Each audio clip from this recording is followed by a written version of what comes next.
Yeah, so I'm definitely, I'm definitely good for like a good 7 today. You feel me? Nice little 7 hours, don't you worry. Like last night I would have gave y'all a 3, a 4, probably a 4 hour. Tonight, today, I mean 7. You feel me? All right, cool. Welcome to everybody who is now here and who's going to be coming in via our multiple platforms. There's a lot of things to discuss. I apologize again if you're just tuning in from Meta, if you're just tuning in from YouTube specifically. We didn't stream last night, but I'm here today for more. I think today's going to be a better stream than if I streamed last night. A lot of things. We don't have a streaming schedule necessarily. I know some people do. I think like Hasanabi, he's like a very popular like political streamer on Twitch. He has almost like a schedule. We kind of go off the feel a lot. You know what I mean? The timing, and it's not only the timing and what topics are available, it's also how I feel. So I guess I'm a part of the equation, right? So like if I'm feeling low energy, or sometimes it's a day where I'm just like fucking spent doing 20 different other things, because streaming is just one of the few things that we do. Trying to run a few other businesses, and I'm still blessed, right? Okay. Anyway, we're here now.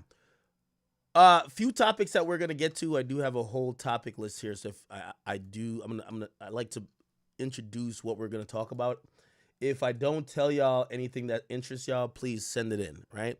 And I do read my DMs. So like, usually when I'm not streaming, I read my DMs of you guys saying, "Yo, you should talk about this. Look at this." So I appreciate when you guys help out a part of that process. Give me 1 second. What the hell did I not? Oh yeah, I sent it. Perfect. Okay. We will be talking a little bit more about the music industry, a little bit of a music breakdown. Don't ask me why. I sat through 6 hours. Yes, I know. Well, I was doing other stuff, but I sat through 6 hours of calls. Well, earning calls. So this is like to give you a little bit of insight on how I get certain data, right? Like most of the info I get on the music industry is direct source, right? Like executives, A&Rs, managers, they're gonna call me directly. Yo, just giving you the insight on this, blah blah blah. This is going down, so and so. Hey, he got fired. Hey, this nigga's get dropped.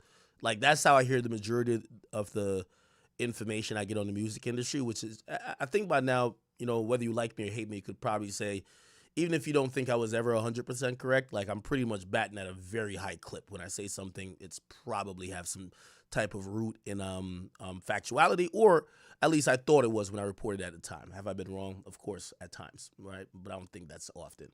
Anyway, so that's kind of how I get the majority of information. A lot of the other information is me snooping around. You know what I mean? Sometimes I might get some valuable information from a chick that 5 niggas is fucking. You know what I mean? You gotta love the pillow talkers. Sometimes with me, based on my involvement in the music business, right? Obviously we do a lot of marketing. We help out with marketing for a lot of the these companies and these artists, whether I like the artist or not. We do. We do consulting, we do all that type of stuff. So information just kind of leaks out. You get what I mean? So usually I get the drop on when albums are coming out, when the rollout started, so I could kind of get I know what's kind of going on, right? How else? Well, this is another way. So I sat through 6 hours of earning calls. So Universal Music Group, I always say about the big three. I don't got to keep giving musical education or music business education, but Universal Music Group, Warner Music Entertainment, no, Warner Music Group, and Sony Music Entertainment. Those are the big three, the major labels. Everything falls underneath them. Every artist you probably like, right? Um, well, actually, all three. They're publicly traded companies, and as such, they have investors. So essentially, they got to tell their investors how they're making money and how they're losing money and how they're going to spend money. And yeah, every quarter, like for example, I'm waiting for UMG's third quarter earnings call, which is going to be done, I believe, is going to be done October 31st. I don't know why. Apparently, they're waiting for international market to end their fiscal quarter. But I was listening to Warner, and I was listening to a whole bunch of old calls, kind of figuring out where the business is going. A lot of people and a lot of y'all believe that the music industry's ran off. Is it, oh, these niggas ain't making hot music? It has nothing to do with the artists themselves. Like, music is always going to be hot and whack, or like, whatever you fall on that scale. The business controls it all, right? Where the money's coming from. Specifically, I kind of started listening to it because there's something going on, right? And I'm wondering when I believe UMG is gonna give us a like I think the 31st. I guarantee it. The 31st when they have their earning calls. Matter of fact, I'm gonna be on the call. So I don't know if I'm not an investor that'll be able to ask questions, but I do think people are gonna ask maybe not only about how this year has looked in terms of hip hop and urban music, maybe even probably bring up the fact that because of the whole Drake and Kendrick situation, every other hip hop artist just passed on putting out music. So it kind of prevented revenue. By the way, they don't care about artists. They care about revenue, right? But artist has to drop to create revenue. So, there was a hiccup, which is the Drake and Kendrick beef that kind of pushed a lot of stuff back. I'm pretty sure they'll mention that. But the other thing I absolutely believe they'll mention is, and this is why like I have it bookmarked, I have it like on my calendar for me to go watch or listen to actually. Everybody dropping on Instagram. Like again, in the era of trying to create revenue, right now there isn't a marketable revenue opportunity for Drake and Kendrick to drop music via Instagram. Then we see J. Cole drop via Instagram. And I don't know if you guys, we'll probably talk about him a little bit later even more. But Tyler, the Creator, he dropped as well on Instagram. So somebody's going to bring that up to say, yo, how come y'all top 20, top 30 acts, like 4 of them, are dropping via Instagram? Why aren't, like they're dropping like Tyler, the Creator, like I've actually given an entire prediction on what I think his album is going to do. I think he's going to do at least $250,000 to 300,000. I think on the upper end, he'll do about 350,000. He's dropping a project, I believe, on the 28th. Am I wrong about that? Let me just confirm. It might be the 25th. Let me see, when does Tyler, the Creator drop? We could Google it right now. When does Tyler, the Creator drop? He's dropping the 28th. Oh, actually, yeah, that's another thing too, right? So he's dropping on a Monday, which goes against how the music industry and how DSPs usually ingest some of this material, and even how they make these playlists and how they put these plans together to promote the new releases. They promote the new releases for Friday at midnight, East Coast time. So Friday at midnight, East Coast time, that's really the start of the new week. That's how Luminate tracks it. That's all how all measuring metric companies. Is my audio low? Oh, I apologize. I probably just got to put the mic a little bit closer to my mouth. No, Diddy. Okay, happened here. Okay. Let me just make sure all right. If I'm still a bit low, let me know. I can turn this up a bit. Actually, let me just turn it up a bit now. All right. So essentially, I lost my train of thought. Okay, so he's dropping on a Monday, and we're just watching artists, and I'm not sure if they're going under the direction of maybe management, or maybe there's a larger conglomerate instructing all of them to do so, or maybe, who knows, maybe Drake just started a trend. The first time we saw any of this was, and correct me if I'm wrong, was Tailor-Made Freestyle. He just uploaded via Instagram, right? And obviously we've seen, subsequently he's uploaded another track, which was Buried Alive. Then he uploaded the 3-pack, but we also saw he has a 100-gig website. Kendrick uploaded Watch the Party Dies. Then we're watching, J. Cole upload, what was the name of the track? I forgot the name of the track. Jesus Christ, but the track he's addressing Kendrick and Drake. Then we're watching Tyler, the Creator. Now, the reason why I'm bringing this up is that Tyler, the Creator, I've kind of gave a prediction already. The range that I got him in is at least 250. The top end is going to be 350. So between 250 and 350. If he does anything outside of that range, something is going on, or I would have to probably just recalculate how I do my predictions on what I think his buzz is. I think he has a tremendous buzz. He's a guy who doesn't drop a lot. I think his rollout is usually very brief, succinct, but calculated and creative, and also captures the eyes, ears, and attention of many people. And yes, he came out with this. I don't know if you guys have seen the trailer, but this is a trailer. I'll play it real quick. Here we go. Scary something mask. Now, keep in mind, he's dropping, and I guess as we were thinking about why is he dropping on that date, number one, I think he's also mentioned, there's a conversation we'll get to. I'll look it up in the background while this is playing. I think he's also mentioned rejecting some of the industry norms, which again, the entire industry, I could give you a long spiel of why they moved from the music used to drop on Tuesdays. It moved to Fridays.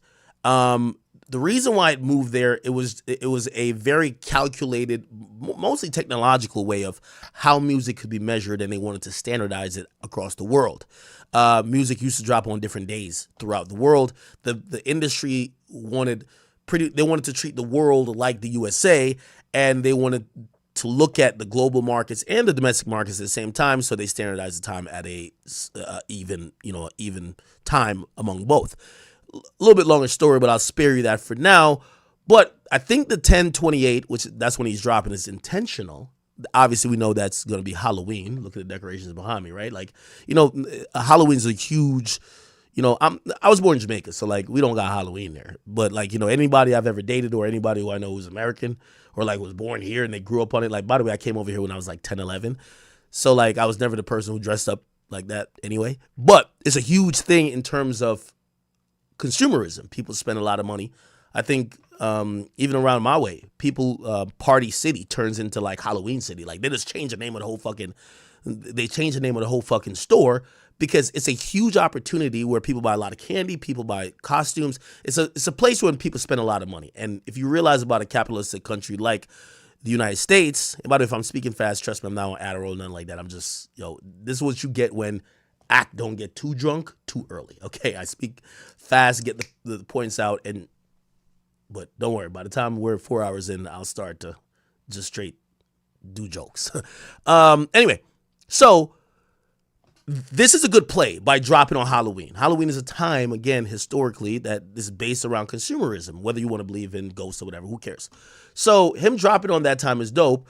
But him not dropping on the Friday before it is probably, some people are gonna say he's gonna miss out on streams and sales because the tracking week does start on Friday and he's gonna be dropping 2.5 days later. So, or 3 days later, damn near. So we'll see how that turns out. I still think he's gonna sell over 250,000 just because I think Tyler the Creator is an amazing artist, not only in creating a thematic album and all of his album from the Garden Boy album and the other one where he was with the briefcase. He knows how to create thematic albums that bring you into a character that he's doing. Now, I guess I said all that to say this mask he has on, is this like some Leatherface shit? Like, I don't know. I think it's meant to play a little bit off Halloween. I think the album's called like Scent Chromo. Like, I don't really get it fully yet. Somebody said that's the Diddy mask. Stop it, bro. Stop it. Anyway, for pausing it, but again, you guys could go watch it on his Instagram if you want to see it in full. This creativity, there's a few artists that I believe, you guys name them. I'm going to name the ones I think that come to mind. Artists that are this creative. Kendrick is in that mix, right? Where you always see some super creative shit when they're announcing some stuff, right? It just seems like there's almost a deeper meaning than just the music or the melodies and the harmony we're about to hear with the songs. Feels like there's almost like a theme behind it, this and third. I think Tyler the Creator does an amazing job doing that. Kendrick does an amazing job doing that. Who else does? Oh, Ye does a fucking amazing job. Shit, we don't even have to mention Ye. Like, Ye's the godfather of all of these niggas. Like, and I mean that very respectfully. Right, but yeah, okay, those people are. Danny Glover. Yeah. I'll give that to my boy Childish Gambino as well. Okay. Anybody else? Okay, cool. All right, an actual song, or it's like a what do you call it again? Maybe like an interlude or something like that. But it sounds kind of. Isn't the album's called Chromacopia? And by the way, I want to give some light to this. This Tyler album, just because I think the rest of the artists in the game have to realize we're in a time where you're competing with everybody for attention and eyes. So you're competing with streamers. I've said this before. A rapper is competing with a streamer and competing with a YouTuber at this damn point. You're competing with a TikToker and somebody else who's making whatever content. We have to get creativity back into music. Because if music is just easily understood as, is it hot or not? Like, again, what people like Tyler do, they turn their music art into something like a movie where it's almost like it's scoring or giving a soundtrack to that. It enriches the music so much. And I know we've talked about, and by the way, will remind me to explain why I think that the sales metric and how we weight sales these days should change because, there's too many people selling 20K. So I do think it should change. But artists do want to come out. You see a lot of artists saying, oh, music's not selling. Well, y'all putting it's low effort shit. You know what I mean? Most of y'all aren't putting much effort into the music. And wait till y'all get to, because I do have a part of a Warner call that I'm going to play for y'all. They literally said they don't give a fuck about people's new music. Well, they don't say they don't give a fuck, but they're like, when artists drop new music, we care about it because it turns up their catalog usually by a factor of 2. So when you drop new music, the reason why they're not even spending too much to promote the new music is that it automatically gives twice the visibility to the old catalog, which they own more of the old catalog.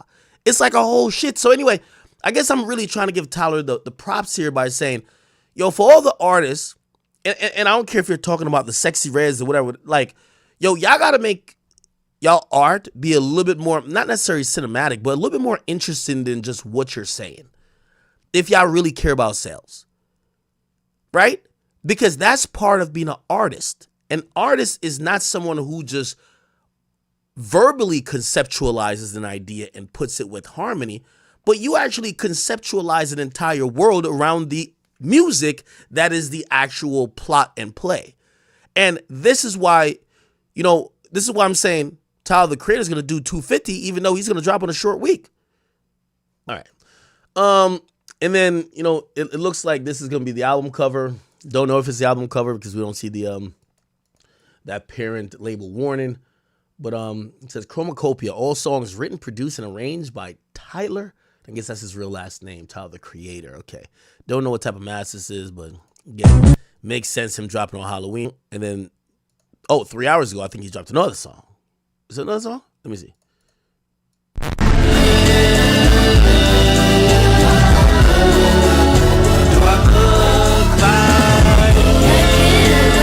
The funny thing is, like, even the trailer, like, all of this looks like the intro to like a scary movie that we've all watched, right? Like this weird guy, and now for the rest of the movie we're trying to figure out what's his story, how is he this fucking weird, and then who interacts with them, right? That's pretty much like the, these movies where people get stranded in the desert, go to a hotel, and there's a weird guy who tries to kill him or some shit. So I'm interested, right? Okay. Yeah, I think he's going to do some numbers, people. All right. Look, he just posted 3 hours ago here, 1 million likes. And by the way, I wouldn't be surprised if Instagram weren't talking to these guys like labels or talking to these guys' management teams. Instagram is not stupid. They know what's going on. They know that they have a they have a temporary deal currently with a Universal Music Group that incentivizes them. By the way, if you don't know this, Instagram, they have openly admitted that they're pushing the thing that's going to get the most engagements. So if you're an Instagram like creator right now, you want to get the most engagement on a post, put a song over it. They're incentivized to push that more than you just talking or you doing anything else. Why? Well, they're trying to get the music companies to fuck with them a little bit more. So, again, if that's what they want to do and they're incentivizing by giving more reach to even regular creators, what do you think they're probably doing to these music companies or these label people who are probably saying to them, we're going to just drop, Tyler's going to drop 2 songs on your platform. Not YouTube, nowhere else. He's dropping on your platform for the promo for his album. Like, the reach on these are going to be crazy. 3 hours, 1 million likes. You see the comments going through the ass. Pause. This one, 40,000, 2 point whatever likes. And I'm pretty sure if we can see the views, but I don't think we can see the views. It's probably like out of this world. They're pushing this shit. And by the way, I know they're pushing this shit. You get what I'm saying? As I said, like, we're still having platform wars just in different forms. I don't know if I ever give you out a story. I've maintained a brand on Instagram for years. By the way, now I'm locked in with Instagram. I have reps there, like we talk. But before then, you know how the very first time I ever spoke to Instagram, it was this. 6ix9ine gets out of jail, and he's about to do his 1 million stream. Like that first, like when he goes live and he has 1 million people, he announces that he's going to go live. Instagram realizes it's going to break the fucking, like, is just going to be the biggest Instagram live stream at that point. Because remember, they were pushing Instagram Live, Instagram Live. Remember, 6ix9ine could have went on Twitch. He could have went on YouTube. He picked Instagram. Instagram hits up 6ix9ine and hits up his label, right? Which ironically is ran by Elliot Grange, who now controls all of Atlantic and pretty much half of Warner. But they hit him up and they say, hey, check this out. We understand your artist, who's like everybody wants to hear from, is about to go live on our platform tonight. We understand that he wants to have guests in this and third. We don't want to be embarrassed where it's buffering a bunch and like it looks like shit. We want to work with him to make sure it's the best viewing experience. Matter of fact, we're putting his account. This is facts I'm telling you.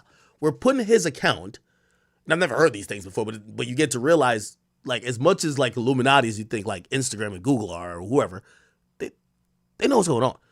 They put 6ix9ine's account on like a special. It was him going live was going to be on a special server that nobody else was on. That when a million people tuned in, it wasn't going to just fucking crash, right? Because usually they have a bunch of people on whatever servers. I don't know how shit works, but like nobody's getting a million people watching, right? So they do that. They tell them to get a specific phone, which was like, it was very specific. I won't even tell you what phone. It's like, get this phone, this version. We're going to send you the download, a special download of the app. Get this, right? And then they asked him, they said, who are you bringing on with you on this? He named me. I was one of the people. That's how I first talked to them, right? Because they hit me up and they're like, hey, we want to make sure everything is good on your end too. What phone do you have? Blah, blah, blah. Asked me a bunch of questions. They walked me through a bunch of stuff. And I was like, God damn it. I've been using goddamn Instagram for 10 years. Y'all have never, ever talked to me like this before. But they cared. They did the same with Nicki, because I think he brought Nicki on. They made sure, like, yo, it had to be right. So I'm telling you that info to say if they did that for that, it was a big moment for them, for their brand of promoting Instagram Live. You think all these niggas is dropping music on Instagram and they're like, oh, no, we don't give a fuck. No, hell no. They're speaking it behind the scenes, right? Obviously, I don't know. If I knew, I would tell you. But I don't have anybody in Tyler's camp. Speaking to them, they'll be like, okay, cool, you're going to drop a song, whatever. All right, cool. We're going to make sure we push this shit like it's no other, right? Why? It's going to benefit them later when they're renegotiating with Universal Music Group. Just a little tidbit if you care. All right. Very interesting. I feel like I just did a topic as an intro, so we're good. We'll move off of that. Shout out to Tyler, the Creator. He is dropping his album on 10/28. I'm definitely excited to see how it goes. Not only for multiple different reasons, for the promotional strategy, for him dropping on Monday, and also where he's at in his career with, he's always dropped these thematic albums. So we'll see how all that goes. All right. Okay, people, beyond that, there's a bunch of other stuff happening and going down in the sphere. Okay. We're going to be talking about Diddy. A lot of Diddy news today. Some people are hypothesizing that Diddy might be snitching. Okay. And cooperating because it appears that the same district that,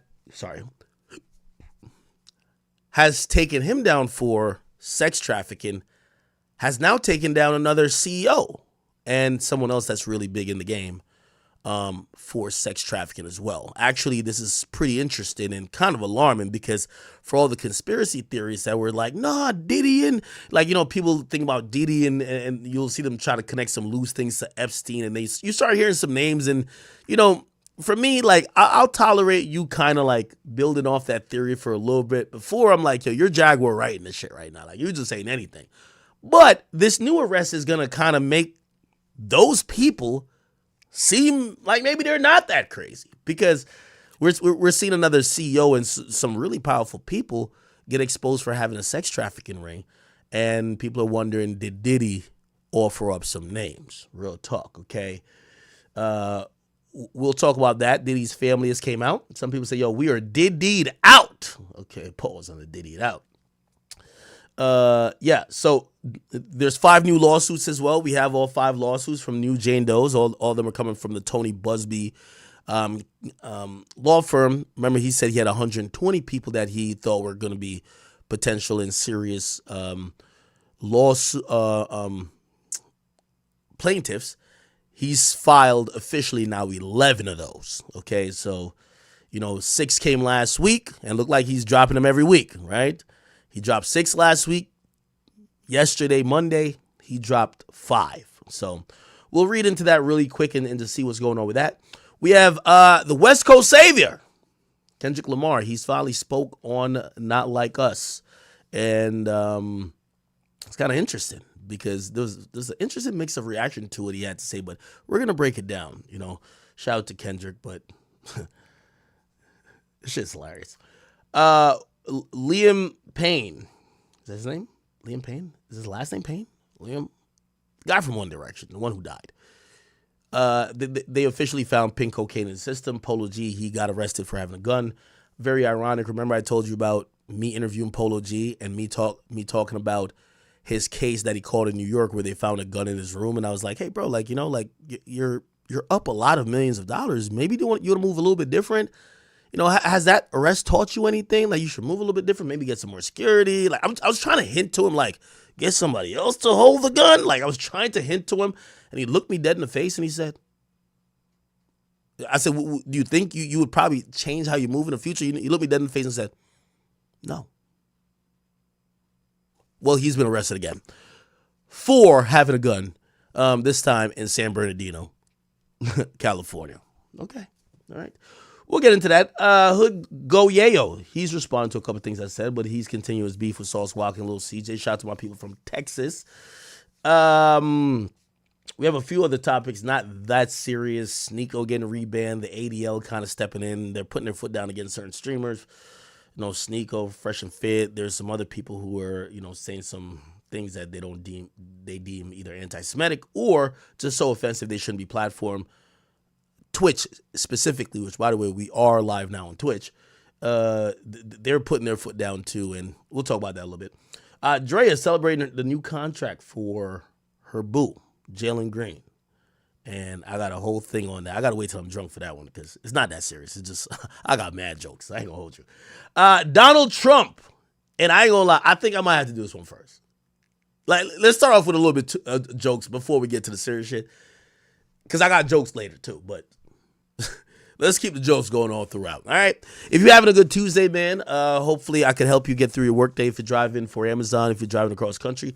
Hope you guys could keep tuned in, and hopefully I could get you to wherever you're going safely and make sure you have a good time. All right. Let's lock in. All right. So, chat, I'm not going to lie to you. Yo, didn't I tell y'all? I told y'all this specifically. I said, yo, right now the election, this shit is like some comedy shit. You know what I knew this was comedy? Meg Thee Stallion twerking at a rally. Now, I had a conversation with Vlad, right? So I had a conversation with Vlad. And the conversation I had with Vlad said to me, no, we were talking, and I said, yo, I think one of these candidates might bring up Charleston White to come speak, right? And he said, hell no, never. Why would a presidential candidate ever platform a guy like that? And I said, listen, Vlad, you're taking this shit too serious. This is the most ghetto presidential election we've ever seen. We're seeing Lil Pump on stage. We're seeing motherfucking Chef G, Sleepy Hollow. I mean, God damn it. We saw OT7 Kwani. Like, why are we acting like you need to be of high moral and high, IQ to be up there co-signing to the president? We all know, and I mean it on both sides, whether it's for Kamala or whether it's for Donald Trump. They're bringing up anybody who's in this entertainment circus that captures your interest. They're putting that person there to fucking do the little chuck and jive that you guys do to vote. That's really what it is. It's not that serious. He was like, nah, definitely wouldn't. Now, obviously, remember this. In the mall with him, I'ma have a ball with him. Somebody call Rihanna, I'm about to draw with him. He with the stage cause he in the wild with him. Put his legs on his head, now he loves how with him. You'll never catch me calling these men hot. Let's get to the twerking. I'm a hot girl. Put his legs on his head, now he loves how with him. Come on. You'll never just Let's twerk. on my outfit. Don't say quit, cause I ain't thirsty. What a twerking. All right, man, they tripping, bro. Let me get to the real shit. You got to catch it on the right here. I just want to see her twerking on that shit. All right. For Comedy Hype News, I'm Symphony Thompson. Hey, on Tuesday, Kamala Harris would host a rally in Atlanta as part of her... Anyway, we all see what it is. Bro, anybody can get brought up on this junk, okay? Now, I'm going to be honest with you. Chat. And again, this is not me telling you to pick a side. I don't give a fuck who you vote for. But the comedy for me, I didn't even see this. I don't even know if y'all seen this. The comedy for me, like, I did laugh when I seen Meg Thee Stallion twerking at a presidential, rally. But bruv, did y'all see this shit? I knew this election was a joke when Donald Trump went to Detroit, and with all due respect, he brought up Trick to speak. Listen to this, chat. That they love in Detroit is a rapper, and he's one of the hottest in the world, actually. Trick. Where's Trick? Trick. Come here, Trick. Come here. Maybe we should have him do a little... Y'all seen this? Rapping or something, huh? Come here, look at him. He looks good. You look good.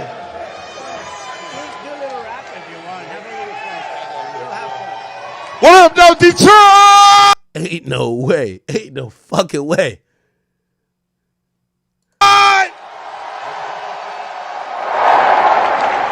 If y'all know about Trick, y'all know I'm about bringing it all to Detroit. So please welcome the 47th President of the United States as we make Detroit great again.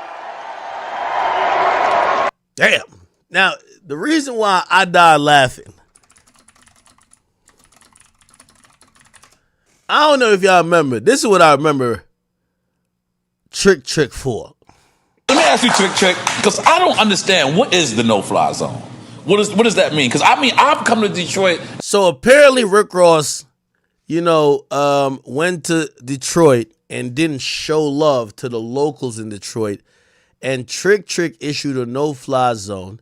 And when Rick Ross tried to show up to his concert, a line of goons, hoodlums, and, of course, unsavory individuals blocked the entrance of the venue, and apparently police stood right there and said, we can't do nothing.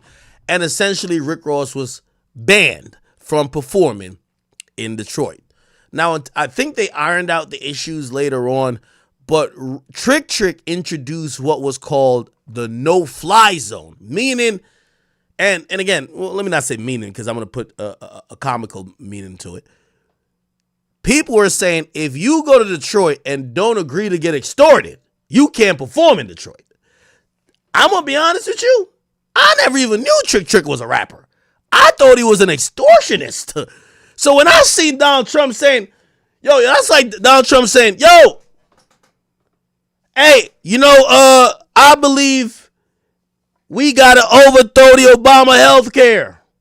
And since we in Detroit, I want to bring up one of the biggest pharmacists in the world. Big Meech, come on out here, Big Meech. Come talk to the people. Maybe you could sell him some Ozempic or something. Big Meech, come on. Like, what? What the fuck? What the hell? And had marvelous times. We shot movies together. What does this no-fly zone mean? It was for record labels. Okay. When record labels used to have like street teams, and that was back in the A&R days. They would have a promo team, take the artists, A&R take the artists to different locations, and it was like they were just coming to Detroit and wasn't picking up nothing. It was like they would charge the local artists to perform. They would charge the local artists to perform, and the local artists would bring 20, 30, 40, 50, 60 people sometimes to this event that will pay to get in. It's like, how is you charging them and they bringing you... By the way, he's making a valid point, though. Revenue. Wow. And then, when it kept happening with the little homies and they was just doing it because they got money, like, fuck that, man. Meaning paying to get on it was just so much. Their own stage, technically. Exactly. And it was radio as well, like, He not keeping it funny. Ross is funny as shit. And Rick I'm seeing Ross a lot of spoke on it. headlines. And you know, this is the height of when Rick... One thing I give Rick Ross, he always talked, and he's serious, but it's hella funny. Listen to this. So you referenced it on your Twitter. Listen to this. You made light of it. But now it's like the headlines are crazy. The blogs are like, Rick Ross is fearful of his life. He can't come to Detroit anymore. Right. So no fly zone. What's happening? What's going on with that? Somebody is misleading our quite like yo, we went out to Detroit, you know, we had a gig to go to, you know, so we the team head over, you know, to the gig. And you know, I got my team, so my team is always in front of me, you know, just to make it clear. I never even made it to the venue. Okay. I never made it to the venue. Me and whoever this gentleman is, we never crossed paths. He never spoke with Rose. And I expect him to clarify that. I expect him, you know, to tell y'all, we never talked to Rose. We never spoke to MMG. But anyway, you know, the caravan on the way to the venue, and, you know, they get there and someone has locked the gates to the venue. Padlocked or however they did it, the gate was locked. It was gentlemen supposed to be here. This I didn't see myself. Okay. It was supposed to be gentlemen here who were talking with the police, and it was very peaceful. Okay. You know, for my team that made it, you know, There up there, before you. Right. You know, they didn't even know it was a problem, you know. And so you know, that's the promoter's job, you know what I mean? So To guarantee that it's right, a just safe situation. Right, just expecting somebody to step up and say that's not true. No one spoke to MMG. No one. So what happens now? Like, do you go back to Detroit? I Do mean, like, you know, for me because personally, your fans are out there. They want to see you. The gate. Now, I don't know if this had, because you also got it with the GDs back in the day, but I remember when he went on the rant, it said, ain't no checks getting cut. This was hilarious. Yo, Trick, niggas like Trick. I won't mention other people's name, but we used to just think they were motherfucking extortionists. Y'all remember this shit right here? This shit was hilarious. What the business, fuck ass dude? Listen here, man. It's time for your weak ass to check in. You understand? Ain't no checks getting cut. Turn them motherfucking checks in to us, nigga. Ain't no checks getting cut. You think it's a game? I don't play those games. Nah, they had Ross under pressure back then. They expected his scriptures, his philosophy twisted. Sean G wasn't handling his and not to cut anybody off, but I'm certified worldwide. I could put 1,000 gangsters in any hood, but that ain't what I'm here for. I'm here to make stars. I'm here to make icons. I'm here to break records. I'm here to be Grammy nominated, and that's what I'm doing. So, and to me, rich is gangster, loyal is gangster. Okay. You understand? Family is gangster. And that's what he did with. And when you pull up the footage, this is that, you know, in the old school Right. County, that's what we about down here in Dade County. So if you screaming, cut a check, we need a check, ain't no checks getting cut. Ain't never no checks getting cut. Well, I don't play those games. Okay. I consider that extortion. It is. It is. I ain't gonna lie. I always listen. When I first got in the game, they say if you go to Detroit, you gotta cut Big U. Not Big U. Well, I heard Big U for LA. You gotta cut Trick, a nice old check. I used to hear Jay Prince too, but I don't know if Jay Prince still collecting his extortion fees. All these guys have came. I used to even hear Whack too, but all these guys have kind of like adjusted to this new like era we're in. I don't think extortion. You know what somebody explained to me, Chad? I kid you not. They said extortion still exists like how it existed back then. Back then, they would literally say, yo, if you don't want niggas to come fuck up the club and fuck up your shit, this is how you get extorted. Yo, you might have to put one of our artists on to open for you, and you might have to give them a verse. Or it might be like, yo, you got to come spend 10 grand with us over here. That was like extortion. These days, I hear extortion still exists, just very different. It's like someone described it to me. They said it's like light-handed extortion, which I'm like, what? But anyway, that was that. I don't want to like change the topic completely, but yeah, Donald Trump brought out Trick, hilarious. Now, that wasn't the end of the people who he brought out, which shocked a little bit people. Did y'all see this chat? Hold on. But before I get too deep in This is Antonio Brown. my speech, I want to say, I know the media is going to call me crazy, me and Trump crazy for having me speaking here, but I want to make this clear. We are not. They are.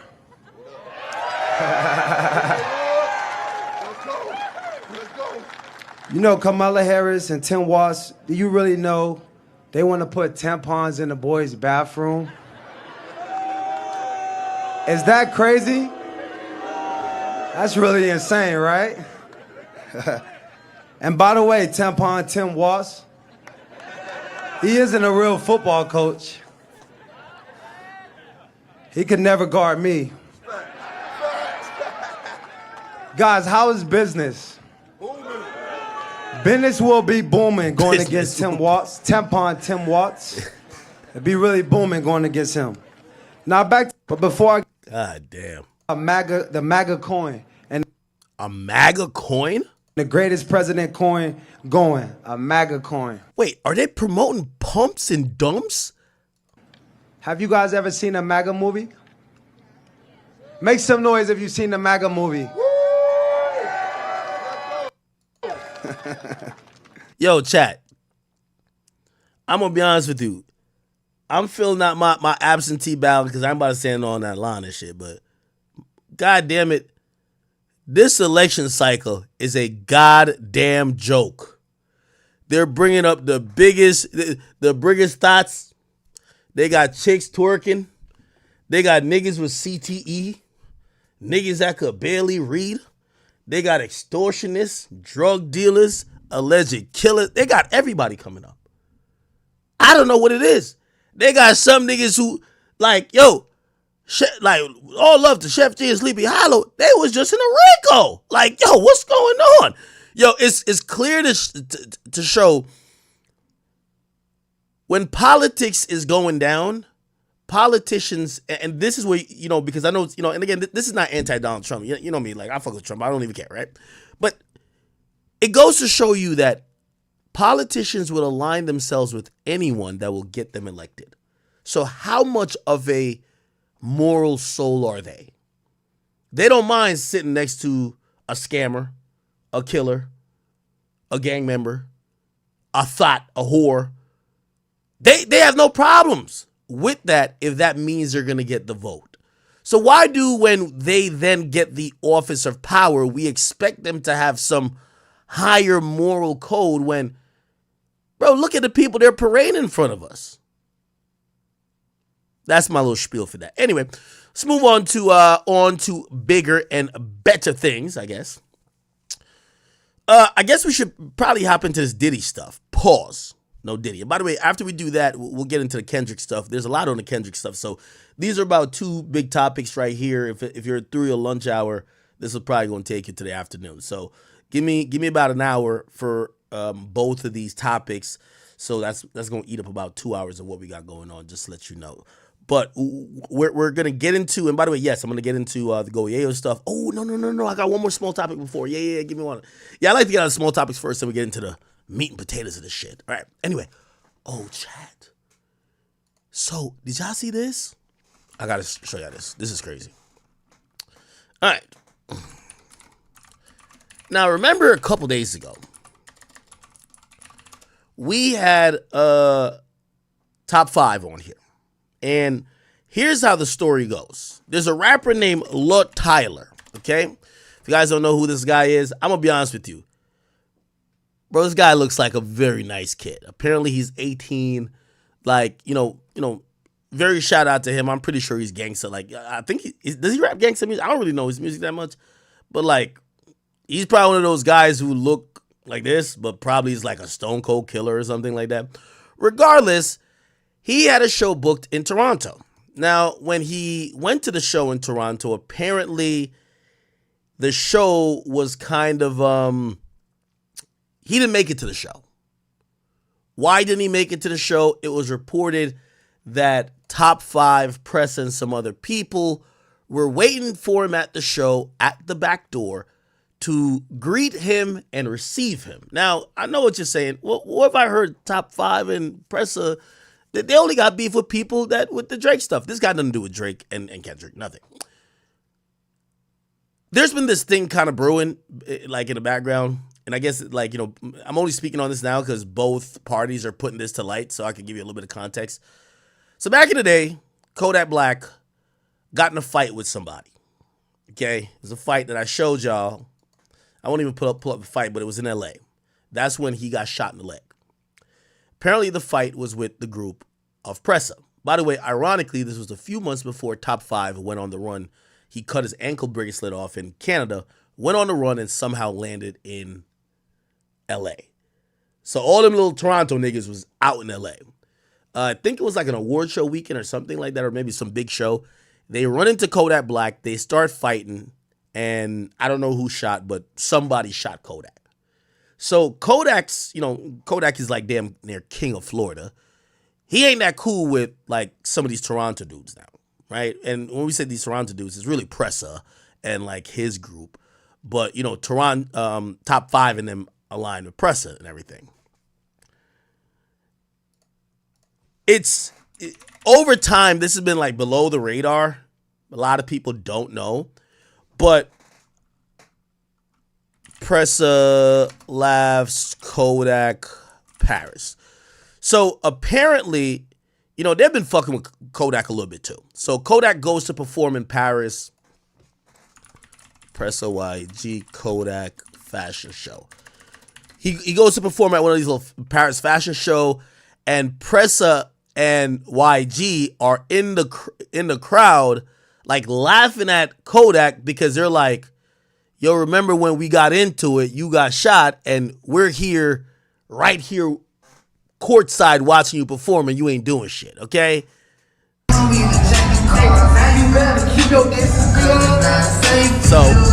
So they're recording Kodak. This is in Paris, which, a lot of people tapped in with the Toronto scene. They know what's going on, but they're like, damn, some people felt like, yo, that's crazy.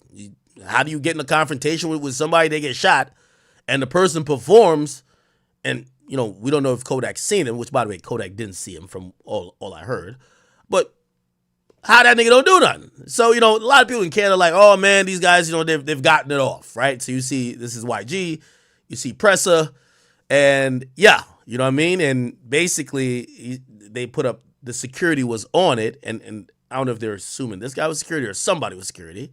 Let's see who.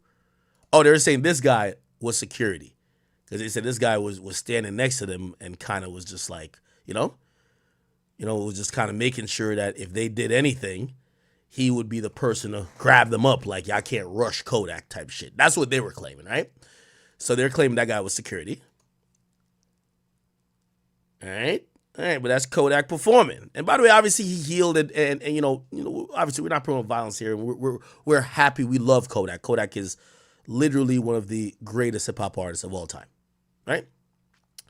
So that happened. I didn't get a lot of press because people didn't know about the plot or what was going on. Okay, now I do got to be honest. The thing about these, I know sometimes when y'all see like Top 5 in them come on my stream, and y'all be like, yo, no, these guys are goofy. Like, they're just like saying shit. Here's my honest opinion.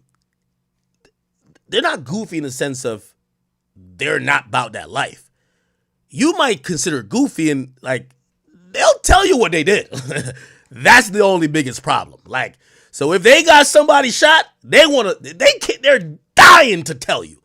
By the way, since Top 5 came out, they've been mentioning Kodak because it's like, I could tell it's been itching them to let people know we're the reason it happened to that nigga. We're the reason. You get what I mean? He tried to punch one of us, and he caught a leg us. They've been dying to let people know, right? And it was just multiple videos or whatever. And then apparently they went to the Miami Heat game, and I don't know if Kodak was there, but Kodak is from Florida. Fuck Kodak Black, nigga. That's how we deal with Miami right there. Yo. So basically showing we're in your city, blah, blah, blah, blah, blah. Okay, I'm giving you a little context. Some of y'all just may have not known. All right. So essentially what happened, and we cover this, is that Lil Tyler, and you might not be saying, what does Lil Tyler got to do with anything? Well, apparently his guy or his manager is a guy who's connected to Kodak Black's camp. And that's why I don't know if Lil Tyler made the decision, but the manager made the decision to say, wait, so who's at the club waiting? They're like, oh, those guys. They're like, let's not go do the show, right? Supposedly, that's allegedly what went down. I'm trying to just give you like a little, summation. We're gonna get to it. And by the way, this was supposedly confirmed when apparently the promoter hit up Top 5 and told him, basically told him, Lil Tyler didn't come to the show tonight, and he didn't come to the show because he heard y'all were there and y'all were trying to get him. Okay? Let me see if I can play that audio. I think we played it already. Okay, here we go. So Top 5 says, me and Press are outside your show. Where you at, Sniper Gang? Now, Lil Tyler isn't Sniper Gang, right? Sniper Gang is Kodak's thing, but Lil Tyler isn't Sniper Gang for all I know. I guess the manager for Kodak, I don't even know Kodak having a manager, but maybe some guy who's in the mix for Kodak fucks with Lil Tyler, and Kodak fucks with Lil Tyler. Anyway, this is what was happening. This is them telling the people at the venue, Lil Tyler isn't here. He's not performing.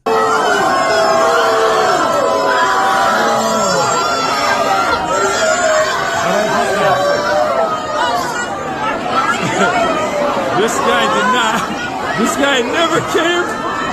Yo, Lil Tyler, this guy never came to his own fucking show. Say he should have checked in, eh? Okay. Now, this is the promoter, supposedly in some Versace robe. And by the way, Top 5 put this up saying, the promoters are mad. Lil Tyler flew to Toronto, couldn't perform due to Top 5 and press. And next time, check in. DM head of security. Okay, so let's listen to this. The Lil Tyler show. Oh, yo, bro, I told you. Okay, look, this kid never came into the venue once. Like, I think his security maybe, like, came through the back door. I seen, like, 2 guys come through the back door. They checked it out. They talked to some other security, and then they left. They never, he never once came inside the venue once. I never seen him. I never seen his manager. He never performed. He never did nothing, dog. Why? Bro, he was scared for you, dog. I swear to God, like, they were talking about you. They were like, oh, 5 tried to come in from outside. But, yo, you got to remember, this guy's manager is Kodak Black's manager. So they already know about that. You see what I'm saying? That's crazy. Okay. So what happened after that, I think Top 5 came even on the stream and he was saying, yo, listen, he said he banned Lil Tyler from coming there. And also mentioned Kodak, but Kodak then responded. And Kodak responded like this. Let me go here. Where is that? I'm live. Oh my God, I gotta create an account on my own thing. Okay, here we go. We'll just put Kodak Black Presser and we'll find the video. Give me a second. Today.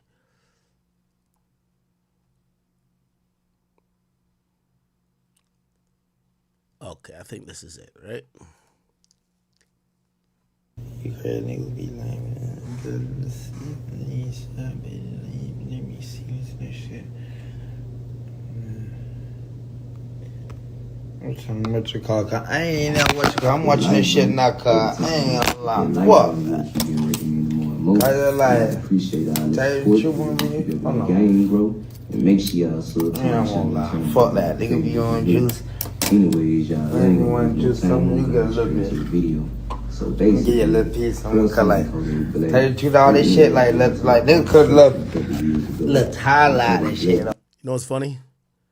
I ain't understand one thing Kodak said yet. Like Kodak be speaking his own language, bro. I don't know. I don't know how to put this shit really like happen though, cause I ain't say like them video. I know the nigga called me like on some tight time, not the Tyler, but NJ hit me, but when Kodak had got shot, I don't know why this video. Did he would have killed him? And the Tyler, rapper. I ain't gonna lie, they cut them boy like let Tyler in. That shit get a little bit. He just rap about getting money and females and stuff like that. Yeah, that's just cool with Kodak Black.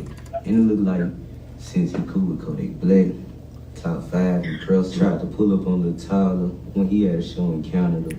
And Top 5. That shit gets fucked. Me and the person. What the fuck? Oh, I see this shit. Oh, okay, Jit. What you call it?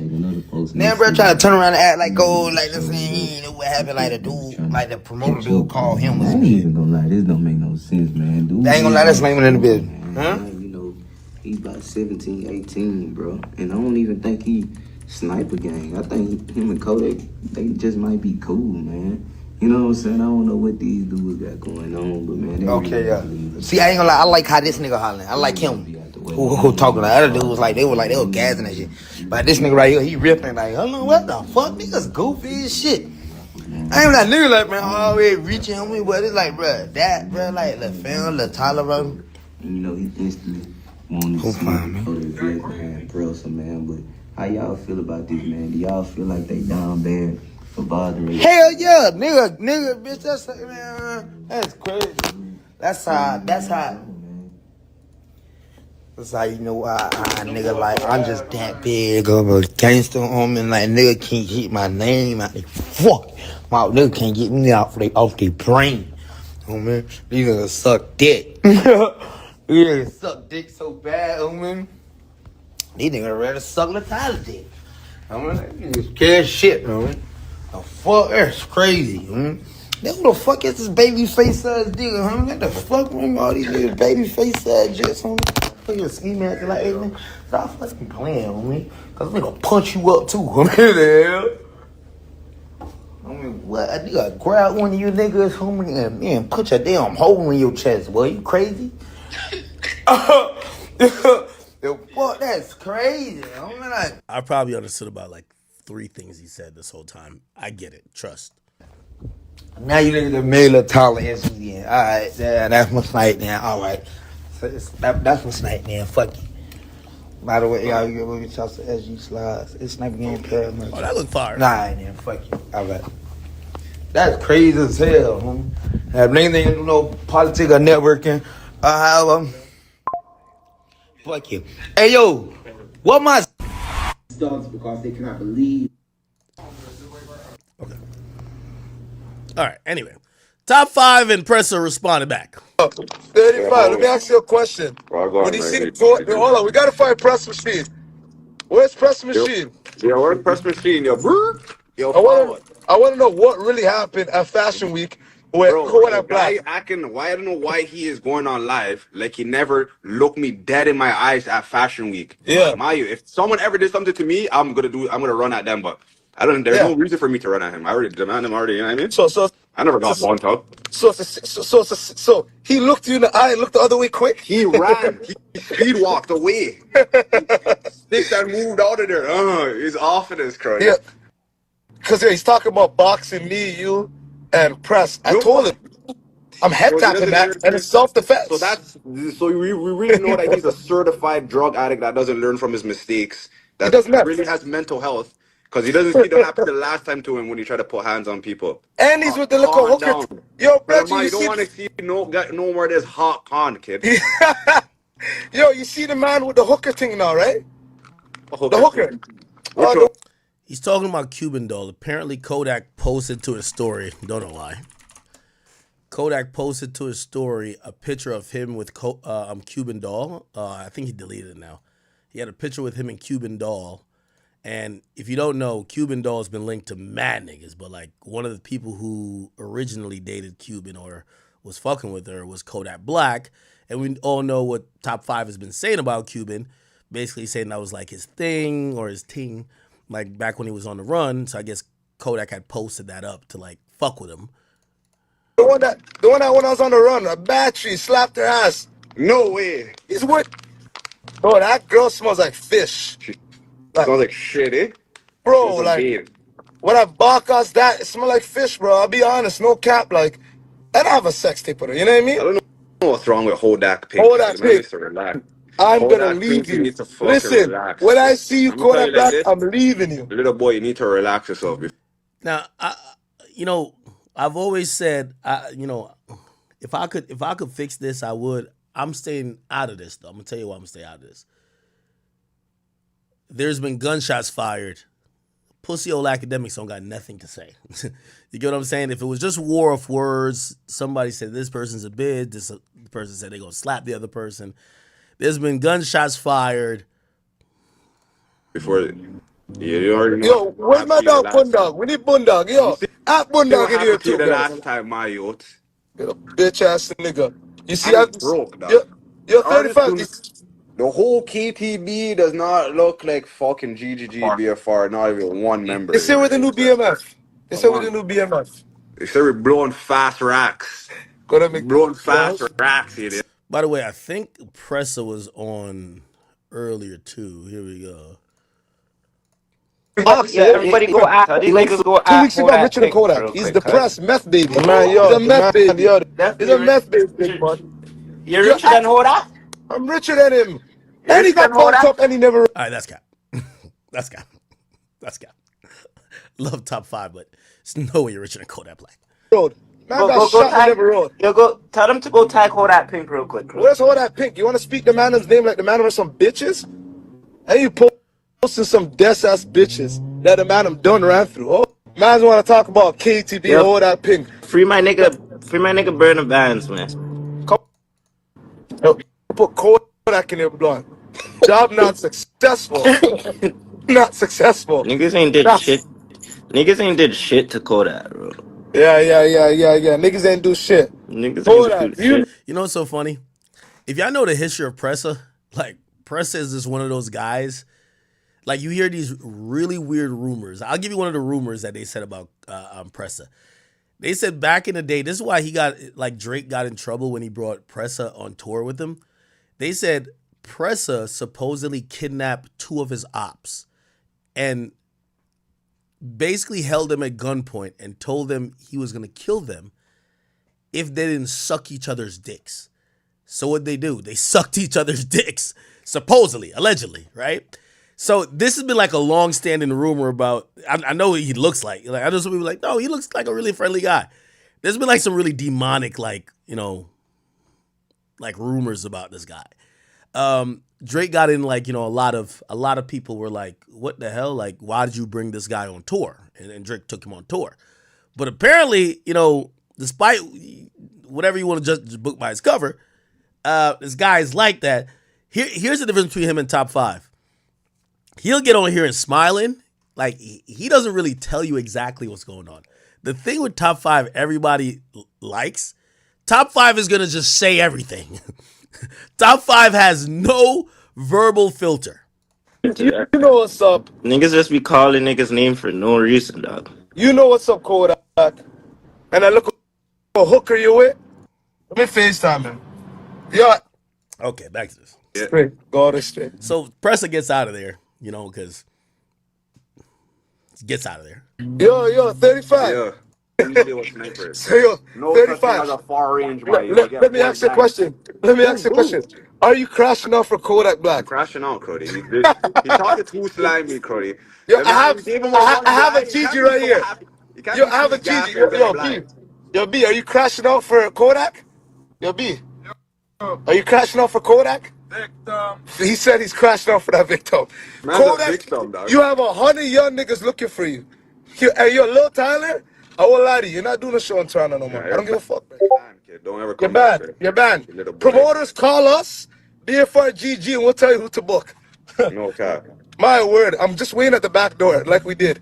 Let me tell you that story. Me, Press, and 100. That's the greatest thing about Top 5. Top 5 is going to tell you exactly what he did. Top 5, let me tell you the story. Let me just tell you why Lil Tyler didn't show up to the show. Me and 100 GGs, we stood at the back door waiting for him. We were going to walk him in the venue. You know what I mean? Like, word, I'm just waiting at the back door like we did. Let me tell you that story. Me, Press, and 100 young niggas stood at that back door. Pooh Shiesty. But I'm an idiot. And the only reason why he never showed up because I had the GG chain. You know what I mean? Yeah. We're wearing that Pooh. Your brother, I have to go buy a new Pooh Shiesty. My Pooh Shiesty, I've been wearing it for 2 weeks. Holy fuck. I'm trying to catch a rat nigga. I'm trying to catch them. Cody, I swear to God, if I ever seen Lil Tyler, he would have been trying to make a wish off of his fucking Very Odd Parents chain that, yes. He's been trying. Wait, the thing with the little Tyler is like 18. Does Lil Tyler talk crazy? Let's Google some of his song names. I don't know if he talks crazy, right? Lil Tyler. Let's see. What's his songs called? Oh, he is from Tallahassee, though. So that's probably why Kodak showed him love. He's from Florida. Does Lil Tyler talk crazy? Let's look up some lyrics. Because I might have to defend Lil Tyler a little bit. Yeah, you can't, like Lil Tyler looks like an angel. Lil Tyler, look. Bro, look like you want to hurt a fly. Let me look at these lyrics. Mr. Ski. Okay, he has a song called, what is that? All right, Law and Order. Let's see what he's saying. Gang, hey man, Lil Tyler, man. I'm finna talk some real shit real quick. Ski. Okay. I don't need a bitch. The Benjamin's the only thing I need. I just come up off the head. No, I don't write. Don't gotta read. Okay. I'm with your bitch. We at the Waffle House. Yeah, we on Tennessee. But I don't trap some of my niggas out here serving 10 G. You think a nigga Freddy Krueger, I be in your bitch dreams. I'm trying to run that money up. I'm trying to see some big things. This hoe keep blowing up my phone. But I let that bitch ring. I'm trying to stack this money 7 feet tall. Yao Ming. Oh, I like these lyrics. I'm trying to get straight to the, yeah, he's trying to get to the money. He said, nigga, I've been out the way. Yeah, I've been in the studio. I don't know if I want a Jada Waiter or a Ruby Rose. Oh, I like these lyrics. This song gotta be fire. This shit sounds good already. And I'm rapping it. I think this bitch different. She ain't nothing like them other hoes. Brown skin, she bad as fuck. I told that bitch to strike a pose. I'm in Tallahassee, FSU. I'm with the Seminoles. Ooh, that's fire. Why am I using a Boss Man D-Lo float? Man, these just be hating on me. Swear that shit be getting old. Florida Jit, don't want no diamonds. You know I just want the golds. If you rockin', then I'm a roll nigga, cause I can't break the code. No, I can't break the code, but I could break a bitch and break her spine. This a classy hoe. This bitch got me outside drinking wine. I'm with Mary Jane. I'm in the trees. I'm swinging through the... Oh, nah, this boy rapping. Okay, leave Lil Tyler alone. You just told him about getting hoes and get money. All right. He could have never wished for that shit back when we'd seen him, Cody. Yo, my word. Would have been gone. Yo, 35. If they ever drop... the back, my 35. Give me a vanilla milkshake. Yo, 35. If there was ever a video of how that video was, we waited at the back of 100 Bushaistis, 100 young niggas. Professor was hungry. Professor wanted to leave him. Tell me you want a vanilla milkshake and a water bottle. All right. Okay. All right. Hopefully cooler heads prevail. You see, it's kind of easier to be like, yo, I put y'all both on the phone. When like nobody has, there hasn't been gunplay, no one's got hurt, there hasn't been a fight, hasn't been a shooting. Now it's like, Now, to be honest, respectfully, if I was pressing top 5, well, I don't know if top 5 has been to the U.S. in a while, I would probably be careful in Florida. And I'm gonna be honest with you. I think Kodak just like to be on some hood shit. But I think if Kodak goes to Toronto, I still think Kodak could perform. Like the spot that Lil Tyler was performing looked like it held 300 people. The spot that Kodak would be performing at, I think would hold like 4,000 people. So it's like, yeah, I don't know if they're shutting that down, but who knows? Who knows? Anyway. Hopefully cooler heads prevail. Anyway, let's keep it moving. How y'all doing? I see everybody in here lining up, chiming in. Let's get to the Diddy files. We're going to have to get to the Diddy files, people, unless I have another small topic. I feel like we exhausted. We're an hour and 30 in. We got to get to the major topics, right? Y'all want to hear no more smaller drama. Y'all want to get to the big shit, right? I could imagine. Let me just give a real quick shout out to everybody who's watching on all respectful platforms. Shout out to all my people right now who are watching on the King Academics channel, the Academy channel, of course, on Meta, both channels, on Twitch and Rumble. Salute to all y'all. Flowery Butterfly, see you in the chat. Brian, what up with you? Little Soda Boy, he's just spamming Diddy. Look like he want to get Diddied. Okay, Little Bench, I see you. All right, okay, I sure. What up with you? T-Kitch says Diddy time. Are y'all Diddied out or y'all want more Diddy? Be honest. Don't say no Diddy when y'all want more Diddy. Come on now. All right. Anyway, I do appreciate all you guys who have tuned in. And I feel like this is like our optimal stream hour. I don't know why I stream so late sometimes. Because like right now, I'll tell you how many people we have all around. 14,000 on King Academics, 6,000 on the Academy. That's 20,000 already. 2,000 on Twitch. That's 22. And like, was it like 3,000 on Rumble? That's like 25,000 people. I appreciate you. About like a couple hundred on Meta. All right. Appreciate you guys.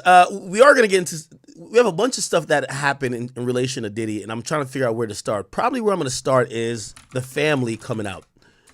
So the family's kind of dealing with this interesting where they realize that while people might hate Diddy's guts, when they do see pictures of the family and they see the kids walking in and out of court, even the mom, they do have, you know, some type of empathy for the family members who might have not been involved in this BS. And they're like, yo, I know you guys are going through a lot. And I've seen a lot of people say, yo, hey, pray for the daughters because, you know, some of the things that's being alleged, you're talking about their mom too, right? Like, you know, the twins, I believe, twins are from Kim Porter, I believe. When y'all are saying that Diddy killed his baby moms, Kim Porter, you're talking about their mom, like, and they were talking about their dad. So it's like they're really involved. And a lot of people have said, you know, they're praying for the kids, even though they might think Diddy is guilty. Now, the kids and, well, everyone seemingly has put out a post of solidarity. Okay, this was a group post. It was 5 individuals. You have Quincy, King Combs, Justin Combs, Prince ADC, Chance, and the Combs twins. The Combs twins are the girls, are the 2 girls, and then Chance is the other girl. You have King Combs, Justin Combs, and Quincy, which you can see pretty much everybody here. Twins right here. Quincy right here. I believe this is, what's her name again? I might be tripping. That's Chance. This is Chance. Prince, or I'm calling him Prince, but Justin Combs. This is Janice Combs, the mom, the matriarch, which is Diddy's mom. This is Diddy. This is the baby moms. I don't really know her name, but the baby moms of this newborn, Love Combs, and then we have Christian Combs. Okay, so they've put out a joint statement. By the way, this came after last week. We got a statement from the mom, basically saying, "I know y'all think that my son is a monster, but please, like, allow him to have his chance to explain, whether in court or otherwise, because these things aren't true." Now we see the family speaking out, saying this past month have devastated our family. Many have judged both him and us based on accusation, conspiracy theories, and false narratives that have spiraled into absurdity on social media. We stand united, supporting you every step of the way. We hold on to the truth, knowing it will prevail, and nothing will break the strength of our family. We miss you and love you, Dad. I think this was an important message for them to put out. And just like how I thought the mom's message was also important, whether people believed it or not, I thought this was important. As we get into the weeds and the realm of people now trying to pin other allegations on the sons, or basically look at the daughters, you know, there's been multiple stories about the daughters saying, oh, they're not really supporting the dad because they just realized that, you know, Diddy killed their mom. And people have wondered and speculated. They're like, oh, they're staying with a friend of Kim Porter. They're not staying with Diddy. So they actually think Diddy did it. And, you know, there's been so many rumors. This was a very clear stance that we believe our father is innocent. We don't think he did any of this shit. We love him and we want him free. You get what I'm saying? And this is why I think they put this out. Now, here's the truth about everything that we're seeing in regards to the statement. Unfortunately, I don't believe, you know, we haven't even heard Quincy at some of these events or involved in some of these stuff. We've heard some stuff about Christian, some stuff about, why do I keep calling him Prince? Justin. Regardless, here's the point. I think these kids are going off of the privilege that Diddy has afforded them, being their father, being a billionaire, how he's probably dealt with them. But their declaration of his innocence, to me, holds zero weight, right? Y'all not speaking towards the things he's been accused of. What y'all are speaking to is your relationship with him. Clearly, I love him. He's giving y'all a lifestyle that you don't have to work and your kids kids don't have to work. But what they're accusing him of is not mistreating his children, is mistreating the women he's dealt with, dated, is mistreating other women and men that have, potentially tried to work with him, and other people just throughout his, rise to the top. So for his kids to say he's innocent, to me, it holds zero weight. Of course, he's not gonna, we haven't heard he's an incestual pedophile. Yeah, he's not trying to fuck his daughters. But it doesn't mean he hasn't, tried to do some illegal stuff to other women. So, again, I think this was a necessary statement. I give them props for putting out the statement, but the statement means nothing. Now, here's the thing that I would think would mean something, but they can't do. Well, some of you guys, well, especially Christian Combs and also Justin Combs, y'all are named in some of these allegations. And y'all have, been accused, or not necessarily accused of directly, but y'all could probably, Diddy can't speak at this moment. Like, no, even though I think his lawyer's a nimwit a bit, Diddy can't speak. Y'all could come out and kind of do a little bit more of a defense, but every time we see Christian these days, he's partying up with his girlfriend, Raven. And every time we see, we haven't seen Justin as much. Y'all could come out and really try to break some of this down and say, no, this chick is lying. Like, never met her, or this was the real story here. But obviously, it wouldn't behoove or help none of y'all to explain this other than the court of law. The unfortunate thing is that, and I wonder what y'all think about, I want to be very clear. The current indictment against Diddy lists one victim, Cassie. She's not named directly. She's listed as victim one, but there's only one victim. It's clear as her because it mentions the footage of her getting beat up, and they list her as a victim. So it's Cassie. At this point, if you're on the Diddy tracker, we're up to like about 25 lawsuits, possibly more, right? How many of these other people that have sued him, how many of them are telling the truth or bullshit? And here's the thing. If I'm just throwing this into the air. If only one was true, let's say the Cassie thing, he's definitely guilty, right? Let's just say that. But let's say for the rest of them, they're just chasing money because they heard that Cassie got bread. Does it matter? To some, they might be like, no, if he was a predator and a abuser to Cassie, who gives a fuck if the others were telling the truth? He's a predator and an abuser. To some people, it does matter because, they feel when bullshit allegations pile on, it actually makes actual victims' voices be less heard, right? So there are schools of thought that go along with that.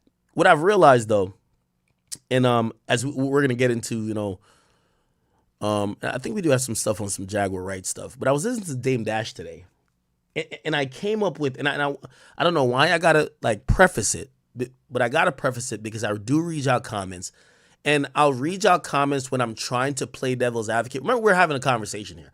I'm not a DA. I know I read court documents, but I'm not DA. I'm not an AUSA. I'm not an assistant U.S. attorney. I can't put somebody in jail or prosecute them, nor am I a judge. I'm just a person just like you who are just going off what we see through the media and through some court documents. Now, to have discussions, we're going to have to play devil's advocates somehow. At times. Not all the time, but at times. So I'm not defending Diddy. And anytime I feel like I speak anything towards saying maybe someone's lying, not necessarily Cassie, because I actually do believe Cassie. But some of these other lawsuits, I'm like, what? They're like, yo, you're defending Cassie, right? Or you're not defending Cassie, you're defending Diddy. But let me ask you this, because I was listening to Dame Dash today. And I was just thinking about the totality of even what Dame Dash and other people are saying. And I'm going to just throw this out. Again, none of this means Diddy's innocent. Again, I think that Cassie's telling the truth. But do you believe that what's happening right now with Diddy, we haven't seen any successful person vocalize abuse, harassment, predatory behavior, or any type of sexual deviancy from Diddy. Not one person who's currently successful and thriving. Everybody who's speaking, and I was just kind of looking at it today, and with all due respect to even Dame Dash, and Dame Dash didn't really speak towards that, but he was speaking on a bunch of other stuff. He mentioned Kevin Hart, and he's been talking about Jay-Z, and I'm like, all of these people, it feels like, a little bit of it feels like a loser's redemption. All of the people who didn't make it, but now could use, and this isn't exclusively to Diddy. Like, I think Jaguar Wright, she believes she would have been Beyonce if it wasn't for Jay-Z. So now she gets to use that as a way to explain the fact that she didn't make it, but then basically gets to levy all these allegations against Jay-Z by saying, this is why he made it and I didn't. Or this is why he went here or she went there and I didn't. Because I heard it with Dame Dash today, and I'm listening to Dame Dash, and Dame Dash was like, well, I wouldn't blah, blah, blah. That's why I'm here. I wouldn't sell out my people to the white man. He would do it. And I was just like, are we talking about the same thing anymore? Because I'm noticing one trend. Whether Jaguar Wright, whether Dawn Richards, whether Dame Dash, and Dame Dash respectfully, because that Dame Dash isn't saying nobody fucking touched him. But when they're speaking about these things and basically saying, oh yeah, these guys probably did some shit, in the next line, they always mention their work-related issues with the people. It's never mentioning those, because here's the thing. Being a predatorial, or like, I've always said Jay-Z is a staunch businessman. Like, I think he's a capitalist over anything. He will cut the neck off his own son. Like, hyperbolic, just not really, but you know what I mean? He'll do that rather than, he's a businessman. Doesn't mean he fucks little kids. Doesn't mean he beat women. And doesn't mean that he's sex trafficking. You know what I'm saying? Like, you could have somebody who's pretty, like, maybe he has fucked up practices while they're doing business, but they're not like a fucking creep. But these days, it feels like everything is like mixed into one. Jaguar Wright complained about her career now means all these guys are fucking kids. Dame Dash complained about how Jay-Z and his lawyer is trying to fuck up his sale of Rockefeller's interest. And now it's about, oh yeah, well, Jay looked like he was down with the predators and pedophiles back when, when I saw him with Kelly. And I'm like, you're in that video too. Dawn Richards was seemingly okay until she says now, hey, the reason why we didn't make it is because we didn't perform sexual favors for this motherfucker. And I don't know, maybe I'm just looking at these situations where I'm like, yo, I'm going to keep it a being with you. And like Lil Rod literally was suing Diddy. Lil Rod was suing Diddy for unpaid wages for what he felt he contributed to an album, and never mentioned anything about him getting fucked or him getting sexually abused until after everything happens. Now it turns into, oh yeah, this guy's a predator. So now it's not, so your work-related issue, same with the Lauren Pisciotta girl with Kanye. She wasn't saying Kanye sexually battered her or sexually assaulted her. She was literally only saying, Kanye told me he was going to pay me $4 million. I ain't getting $4 million. It was a verbal agreement. Give me my money. I was doing mad shit for you. You also had a toxic environment in the workplace.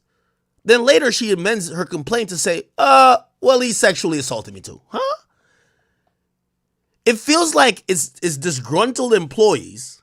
I'm not saying this is everybody though. But I'm saying I'm seeing a pattern with a few people. When your allegation only comes after you've tried to get money for unpaid work, or you've been trying to explain why you haven't been popping no more, it feels a little bit different, okay? Again, still not meaning these things are not true. Who knows what the reality is or the truth is with Sean P. Diddy Combs or, Sean Jay-Z Carter or any of these other guys who's getting accused. But I did notice that, and I thought that was like eerily interesting. It's all the people who also say, yo, it's because I ain't want to touch kids with him. That's why my career didn't pop off. All right, cool. Anyway, there are conversations that's happening currently about, is Sean P. Diddy Combs cooperating? If you guys don't know, the news came down today. Abercrombie and Fitch, former CEO, has been arrested on sex trafficking charges. Now, this actually makes this really, really fucking interesting, people. I'm going to tell you why. Some of the details here are eerily, when we think about sex trafficking, we think about taking somebody's passport, telling them they got to do what you want to get their freedom, or if they want their family to get money back home, or you might hurt. Like, that's what we think about it. Like, people even think about, like, yo, you're throwing them into these, like, containers, or you're making them travel with against their will. That's kind of how we normally think about it. And with the Diddy case, it becomes a little bit interesting because then they start talking about sex trafficking as in flying out women. And that makes it odd because, there's a lot of dudes, there's regular dudes who like, man, I've flown out a girl. Did I sex traffic her? You know what I mean? And, some dudes were like, well, I've flown out a girl and like gave her $100 for her nails. Was that sex traffic? And it becomes a little bit interesting with the Diddy stuff because, by the way, there is a very clear definition with the Diddy stuff, but like, I think the ignorance of people don't realize that sex trafficking isn't it doesn't only have to exist in a traditional definition of taking somebody's passport, having them work beyond their will and have to fuck random people and you're just having a ring going on. It could be what they're accusing Diddy of. It could be. It's just that it becomes gray area because it is a lot of, and it's kind of like sexual assault, right? Like you could have sex with a girl and shit. Let's say in 2 scenarios, you had sex with her twice. She consented both times, but she's mad at you after the second time and she said, I never wanted to fuck you. Now, if you ain't recorded a sexual encounter and you have no proof that she said that she wanted to fuck you, she goes to the cops and says, I ain't want to fuck that nigga. So it becomes a little hazy there, right? Because I think that also applies to Diddy's situation because I think Diddy's saying, yo, these chicks wanted to do this shit. Yo, they were down. What's supposedly going to be Diddy's defense is, yo, they were coming to me because I'm the lit party guy. You come to the diddler because I got all the best drugs in motherfucking Miami and LA. I got the male prostitutes with the longest third leg, the baby arm. You get what I'm saying? I'm going to get you to fuck some of your favorite entertainers that you will never meet. I'm going to get this shit popping. And the party don't start till I walk in.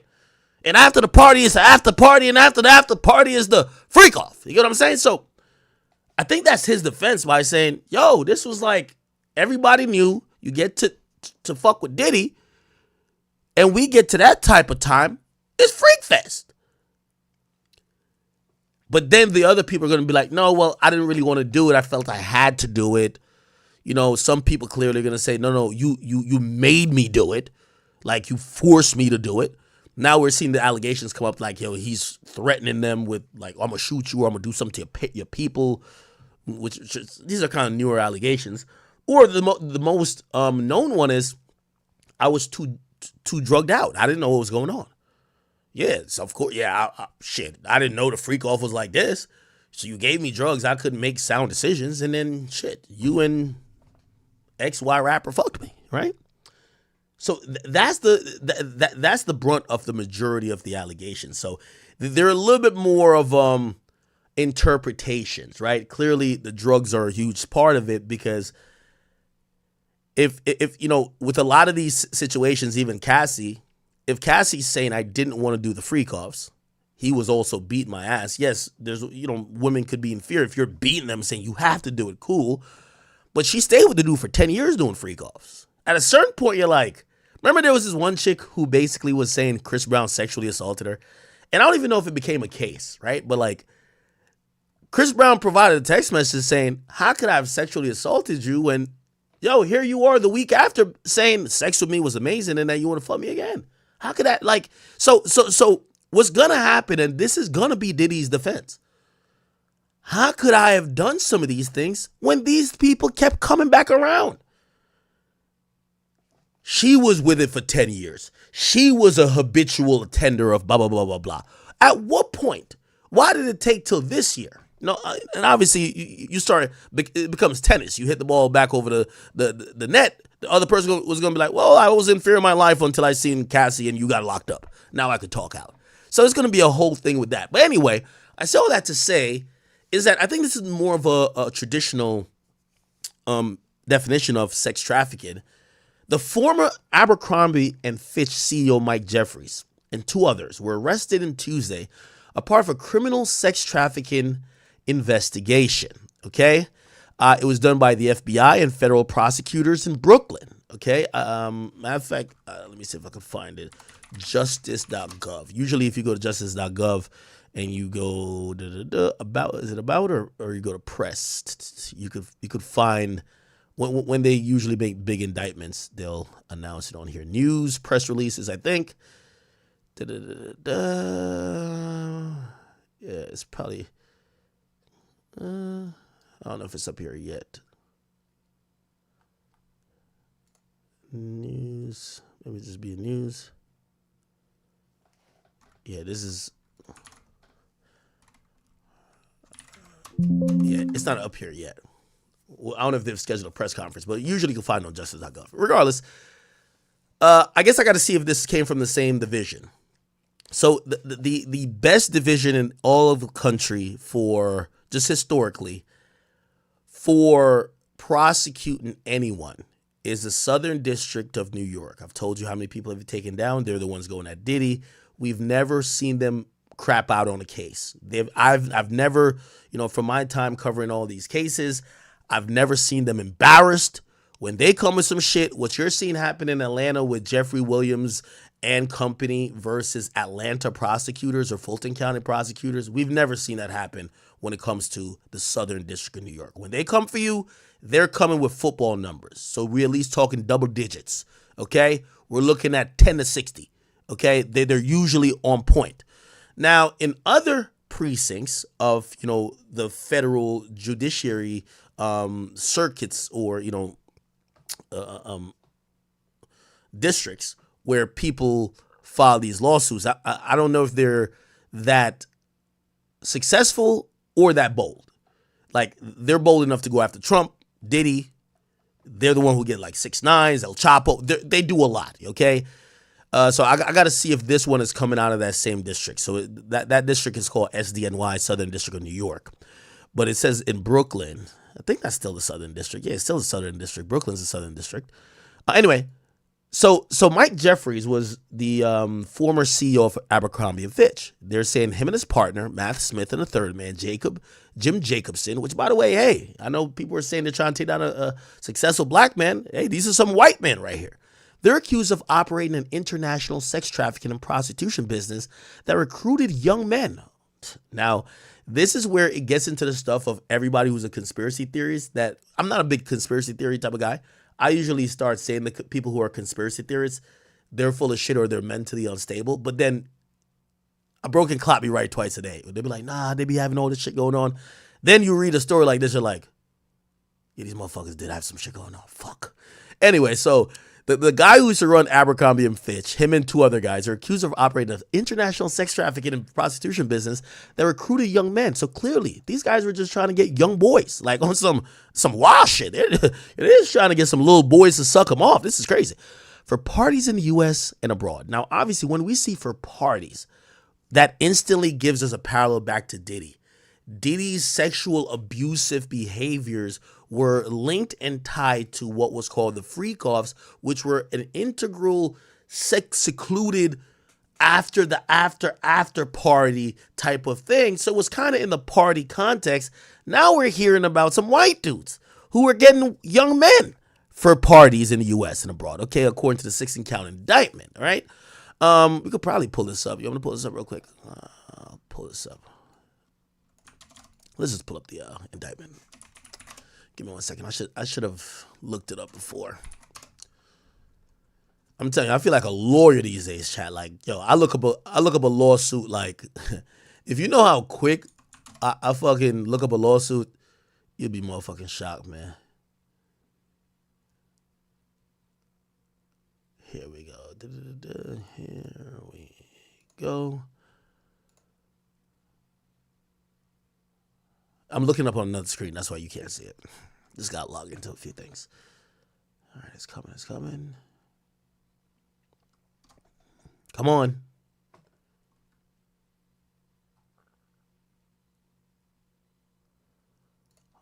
Oh, did I spell that wrong?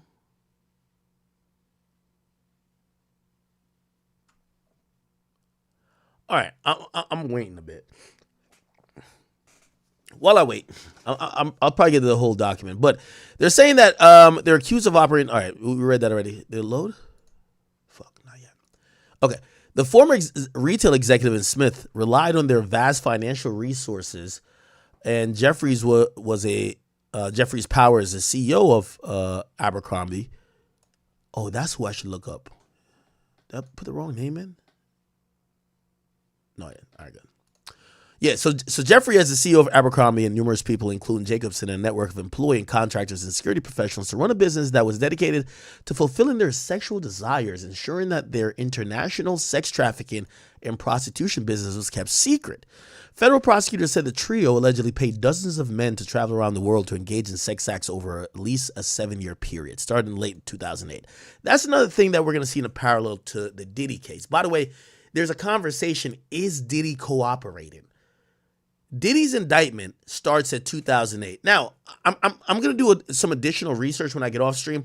Maybe 2008 there might be some statute on the book that probably amended how sex trafficking is prosecuted in or around 2008, because I can't see why these indictments only, like Diddy's indictment starts in 2008 and this indictment is starting from 2008. There has to be some statute on the book that is probably saying, hey, we consider this as of this date in 2008, sex trafficking, or some amendment. I'm going to find it.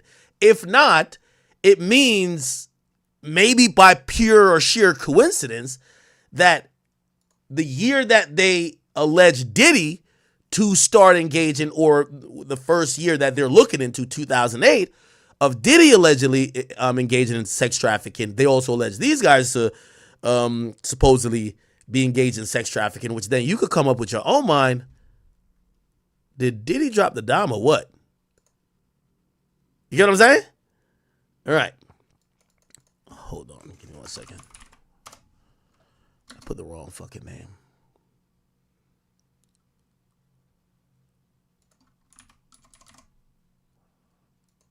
No, did I put the wrong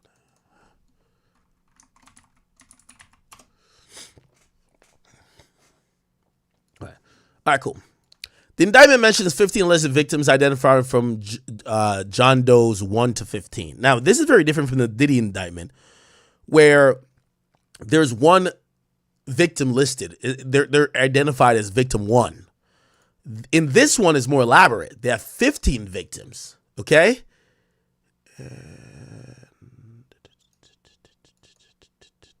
Okay, I think I got it. Is this it? Oh, is this it? Fuck. Give me 1 second.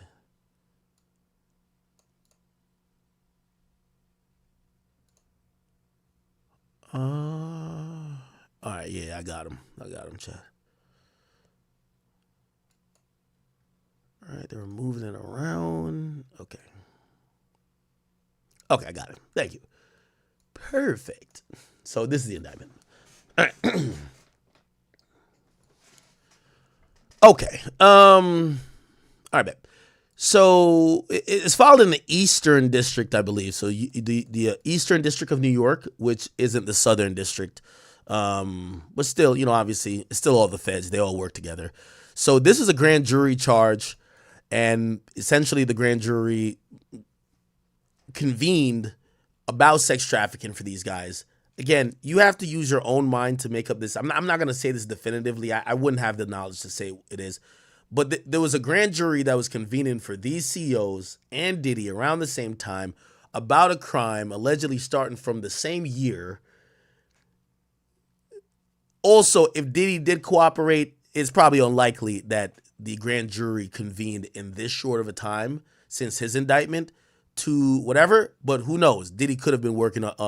He could have been, he could have met with the federal government before. Could have done a proffer. Could have just told on some other people, hoping to get out of it. Who knows? Again, not saying Diddy did anything to get these guys indicted, but it's very interesting. We're watching an indictment that seems very like Diddy, just for some clothing niggas, all right? Okay, cool. So Abercrombie and Fitch, blah, blah, blah. All right, here we go. So, yeah, they to run a business to fulfill their sexual desires, a part of it. They paid for dozens of men. So he goes from 1 to 15 to meet with Jeffries and Smith at various locations, including the property, blah, blah, blah, in hotels in England, France, Italy, Morocco, sent Barthélemy for the purpose of engaging in commercial sex acts with Jeffries, Smith, and the others. Okay, ooh, this is interesting. The others. Now they're calling these sex events in the Diddy indictment. They're calling them freak-offs. So they're calling these sex events. Wow, interesting. Some of the men traveled and were paid to attend multiple sex events. Now here's another comparison to this Diddy, the Diddy freak-off shit and this. In the Diddy freak-off indictment, it was paid prostitutes that were of age, okay? Now, did he fuck some underage kids? We don't know. But the paid escorts that were men were of age, allegedly, at least so far that we know with Diddy. In here, they're saying that it appears that, well, maybe we didn't get there yet, but it says it were men paid for multiple sex events. Let's just keep reading. Okay.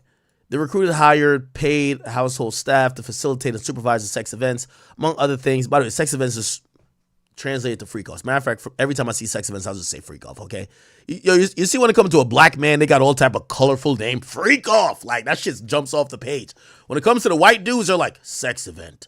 That's boring. No, call it freak off. Call it freak off for the white people, too. White people have freak offs, too. Nah, don't only do that to Diddy. Both of them were having freak offs. Like, Diddy was, freak offs just sounds foul. Sex event just sounds like it's like some corporate, what the fuck? Hell nah. This is a freak off. At the direction of Michael Jeffries and Matthew Smith, the staff was present, observed, and acted as security, including controlling the exit and entries for the freak-offs. They provided the men with alcohol, muscle relaxants known as poppers, lubricant. Okay, yeah. How many bottles of Viagra you found over there? Viagra and condoms. That's the only thing that was missing in the Diddy indictment. Not one condom was ever found. Holy, among other items. As directed by these guys, the staff directed the men, among other things, to wear costumes, use sex toys, and prepare for particular sex acts. Either Jacobson or the staff paid the men for attending the freak-offs. The defendant, James T. Jacobson, traveled through the United States and internationally to recruit and interview men. Wow, they were interviewing niggas? How do you interview somebody for a freak-off? During the tryouts. Oh, my God. Yo, you ever hear how these strippers got to go try out for the club? Imagine being a nigga and you got to go try out for the freak-off. Shit. During the tryout. Pause at this. During the tryouts, they required that the candidates first engage with commercial sex acts with him. God damn. Oh, y'all hear the audition for the freak-off? All right, who first? All right, suck my dick, nigga. Pause. Like obviously, that's what they were telling the guys. So Jacobson was telling them, to try out for the freak off, you got to suck him off. God damn. The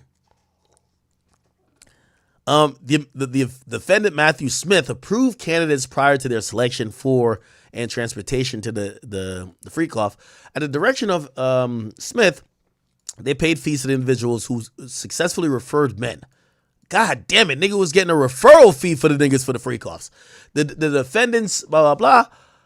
Others acted at their direction, employed coercive, fraudulent, and deceptive tactics in connection with the recruitment, hiring, and transportation of maintaining solicitation and payment of the men engaged in commercial sex, for example. By the way, I think what we're also finding out here, and I'm wondering if, let me peel back a layer and expose the fourth wall or third wall, whatever that saying is.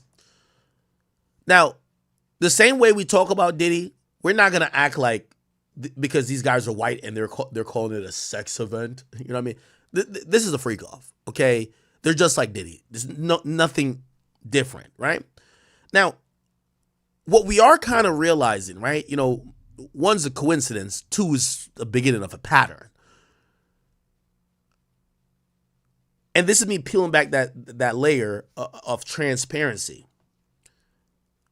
It is very common in the music industry and in many industries, especially even Hollywood industry, that when successful men or when people are trying to court actors, I know some NFL agents and even NBA agents, when they're trying to court a player or even when they're trying to even talk business, they get the sex workers popping.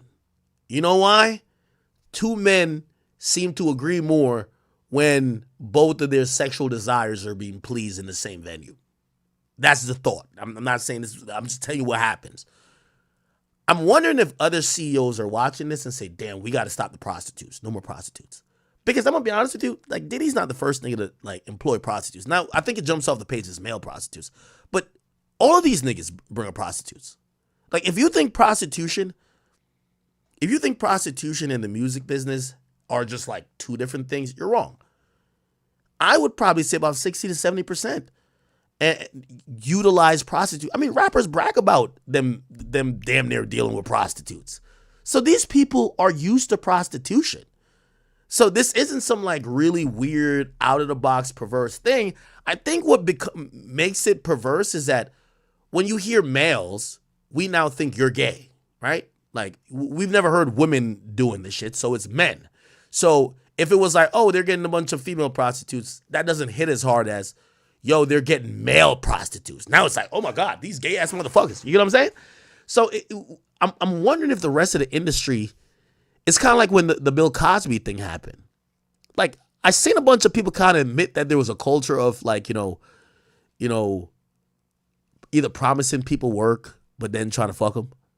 Or even in the movie industry, be like, yeah, it's just acting like you're going to audition for a role, but then it turns to the casting couch. And obviously not right, but that was a culture of those industries. There is a current culture of prostitution. Like if you're a hot rapper that's going to go sign to a label, the label going to send his A&R out with the credit card for the label, and they're going to bring it to a strip club, or they're going to like whatever you want. And sometimes they got a couple of bitches on deck, especially when y'all go to LA. Y'all rappers who keep flying out to LA talking about you have a label meeting. That label meeting is going to be for 2 hours. You're going to be dancing on the table for 30 minutes. And really, your lawyer know everything that they're going to offer. They just need you there to make you feel like they're there for you and they can relate to you. And sometimes it's only so much they can relate to you in a boardroom. Oh, you like smoking weed? I bet we booked a session and we got the weed man pulling up whatever weed you want. Oh, you like coke? I bet. Let me tell you this. 90% of I won't even limit it to hip hop.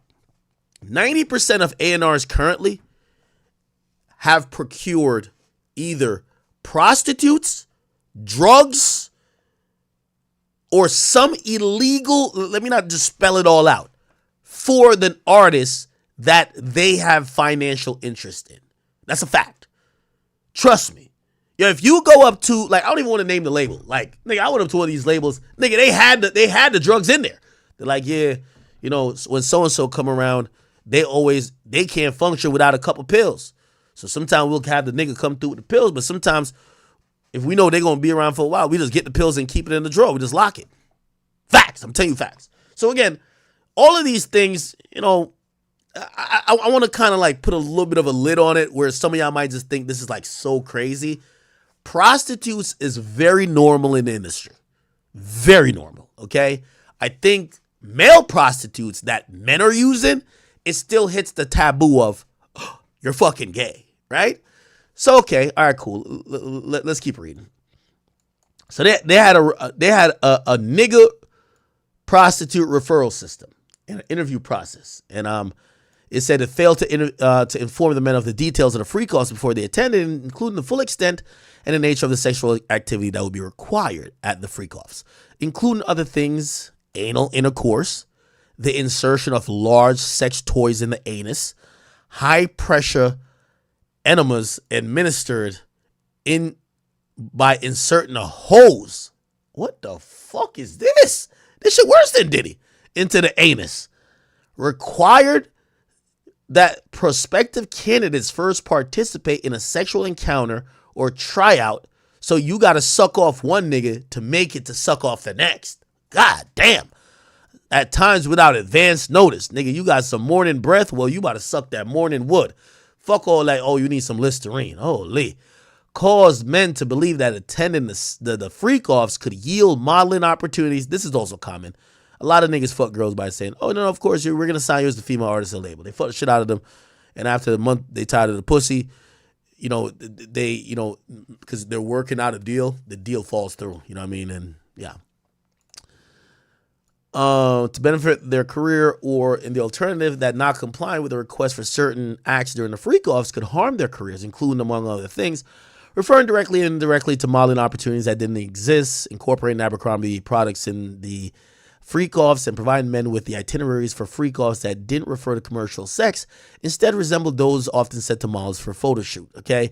So essentially, some of these guys, I guess they thought Abercrombie and Fitch, just like in the music business, some of these women think, oh, I'm a bad bitch, I'm a rap. Like, yeah, like, well, no, the nigga saw a music video of you look good, you rap that you love sucking cock. He didn't invite you here to the studio session for you to make another rap about sucking cock. He just wanted you to suck his cock. That's kind of like, you know, that happens in multiple industries. The movie thing. Yo, oh, we've seen you actors. We think you could be like the bad bitch that's played as the love interest.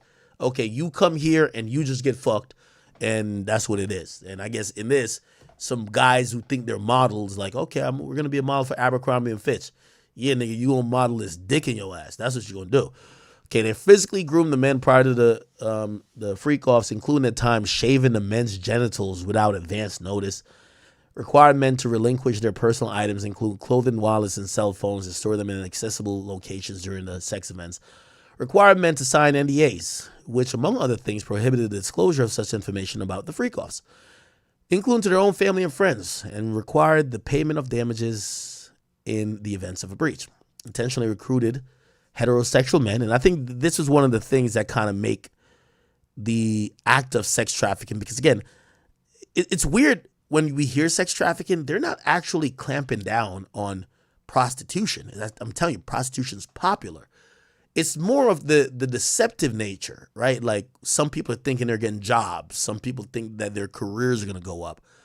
And it's a deceptive way to kind of entice or coerce someone to fuck. So it's like, so you're intentionally recruiting heterosexual men, certain of whom were unwilling to participate in sex acts, including anal sex, that insisted that men who previously stated they were unwilling to engage in particular sex acts, including anal sex, nonetheless engage in acts during the freak-offs. They pressured men to consume alcohol, Viagra, muscle relaxants. Is it muscle relaxants that the booty hole could open? Like, I don't know. Known as poppers during the freak-offs. Required the presence of staff during the freak-offs that ensured men attending didn't leave the freak-offs until they decided the freak-off was over. On more than one occasion, they either directed or personally injected men in their penises. What the bumbleclot? They personally injected men in their penises with a prescription-grade erection. What the fuck could you inject in your penis to get an erection? Inducing substance for the purpose of causing men to engage in freak-offs in which they were otherwise physically incapable or unwilling, notwithstanding the fact that these injections were not medically indicated and frequently caused men to suffer painful physical reactions that lasted for several hours. They employed their use to fulfill their own sexual desires by causing men to submit to them. On more than one occasion, They engage in sex acts, continue to engage in sex acts that cause men to engage in sex acts, include but not limited to anal penetration and the use of high-powered enemas to which men did not or were not able to consent. Now, these are the allegations of sex trafficking here. From 2008 to 2015. Okay. That's interesting. So with Diddy, it was 2008 to 2024. So they accused Diddy of doing his freak-offs to the current date. This one is saying this stopped at 2015. Now, if you're thinking about maybe the Diddy snitched or something like that, they started this investigation around at that time, but they stopped. Allegedly, the sex trafficking stopped in March 2015. Anyway, by the way, I'm pretty sure we could Google this guy's name. Let's Google this name real quick. Mike Jeffries, CEO Abercrombie. We just want to know when he was CEO from. Yeah, he was CEO till 2014. Okay, that makes sense. So he lost company resources in 2014, probably 2015. Couldn't do the freak off shit no more using the Abercrombie, which this is like a prototypical Abercrombie and Fitch should be getting sued. Like, he clearly was using and abusing his position as CEO.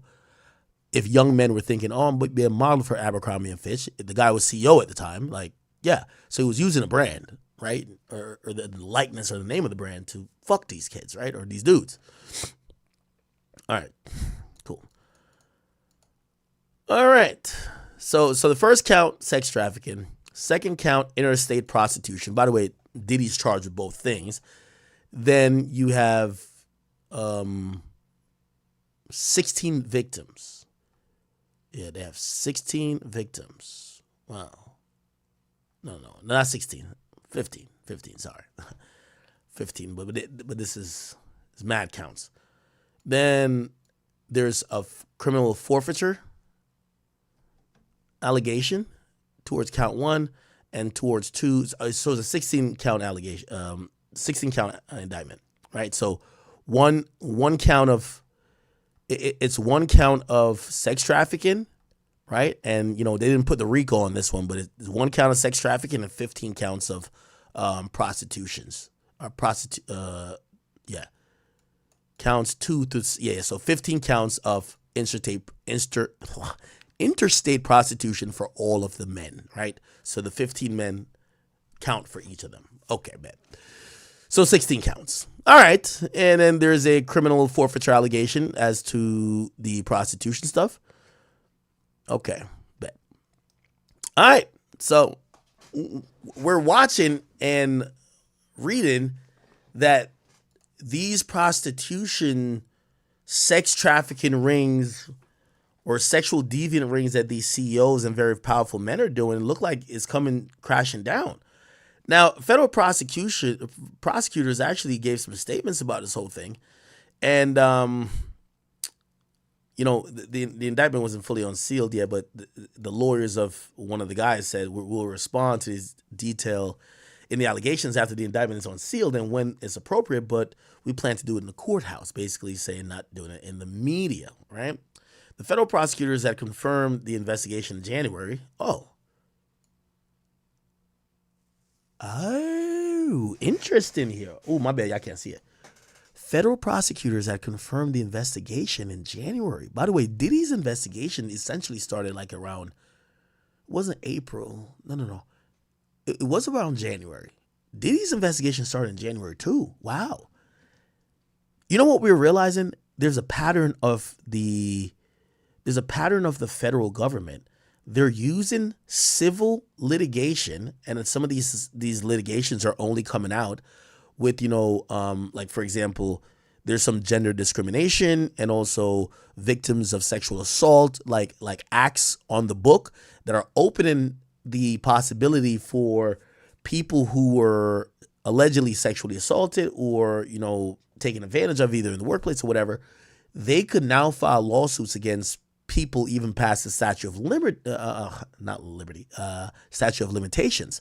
So it looks like the government's sitting back, looking at these lawsuits and starting to investigate based on these lawsuits. Ooh. Which, if you know what this means, if you're right now a federal civil let's just say a civil litigator. So you're a lawyer that would sue on behalf of a victim. Right now, you got to be licking your chops because Diddy essentially went down because he didn't pay Cassie, and then 30 lawsuits came out afterwards, and it started making so much noise, they started investigating. Then, who else? Then it looked like there was civil lawsuits filed against this guy, or one of these guys, probably the CEO, that he probably didn't settle before it went public, and then they started investigating. So right now, if you're like a lawyer, you want to go sue everybody powerful. Anybody who's a CEO, if somebody got fucked by you, if you're a lawyer, you want to chase a little bit of money, go sue them, or not even sue them. Go to them and say, hey, listen, we're about to file a lawsuit, okay? We need $500,000. If we get $500,000, we're not going to file a lawsuit. We'll sign an NDA. You'll never hear nothing of this again. Now, the person might be arrogant and to say, well, if you ain't go to the cops back then, why the fuck the cops going to check out what you say now? And that will be the arrogance to say, nah, I ain't paying you shit. Then the person files a lawsuit, then the cops look into it. And then, obviously it looks like the federal government will look into some of these bigger things, right? Okay, Jeffries, all right, cool. One of the plaintiffs, all right, all right, okay.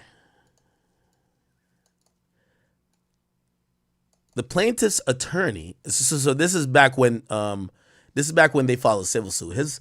So one of the plaintiffs, David Bradbury, a former crewman on the reality series Below Deck, said Jeffries made Abercrombie successful by the overly sexualization of young men. His lawsuit accused Jeffries, Smith, and Jacobson and Abercrombie itself of luring attractive young men under the guise of making them a model, then forcing them to take drugs and perform sex acts. The plaintiff's attorney, Brad Edwards of Edwards Henderson, told ABC News in a statement, as we laid out in our lawsuit, they're talking about a civil lawsuit, this was the Abercrombie-run sex trafficking organization. By the way, why do they describe it like that? Who got the most money? Abercrombie and Fitch. So they want to basically place the blame on the organization. That permeated through the company and allowed the 3 individuals arrested today to victimize dozens and dozens of young aspiring models. Powerful individuals have for too long trafficked and abused for their own sexual pleasure young people with few resources and a dream of making a successful career in the fashion or entertainment. Okay. So I played this, but what y'all think? Arrested as part of a criminal sex trafficking investigation by the FBI. Mike Jeffries was accused in civil lawsuits filed in 2023 of sexually exploiting young men at parties. Why they got this picture of him, man? He looked like he on some shit, right? They gonna use the goofiest picture of you to make you look like a creep already, bruh. He held with his partner. Jeffries is credited with turning Abercrombie and Fitch into a fashion powerhouse, but has come under criticism in the past few years on accusations of discrimination and over-sexualizing male models. Jeffries' attorney says he will respond to the allegations after the indictment is unsealed and when appropriate. ABC News legal contributor Brian Buckmeyer is joining me now for more on this. Brian, great to see you. We're expecting to hear more at a press conference around noon Eastern today. But what developments in the investigation do you think led to this arrest so many years later? Let's play this and let's see if we can find the press conference. Absolutely, but first and foremost, as a disclosure, I have to say that I did work for Abercrombie's sister company, Hollister Co., as a model, both in terms of providing service for finding clothes. I was one of the people standing outside with less clothes than you usually see me now, interviewing people and talking to people who come in, and also I in the bag. So I was not a part of this in any way, shape, or form, just kind of giving that disclosure. But in terms of coming next, I think what's next is we're going to potentially see what the charges are, sex trafficking, see how many victims there are. And this could be, I think, very similar to what we saw with Sean Combs and the SDNY, that one civil lawsuit kind of opens the floodgates to more civil lawsuits, more charges, more allegations. And I think this is just a Pandora's box waiting to open. So I know we're expecting more details around noon today, but what comes next here? What could be the next steps? Okay, so we do have the press conference as well. We'll play a little bit of this and we'll move on, all right? Here we go. Good afternoon. I'm Breon Peace, the United States Attorney for the Eastern District of New York. thank you all for joining. Another black brother. That's the. Is this AUSA? Hold on. Good afternoon. I'm Breon Peace, the United States Attorney for the East. Yeah, there's another black brother. Oh wow. Let me Google this. U.S. Attorney for Eastern District of New York. The black Breon Peace. Yeah, the black brothers are winning, huh? Oh shit. I guess we're seeing a trend. The black brothers are getting AUSAs, but then when you look over, and especially when they start talking about sex trafficking, they got a whole lot of Beckys. Look at the Beckys. These are you're not gonna see that brother in court. You know who you're gonna see in court? These people right here. These white women and probably these people there. Pleasure, young people with few resources and a dream of securing a successful career in fashion or entertainment. To anyone who thinks they can exploit and coerce others by using the so-called casting couch system. Holy casting couch. Sound like some Gucci third leg shit, huh? This case should serve as a warning. Prepare to trade that couch for a bed in federal prison. The message. Oh shit, bars. System. This case should serve by using the so-called casting couch system. This case should serve as a warning. Prepare to trade that couch for a bed in federal prison. The message from today's prosecution is clear. Sexually exploiting vulnerable human beings is a crime. And doing so by dangling dreams of a future in fashion or modeling or any other business is no different. My office and our law enforcement partners will always prioritize standing up for victims, no matter their gender and no matter how powerful the wrongdoers think they are. We will hold them to account. By the way, everybody in Twitch, man, shout out to y'all. I'm gonna gift about like 100 subs. Let me see. How do I do this? I told y'all I owed y'all 100 subs. I'm about to gift it. Think did it work? Or my card got declined? Oh no. Did it work? I can't tell if it worked. Did it work? It did work, because I can see it on Twitch. It said I gifted 100. Yeah. Thought my shit got denied. Broke ass academics. Okay, so I did gift 100 subs. I can show y'all. It should be up there. Because I can see it on Twitch. It said I gifted Wait. I don't see it? Dismiss. I don't know. I see it on my thing. I gifted 100. I think y'all seen it.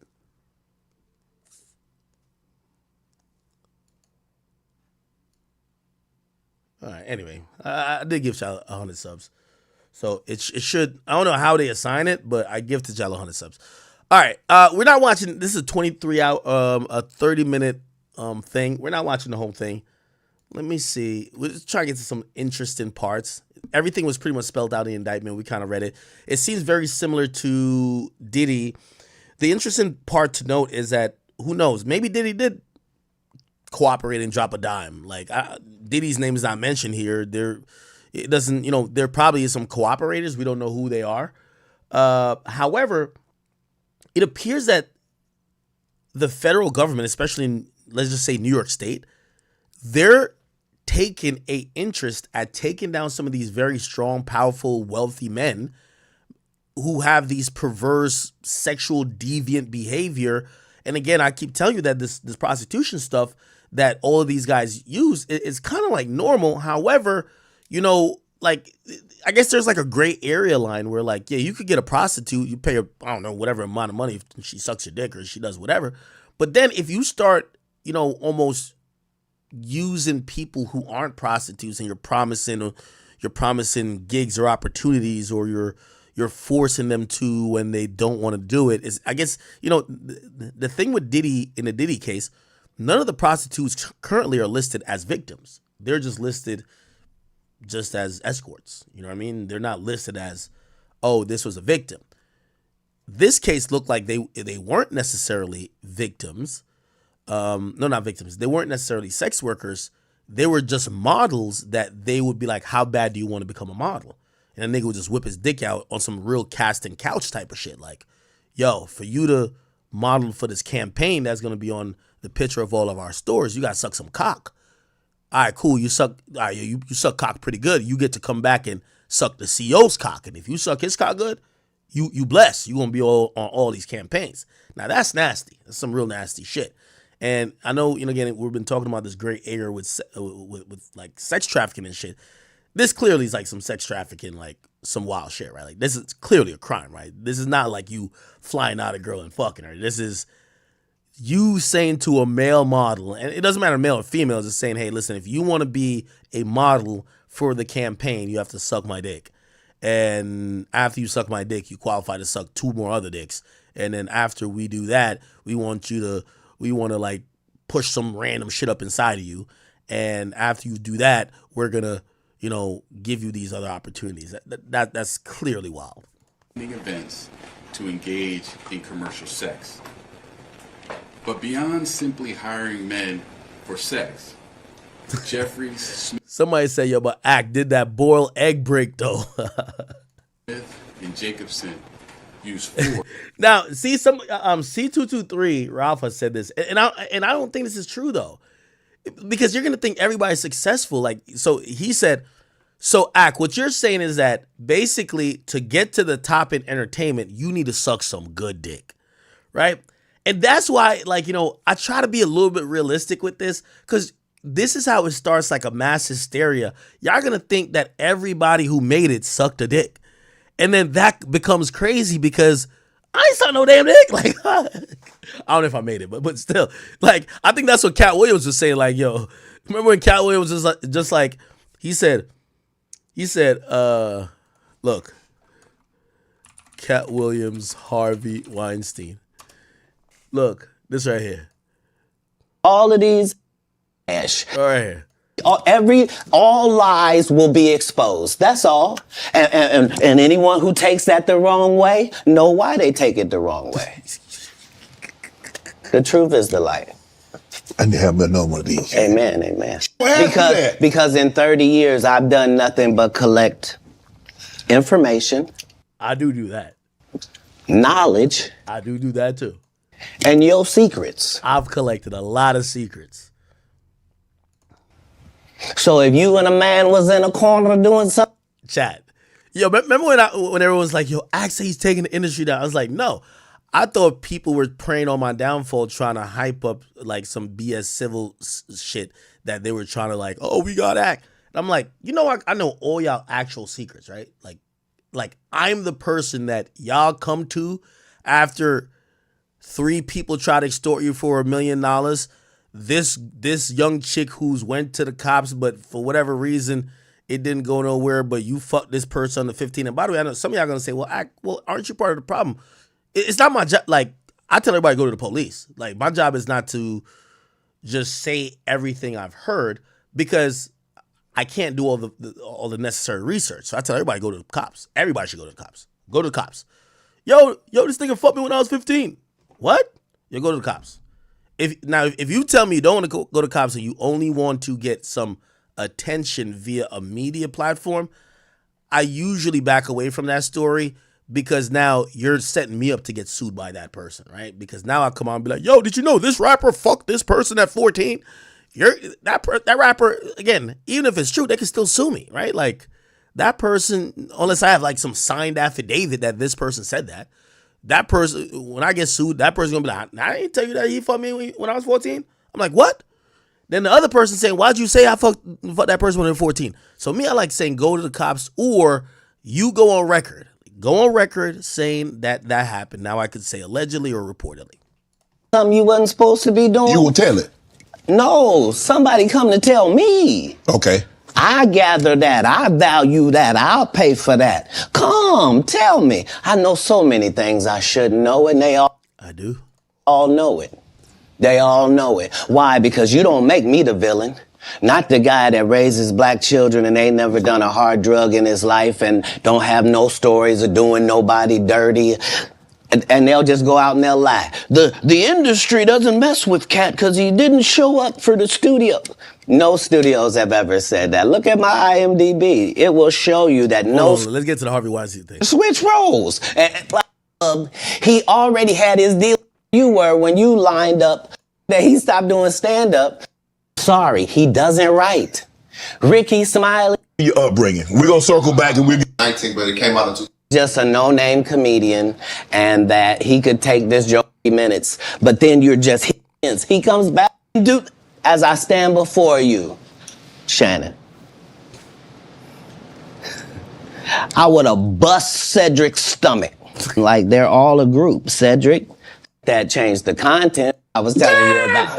Right. Because P. Diddy be wanting to party. And you gotta tell him no. You got to tell him no. I did. I did. See, I got the receipts for everything I'm telling you. That's why I can say them so freely. Kid, I need another one. You here, get you another one. Thank you, sir. Thank you. Come on. Because early on you was accusing me of being...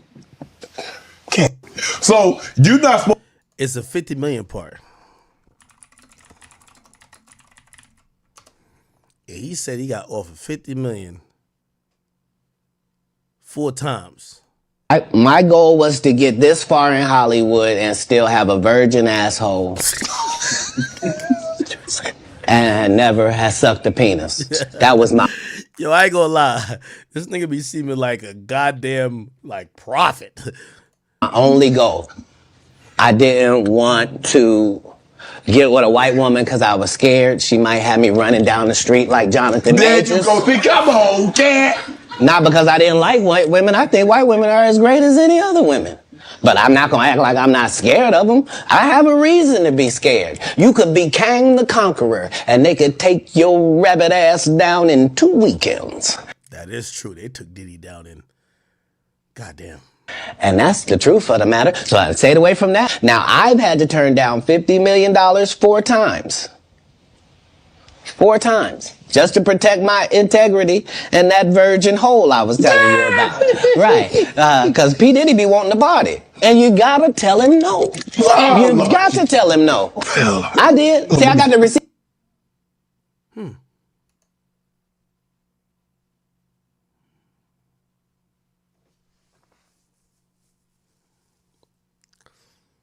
I feel like sometimes I shit on... I do shit on, like, conspiracy theories sometimes. Even though sometimes I'll entertain it like for a little bit, but not too much because I like to be based in reality. But also, I think the reason why I do shit on it is because I'm also looking at my experience, right? So like, I do have a lot of these motherfuckers' secrets. Like, man, I know right now, chat, I got a list of these people got herpes, these people got AIDS, this person cheating on his wife with this person. These are all the side chicks, bro. Trust me, when I look at all of this shit, I'll be saying, listen, even if they don't like me, who would fuck with me? Because my whole entire job is to listen to the people you didn't pay off, the person who mad at you, your ex, your ex-lover, the nigga you fucked, but your people think you're straight. Like, I've heard it all. And I usually sit back, corroborate shit, and I'm usually waiting for the time that is public. That's when I come with it. That's when I be like, yo, wait, how you got some more info? No, it's public now. Now I can speak on it. I remember talking to Cardi B, and I told Cardi B, what I tell Cardi B? What did I say to her? I said, I would have never said nothing about Stephon Diggs if that shit wasn't private, if that shit wasn't public. Just being honest. Because I hear about things like this all the time. I do. I wouldn't have commented on it until I felt it hit public domain already. So I'm like, all right, niggas already know. Cool. Even I don't know if they knew because I teased it. Or maybe like, whatever. Anyway. But that's kind of how a lot of things are. But here's the thing with my cynicism, right? A lot of that is based on what I've heard and my experience. Now, also, like, with all due respect, I don't think, and good for me with that, even though it's almost like a self-deprecating, like, joke or whatever. nobody's saying, like, imagine if Diddy, and I want to name a couple of the other niggas who are allegedly gay, if they're sitting around the freak off planning table, no one's gonna be like, yo, which nigga we want to fuck this week? And somebody be like, let's fuck Ack. Like, nobody's gonna say that. So it's like, maybe also I'm a little bit like prejudiced because like none of nobody's trying to fuck me, my nigga. Like, I'm sorry, I'm good. No, I'm sorry, I'm good. Right? So it's like, you know, I heard all these niggas was trying to. I ain't gonna say the name because y'all gonna run a headline. But a couple of these R&B niggas, you know them R&B niggas. All them R&B niggas used to be showing their abs like washboard. Yeah, they was trying, like, male executives was trying to fuck them. So again, that's what they were into. Maybe I'm a little bit in disbelief of like sometimes how deep the rabbit hole is. No Diddy, because like, yeah, I'm hearing this shit third hand and I'm corroborating it behind the scenes whenever I can. I'm hearing multiple people tell me at times. But, like, it's not like it's happened to me, right? Like, you know what I mean? Like, I know I said, like, Diddy invited me to a party. Like, I don't think Diddy was trying to fuck me, my nigga. You know what I mean? I'm just keeping it in the bean. Like, I don't think none of these motherfuckers trying to fuck me. I'm just keeping it 100, right? But I might just not be their type. You know what I mean? Like, shit. Like, I'm trying so hard not to say, like, a few names. But there's a couple of R&B niggas that came in this game, from what I heard, completely straight. Now they gay as hell. Like, how the fuck did that happen? That's a little odd. How the hell when you was broke and then, I won't mention the place they from, niggas was saying you was the gangster nigga who sing. Now they say you the sweet nigga who got a boyfriend. Like, how does that work? Like, I don't know. So maybe, bruv, I really don't be knowing. Anyway. Of course, fraud and coercion to traffic those men for their... Yo, somebody say, yo, Ack, you jealous you not their type. Yo, I mean, chat, do you think you think I should be jealous that nobody ever thought I was good enough to get fucked? Like, yo, I came in this shit independent. I'm climbing up the ranks. Nobody thought I was good to get fucked? Damn. I was gonna make a joke, but I'm too Jamaican and it's too gay. I can't make it. I can't make it. I was gonna be like, yo, nah, I can't make a joke. I can't make a joke. I'm gonna say, but I can't. Nah, I'm not gonna say. Nah, I can't say it's too gay. It's too gay. Like, I couldn't go to Jamaica after I said that. Their own sexual gratification. Somebody said, hey, yo! For example, as y'all with the jokes with me too? Y'all in the joke? I was just thinking, I'm like, damn, everybody say I look like a chipmunk. Not one of these niggas saying, yo, look at this big cheek motherfucker right here. Maybe we could stuff a few. Nah, pause. That's a joke, nigga. That's a joke. It's a joke. It's comedy hour. We're about to get into comedy hour. I'm getting a little bit saucy. Where we at? 3 hours? This is when I get a little saucy, okay? Pause on the saucy. That's when I get a little saucy. Hilarious. Referral system and an interview process that did not inform the men of the details of the sex events before they attended. Drill, edit this out of the YouTube clips. I gotta realize I got a Jamaican flag back there. Everybody knows, yo, man, I'm a real bad man, damn. And I know Batty man thing. So, yo, listen, get out of there. But I was trying to make a little joke. Including the full extent and nature of the sexual activity that would be required of the men at these events. They caused the men to believe that attending these sex events could yield modeling opportunities. I ain't gonna lie to you. Hey, I'll say something and watch nobody cover this. From what I heard, half the executives from the 90s are guilty of this. Fucking women, music executives, fucking women who came with aspirations of wanting to be a rapper or especially an R&B singer, and the CEO of whatever company that were interested in them fucking them. Because you have to remember, this wasn't like, you know, the gatekeepers in the music industry at that time, you needed them. You couldn't be like, oh, okay, I'm about to go just make some songs and hopefully I'm going to blow from the crib via TikTok. No! You needed a few of these executives. And apparently the executives, again, I'm going to just speak very loosely. I just don't want to implicate nobody because, you know, again, I do think these are the type of things that if I'm one of them guys from then, I got to be lawsuit ready because you ain't going to throw my name into like a few allegations and then I'm motherfucking getting ton of lawsuits from all the bitches who done suck my dick, who I promised them that they could be the next big R&B star, but all they did was show up to the goddamn studio and suck me off and suck 2 other niggas off and the engineer. But yeah, that was happening a lot. You're not gonna hear nobody admit it, but I would say half of the executives in music and hip hop, and by the way, none of them will even respond to what I'm saying, or if they respond and say cap, I don't even want somebody to say cap, because anybody that say cap, when people challenge me, I start snitching. I just start saying names. But more than half of the goddamn executives in music used to promise women opportunities to get in the game, and a lot of times it was baseless. It was a way for them to have sexual access to those women. Women who came to studio sessions to try out, to record, and ended up on their knees buffing off a nigga, and found out pretty much later on there was no real plans to really evaluate their talent. It was just a sexual fling, right? So that is some casting couch shit.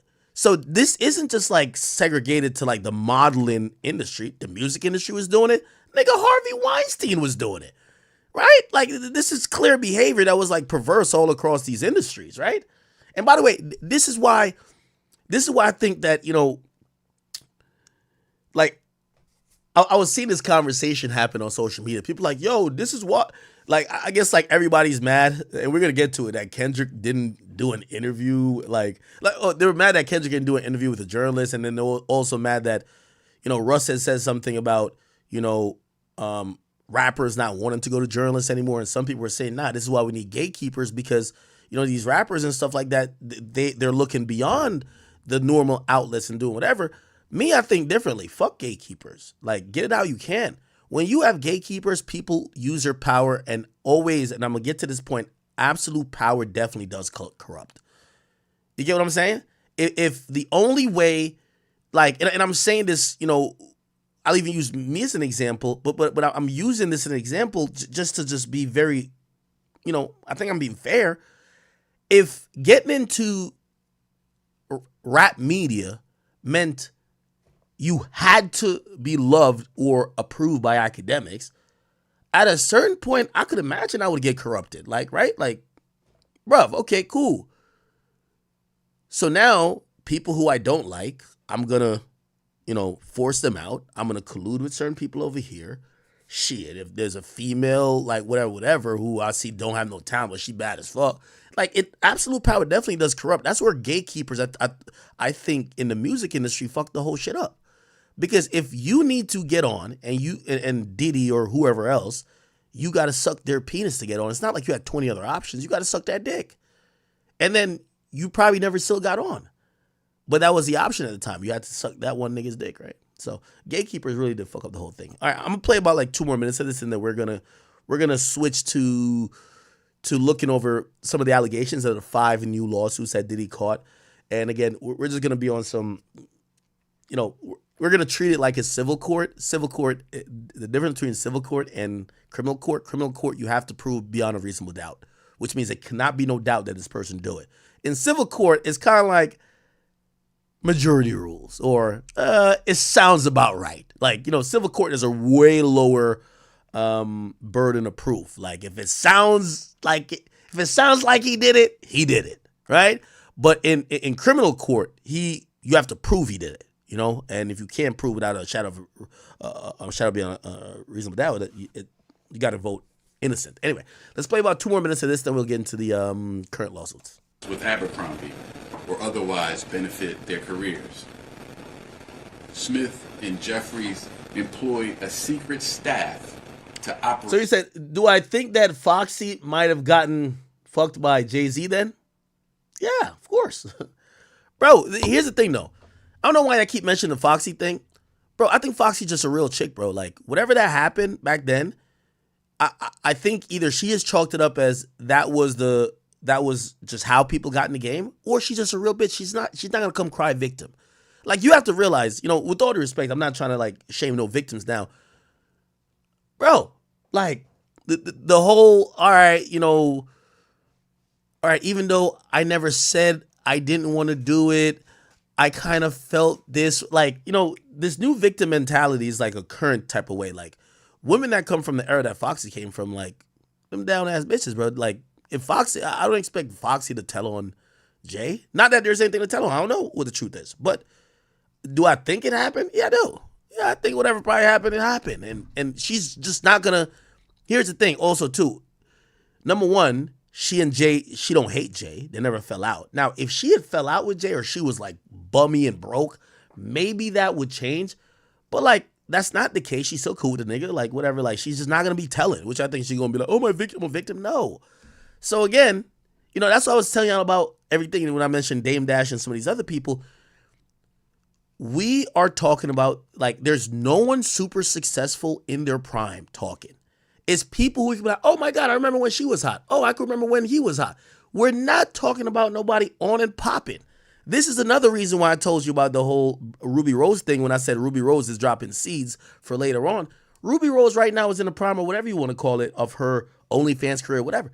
Wait till like when she's like 50 and she's not attractive anymore and she's lost that appeal and people aren't running to every photo she posts or her OnlyFans. She's going to come out with a book and she's going to say the real shit then. Facts. I could book it. Right now, she's having her moment. There's nothing to tell when you're having your moment. But wait till her moment is done. When she's 50 and unattractive, she's going to have a different perspective of all of these little flings. Factuals. Especially the ones that she allegedly had underage. And whoever, and by the way, if all of them, there's about like 5 popping rappers who fucked her when she was underage. If them rappers not cool with Ruby when she hit 40 or 50 and she's physically fell off, you getting snitched on. That's a fact. So I want to name the rappers now. We've heard that their names already. Y'all better keep cool with Ruby Rose and play it very cute. Because the moment when y'all not benefiting her no more and she's 40 and 50 and she can't get it how she normally was getting it, she gonna say, y'all took advantage, 100%. It's not just her. That's just the nature of the beast. And it feels like those are check boxes when we're hearing a lot of these victims. Not that they're not victims, but when do they speak on the shit that they were victims of?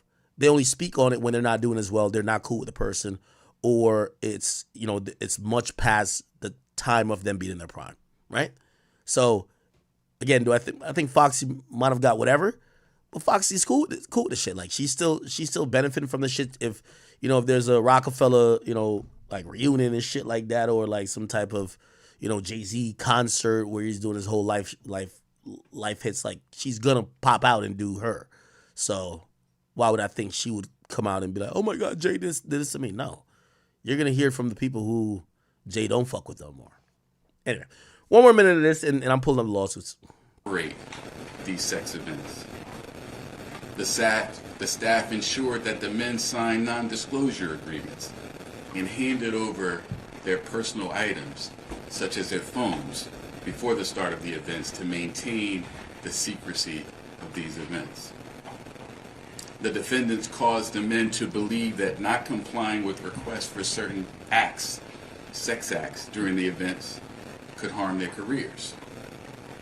The defendants pressured the men to consume alcohol, Viagra, and muscle relaxants known as poppers during the sex events.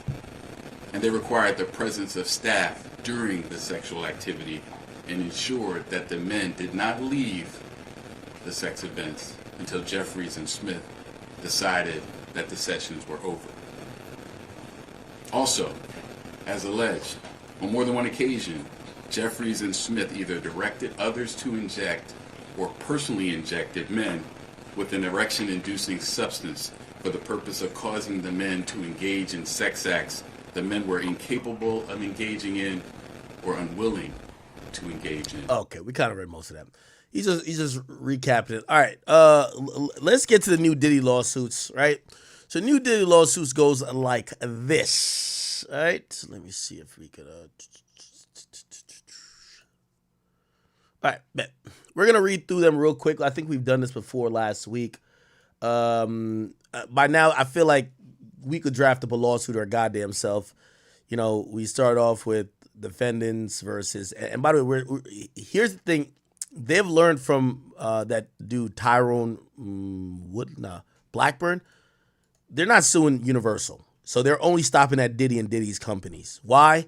Universal is letting every lawyer know, and they did this specifically through Tyrone Blackburn. They said, yo, if y'all lawyers sue Diddy and y'all bring this to the Universal level, we're going to spank you in court like a little petulant child. So now they're not suing nobody besides, and just look at this. Sean Combs, Daddy's House Recording. Did he own that? CE Opco, that's Combs Global, Combs Enterprise, Bad Boy Entertainment, Bad Boy Productions, Bad Boy Books, blah, blah, Bad Boy Records, Bad Boy, it's just all Bad Boy shit. Now, here's why I'm telling you that these people filing these lawsuits know who to fuck with. So now we find out if you're suing Diddy, you can't sue Lucian Grange, you can't throw him in there as the potential financier, or you can't throw Universal Music Group as a potential financier. Even though when Diddy had deals with major labels, it was through Universal, and Lucian Grange was the head of that. So you can't throw them in there because their lawyers are saying, we're going to spank you little niggas. Don't fuck with us like Diddy. This another level. I'm going to tell you who else you can't throw in there. Because this lawsuit here mentions that the assault happened at a Ciroc vodka party. Who owns Ciroc, chat? Diageo. Don't people think Diddy's getting his ass whipped right now because of Diageo? How are you going to sue every company? Yo, you sued the studio the nigga owns. How are you going to sue every company Diddy owns and claim that the assault went down at a Ciroc party, but not sue the company that makes Ciroc, which is Diageo? You know why? They know who to fuck with. You're not fucking with the billion-dollar companies, UMG and Diageo. Diddy, he's cooked, so you can fuck with him. So here's the intro. They see compensatory and punitive damages for sexual assault. The assault took place, as I said, Ciroc party. It makes sense for you to sue Ciroc, which Ciroc is Diageo. But again, they know who to fuck with. They're not fucking with Diageo. Get what I'm saying? Cool. So no part of the lawsuit, and they learned from that Tyrone Blackburn shit. They're not going to be like, oh, this was funded by Diageo. This was funded, that owns Ciroc. They probably gave the budget for the party. So because they gave the budget for the party and the assault happened at the party, y'all, fuck no. You don't want to see Diageo in court. They're going to fuck you up, okay? All right, anyway. So this is the whole thing. We're just going to get to factual allegations. It's kind of crazy. We just know how these lawsuits look at this point. Jurisdiction, here we go. Factual allegations. In and around 2022, during a promotional party for the launch of Combs' Ciroc vodka drink, Combs sexually assaulted a plaintiff, a businessman from the LA area, and an owner of the family business specializing in renting luxury car and jewelry. All right, let's just put this in perspective already. So they trying to tell me Diddy held a Ciroc vodka party, and Diddy fucked a grown-ass man from the LA area that owned businesses and rented luxury car and who's a jeweler. Really, nigga? Okay, might be true. Let's just keep going. Over the previous years, plaintiff had established a business relationship with Combs, who was a customer of his rental business. So Combs used to get either cars or jewelry from him, often rented vehicles and jewelry for himself in his entourage.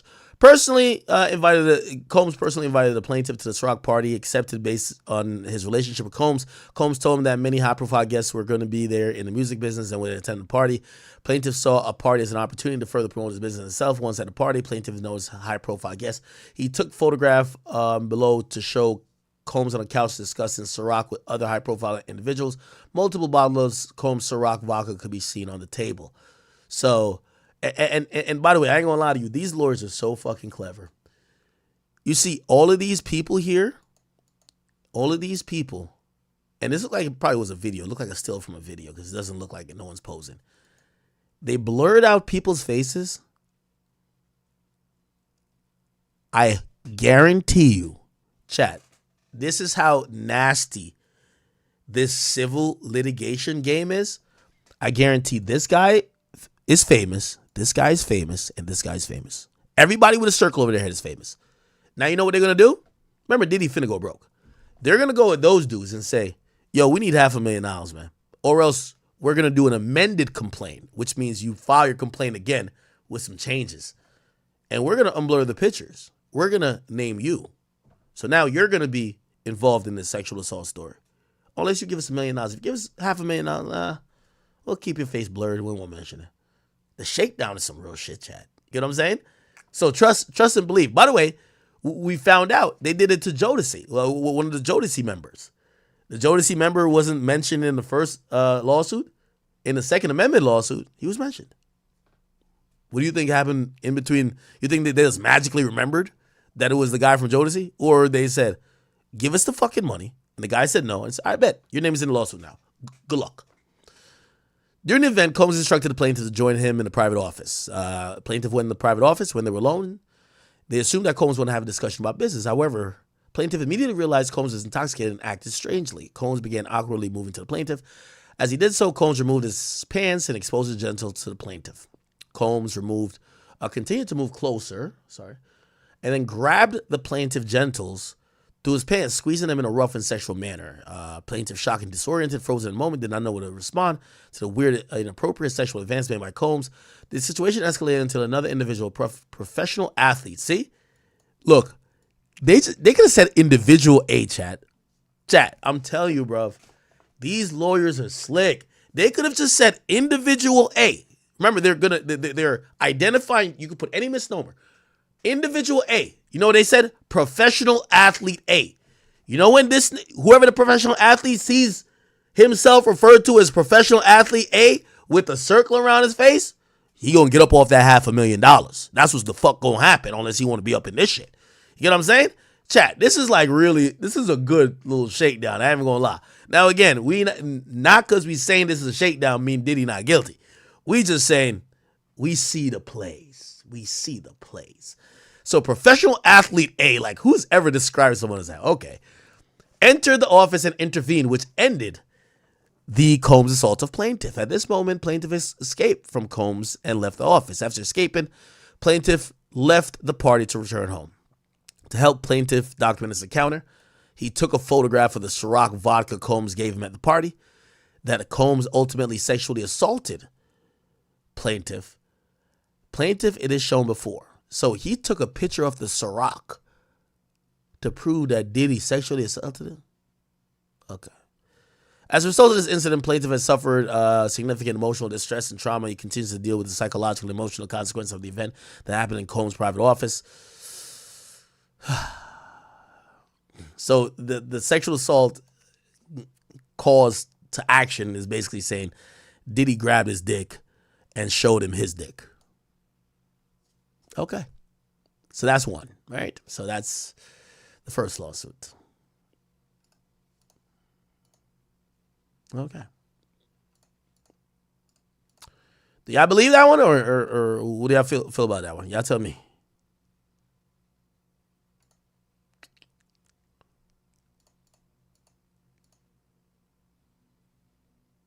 Okay. All right. Another one. Plaintiff was drugged and repeatedly essayed by defendant Combs and several others, including the unnamed celebrity. Chat, you see, you're going to keep seeing this. Chat, I have a sneaky suspicion. They know Diddy's not paying out nothing. He's paying his every last red cent to try to get out of a goddamn federal indictment that's going to have a superseding indictment. He's trying to put every money he got in his name for bail. He is not going to pay a single motherfucker a dime. He is going to file bankruptcy before that. He's not paying none of these people. So you know what the new game is? Include other people in the fuckery that they pay. Somebody got to pay. These lawyers ain't working for free. Well, right now they're working for free or pro bono. Well, not pro bono, but whatever the term is where, we only get paid when you get paid type shit. So several others, including the unnamed celebrity. Here's the thing. You know this is a shakedown or whoever the celebrity A is.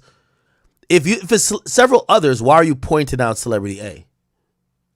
Unless you've hit up celebrity A saying, we're going to name you in a lawsuit.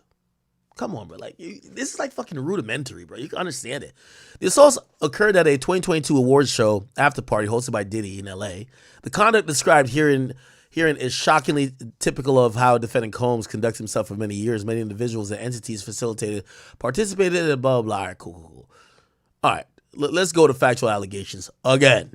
And let's see what they're alleging. Plaintiff, a dedicated personal trainer. Now it's a personal trainer. By the way, it looks like there's a bunch of niggas claiming this shit. Is this a guy? It sounds like it's a guy, right? Plaintiff, a dedicated personal trainer who worked with celebrities and notable individuals concerning their health and fitness. In and around blah, blah, a fashion designer who plaintiff trained told him, so it is a male. Yo, if you're a trainer and you're getting fucked by a nigga you should be training, you got all these fucking muscles as a trainer, and you get fucked or fondled by Diddy. Okay, it could be true. Let's just keep it going. Fuck it. You know why YouTubers love this shit? This is, no matter if it's true or not, it's content, right? Like, nobody gives a fuck. It's just content, right? Like, these just sounds like good stories, you know what I mean? But whatever, okay. In around 2022, the fashion designer who the plaintiff trained him, told him she shared videos. What? A fashion designer who plaintiff trained,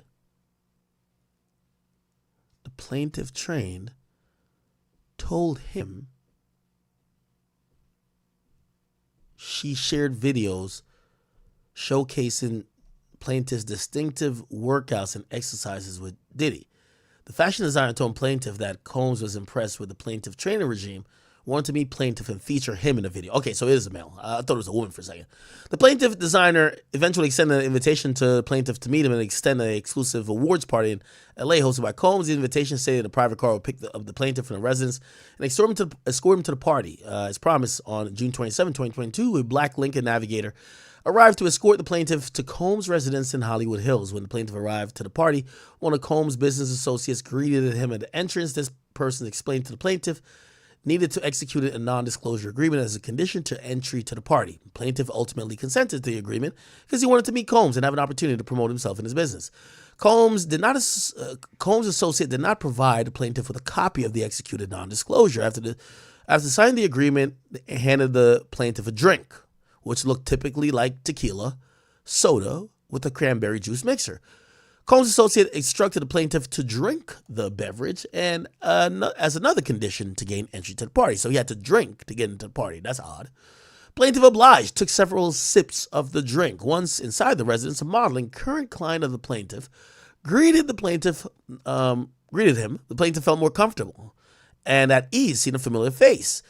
The plaintiff observed numerous celebrities in attendance at the party, adding to the glamorous yet overwhelming atmosphere. Eventually, a business associate of Combs guided the plaintiff from a large room, illuminated with red lights, to a smaller room. There, the plaintiff observed approximately a dozen individuals, including several well-known figures who were engaging in group sex activities. Once inside the small room, plaintiff began to feel disoriented, dizzy, weak, far beyond what he expected from consuming a single beverage. It became clear that something was wrong. He later realized someone had drugged him. A photograph of an actual exemplary container used by Combs and blah blah to insert GHB into his drink. Wait, what the fuck? So you take a drink to get into a party, then later you have a picture of the thing that is used to put GHB in your drink? How did the chicken come before the egg? Okay, whatever. Cool. At this moment, realizing his significant impairment, Combs approached the plaintiff, removed the pants, and began performing non-consensual oral sex on him. So Diddy comes over, pulls down the trainer's pants, starts sucking them off, giving him the gawk 3 million. Combs directed the plaintiff to perform oral sex on another individual in the room, known as Celebrity A. Due to the haze of the drug that had been clandestinely served, plaintiff could not resist Combs' coercion by ordering. Now, here's the thing. Remember I said about the whole Celebrity A thing? I think this is a shakedown of them too. Or really them more than Diddy, because Diddy ain't paying shit. Diddy gonna say he broke. Trust.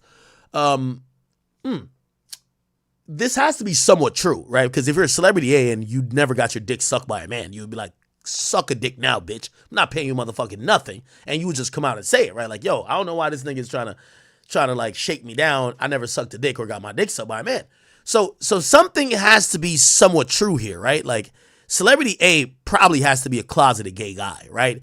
Now, whether Celebrity A believes that this was consensual and the dude wasn't drugged, that's up to whatever, the courts are going to decide, or whatever he thinks happened.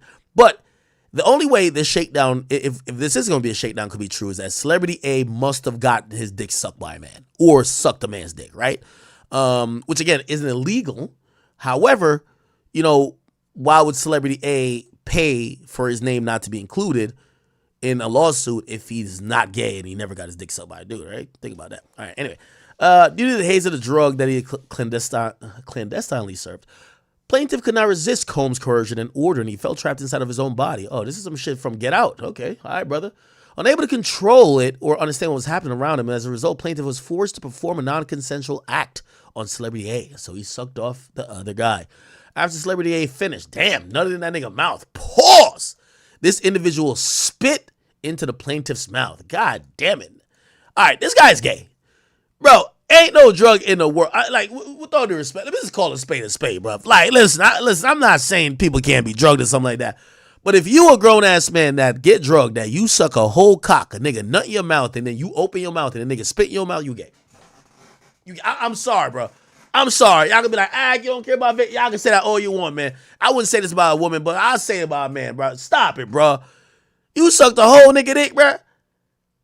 Swallow his nut and let the nigga spit in your mouth afterwards? And you saying, nigga, ain't no drug in the world that powerful, nigga? What the fuck? Anyway, at this point, the drugs in the plaintiff's system were progressively hampering his motor skills. So he had no memory, but he knew how to suck the dick to make the nigga come. And then he knew how to open his mouth to get spit into his mouth, and he swallowed it. Wow. The drugs caused him to lose consciousness for brief periods of time. While in and out of consciousness, individuals at a party forced the plaintiff into sexual acts with both men and women. What type of freaky fuck shit is this? After this nigga sucked dick, they haven't fucked a woman? What? Plaintiff's physical disposition made it impossible for him to reject their advances, otherwise control his body. These individuals, including Combs, essentially passed the plaintiff's drugged body around like a party favor for their sexual enjoyment. Said they were passing this nigga around like a Uno card, bro. This shit crazy. So the drugs in the plaintiff's system ultimately caused him to completely lose consciousness for an extended period of time, and he does not recall anything after that point.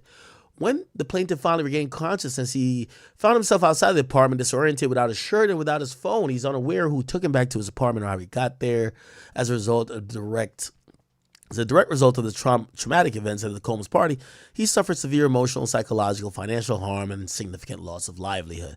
By the way, remember the last 6 lawsuits we went into? One of them detailed calling the cops. Here, it doesn't include that in the factual allegations because it looked like there was no cops called. But also, you could probably make the point that if it was a guy who, let's just go with the narrative saying that a man was sexually assaulted by Diddy and a bunch of other people, maybe it would be embarrassing for a guy to call the cops saying that you were forced to suck a cock, right? Like, imagine telling a cop that, like, yo, cops, I was forced to suck a dick. They'd probably be like, really, nigga? Anyway, so maybe that's why the police aren't involved.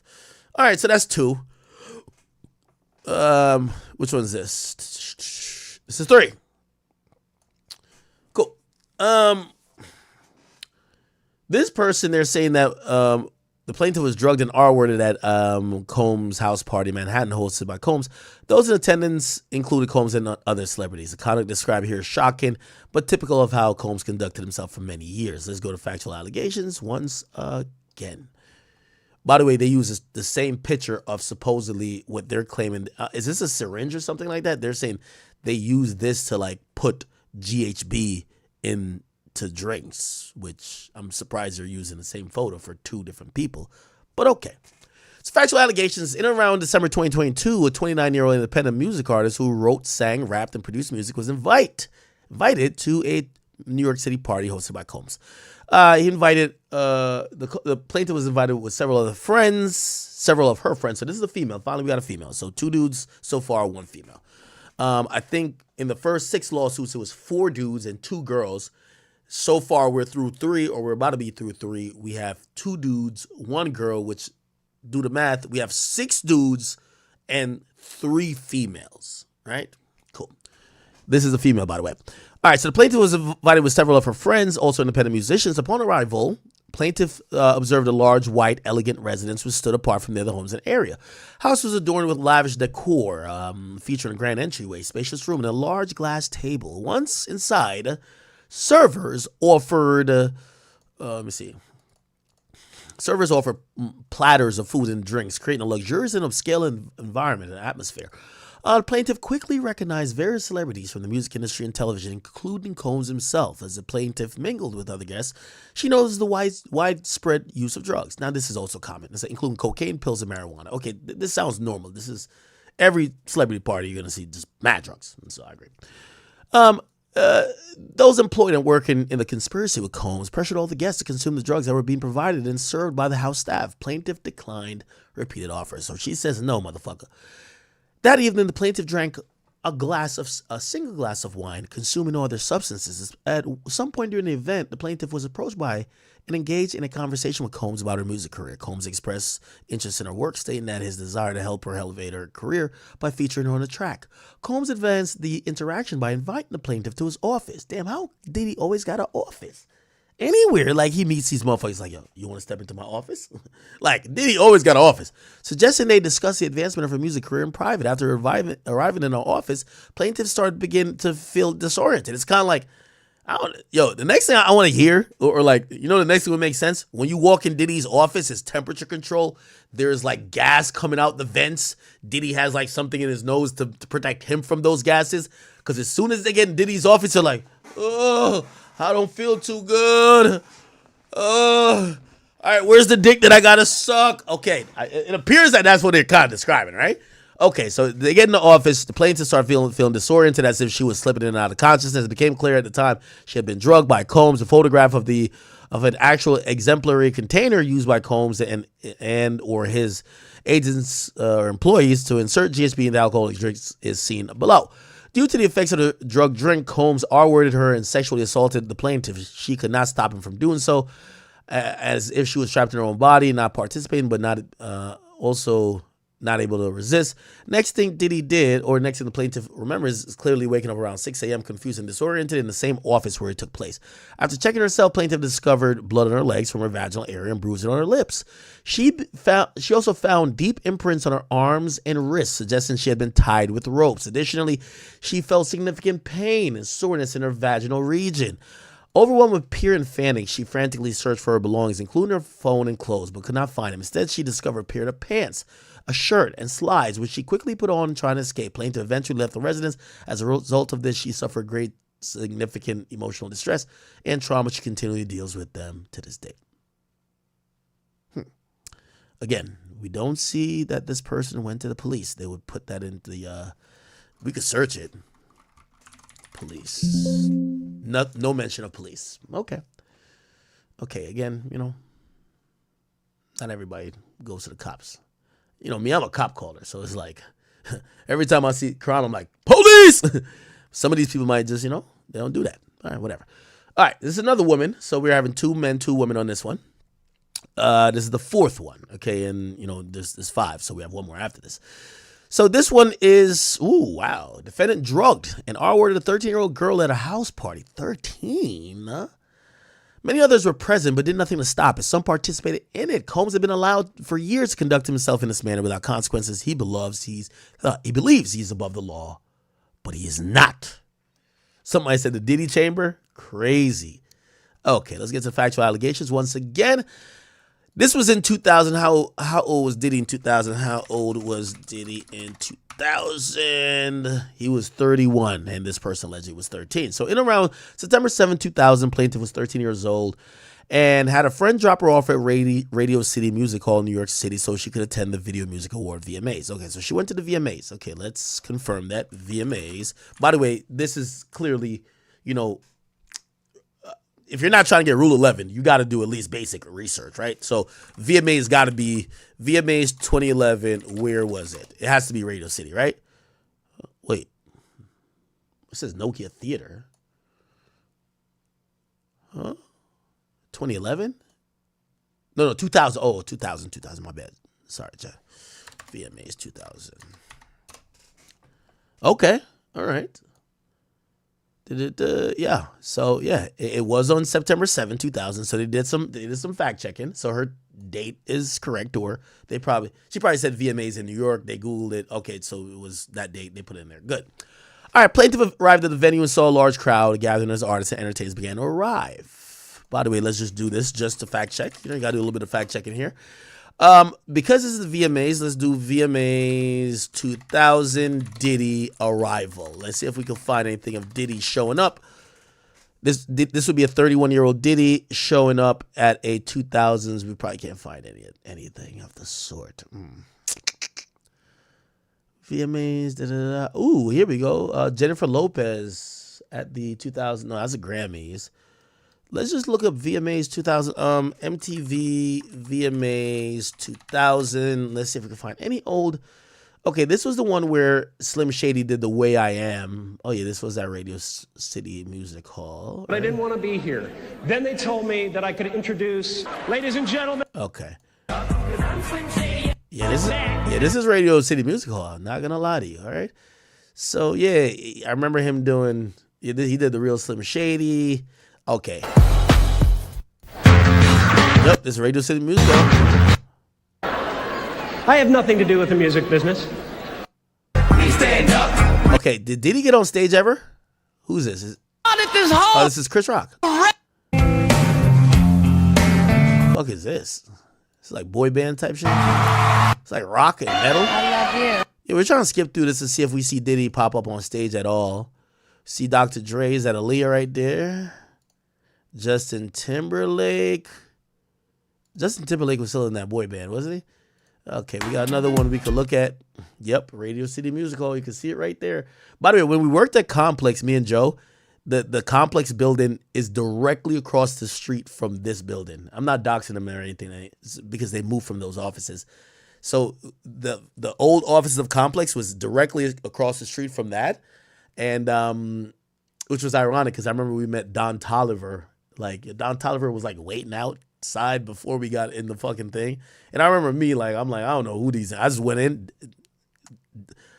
Joe used to be downstairs like with the little food truck people. So I think that's where Don Tolliver. But anyway, it was across the street from this.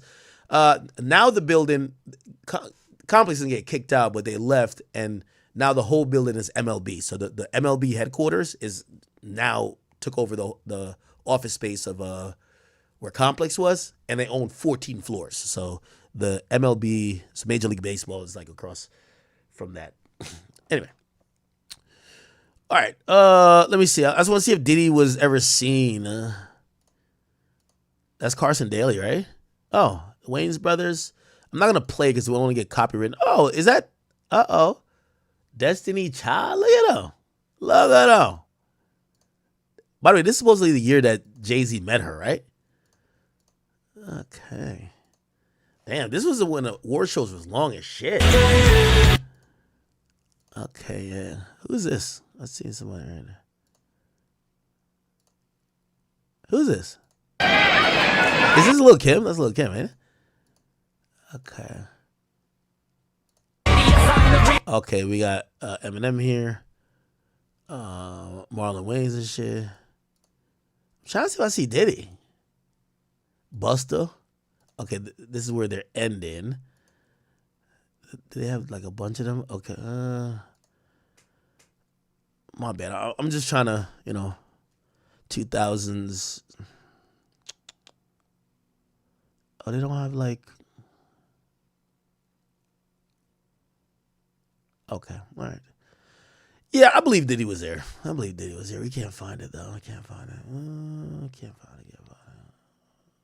All right, all good. Bet. So yeah, the plaintiff was 13-year-olds. But by the way, just to be clear, and if anyone remembers VMAs from back then, like little kids, they used to put the little kids in a little pit. Like they'd be like, I don't know how they used to give out tickets, but there were little kids there, and it wasn't weird. It was little kids that were supporting their, MTV was kind of for kids, right? So it wasn't weird that kids were showing up to the awards show. I don't even, like these days, do kids show up to awards shows or is it be like just paid actors and shit like that? These days it'd be having seat fillers. Because you can't have it on camera when the fucking crowd is empty, right? And people do leave mid-show. Anyway, all right, man. So there's a large crowd arriving. As the event began, the crowd moved inside, but the plaintiff without a ticket remained outside, determined to get into an after party. She approached several limo drivers trying to talk her way into the VMAs. One of the limo drivers she spoke to claimed she worked for defendant Combs. He told her that Combs liked young girls. What? The fuck? Imagine a limo driver be like, hey, how do I get to the after party? I love blah, blah, blah, blah. I want to see Justin Timberlake. And they just say, well, Puffy likes young girls. Like, what the hell? And she said, and and she fit was what Diddy was looking for, not allowing her into the awards, but invited her to the after party. The driver instructed the plaintiff to return around 9 or 10:30, promising to take her to the party. Later that evening, the plaintiff excitedly returned to the driver, who drove her alone in a black limousine with a black interior. Approximately 20 minutes, the plaintiff arrived at a large white house with a gated U-shaped driveway. By the way, we've heard about this white house that is supposedly in New York. Does anybody have like a picture of Diddy's house in New York? Diddy New York house 2000. Is there a large white house? I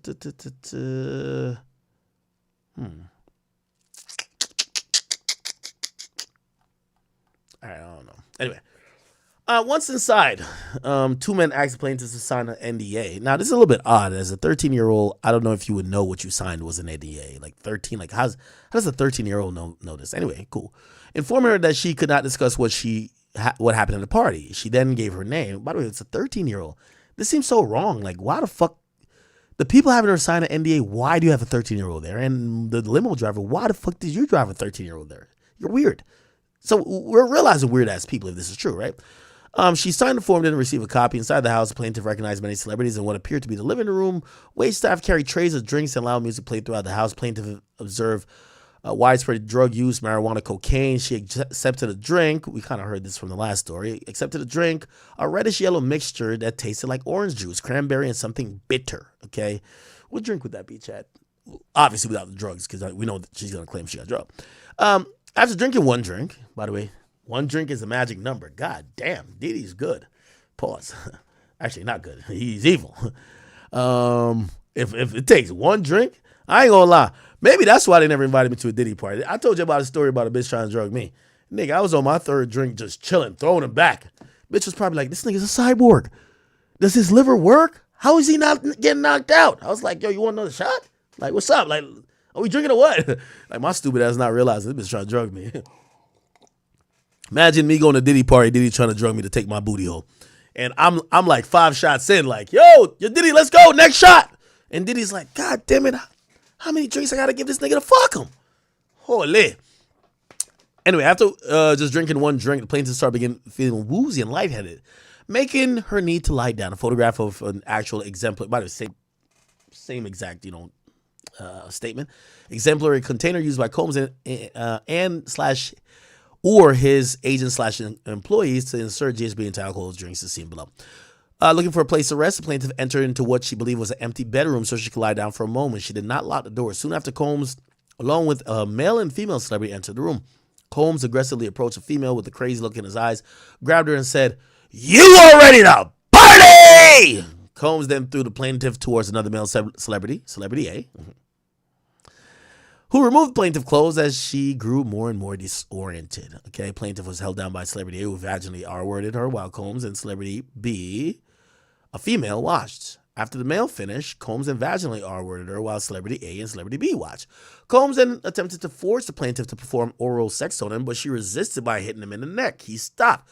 Plaintiff grabbed her clothes and shoes and left the bedroom, roaming naked through the house, looking for the exit as the party continued. Once outside, the plaintiff put her clothes back on and left the scene in dark. Once eventually she reached at a gas station, female clerk noticed her in distress and allowed her to use the phone. She called her father and admitted that she had lied about her whereabouts and asked him to pick her up. After the assault, the plaintiff fell into a deep depression, which continues to affect her every facet of her life. Okay, so you're telling me her father picked her up, heard that she got R-worded, never called the cops. Your 13-year-old, your 14, or was it 13? Your 13-year-old daughter goes to a party with a bunch of people and tells you that she got drugged. Group sex happened. People were forcing her to do fellatio. Some weird driver took her from the award show. Okay. Let me look. Let me just do a quick search. Police. Nothing about police. Okay. All right. Again, Diddy might be a monster to have done all these things, but I do have to say if these things are true, there are people facilitating this behavior, including drivers, other staff, other celebrities, but also the parent. In this case, if you heard that your child, who's 13, went to an award show without you, okay, cool, I guess. But then went in a strange limo to meet Diddy by herself, drank, supposedly was drugged, then almost passes out, then had group sex, and had to escape while grabbing her clothes and running through a party naked, and you don't call the cops. That's odd, but okay, whatever, fuck it. All right, and this is the last one here, people.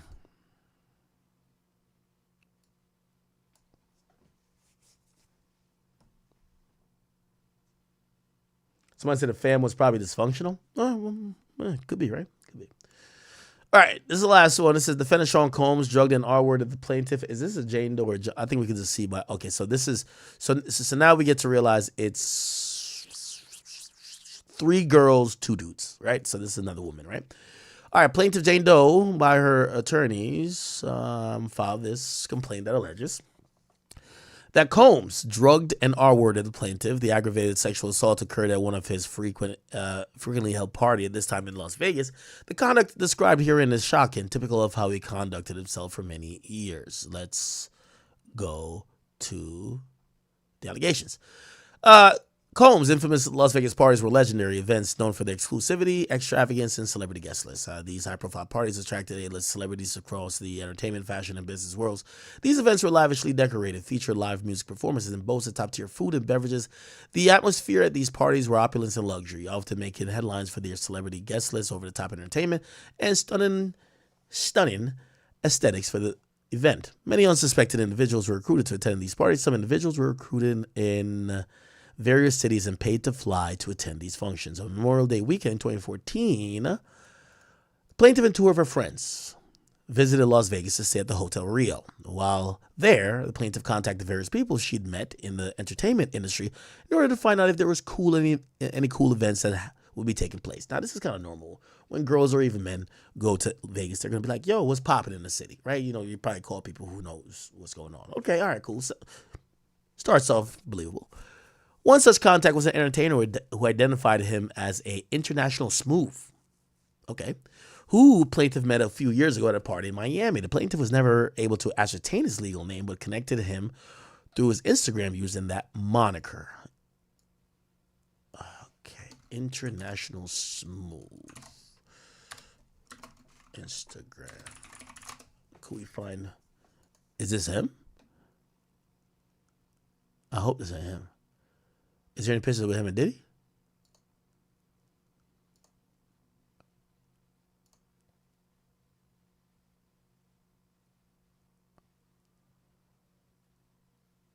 Is that Lil Kim?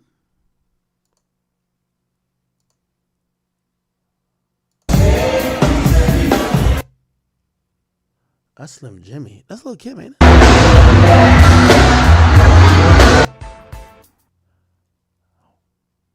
Oh. Well. There we go. Can't stop, won't stop, bad boy. Can't stop, won't stop. Okay.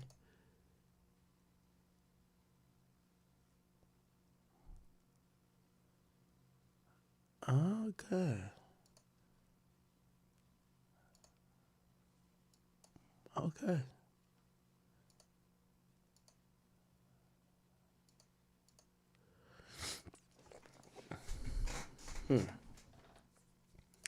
It appears this might be the person, huh?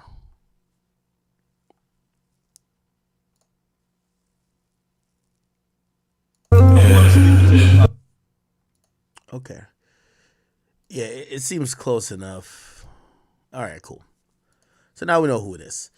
So the person was known as International Smooth, and they said they only knew him by his Instagram. He discovered that Smooth was in Las Vegas, through his Instagram stories, and after contacting him, discovered he worked for Combs as a party promoter. Smooth invited the plaintiff to an exclusive party at Las Vegas' popular poolside called Club Rehab. Smooth made it clear that this was an exclusive celebrity party, and plaintiff's 2 friends were not invited, only the plaintiff. Despite having some awkwardness with this prohibition, the plaintiff, with the encouragement of her friends, decided to attend the party and potentially network with the influential people there. Hold on, give me 1 second.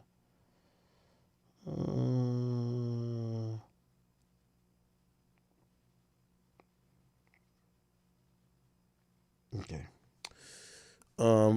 There. While the party plaintiff met many celebrities, including Mary J. Blige, Lil Kim, Nicki Minaj. She saw more than this is the first one they named names.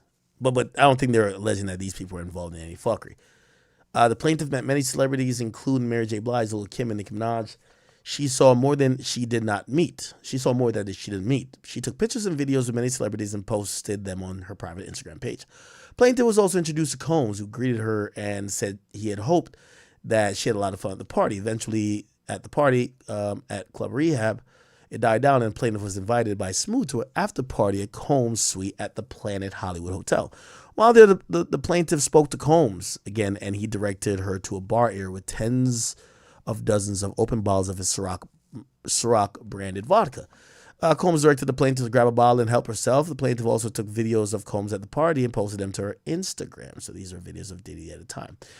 Chat, we got to be reasonable and fair. This is the most detailed lawsuit of the current 5, and this is the last of the 5 we're reading for the day. This seems a little detailed, though. Doesn't mean it's true, but look like it's holding some water so far, right? Plaintiff did as suggested by Combs and took a sip of what she thought was vodka from one of the open bottles. But about 40 minutes after having 1 or 2 drinks from this rock bottle, plaintiff began to feel nauseated and dizzy, slowly losing control of her motor functions. This happened around 8 p.m. in the evening. A photograph of the actual exemplary container used by Combs and his agents/employees to insert GHB into the alcoholic drinks is seen below. Plaintiff soon informed Smooth that she did not feel well and would likely need to leave the party soon. Smooth directed her to an empty bedroom in the suite and told her to lie down there until she felt better. He told her not to worry about being disturbed. They spelled this word wrong. I said disturbed. Because the door would be locked. Okay, so she basically started drinking. Didn't feel well, wanted to leave. They told her she could just lay down in the empty bedroom until she felt better. They said the door would be locked. Next thing the plaintiff recalls is waking up to hearing the following morning feeling very groggy and sore. Her entire body hurt and felt difficult to move. As she soon awoke, she saw Combs in the corner of the room, shirtless and yelling loudly with an animation at someone over the phone. He was the only person in the room with her, and it was clear that someone else had been in the bed with her. Out of fear and confusion, plaintiff remained silent and still until Combs left the room and she heard the front door of the suite close. Plaintiff eventually got up and realized she was naked and general soreness was aggravated in her genital area. Sorry. She was horrified to realize that she was R-worded by Combs. Sorry, Chad. I need some more liquor. I'm weird as shit, right? As soon as I start coughing, I just start drinking more. Let's take a shot for that.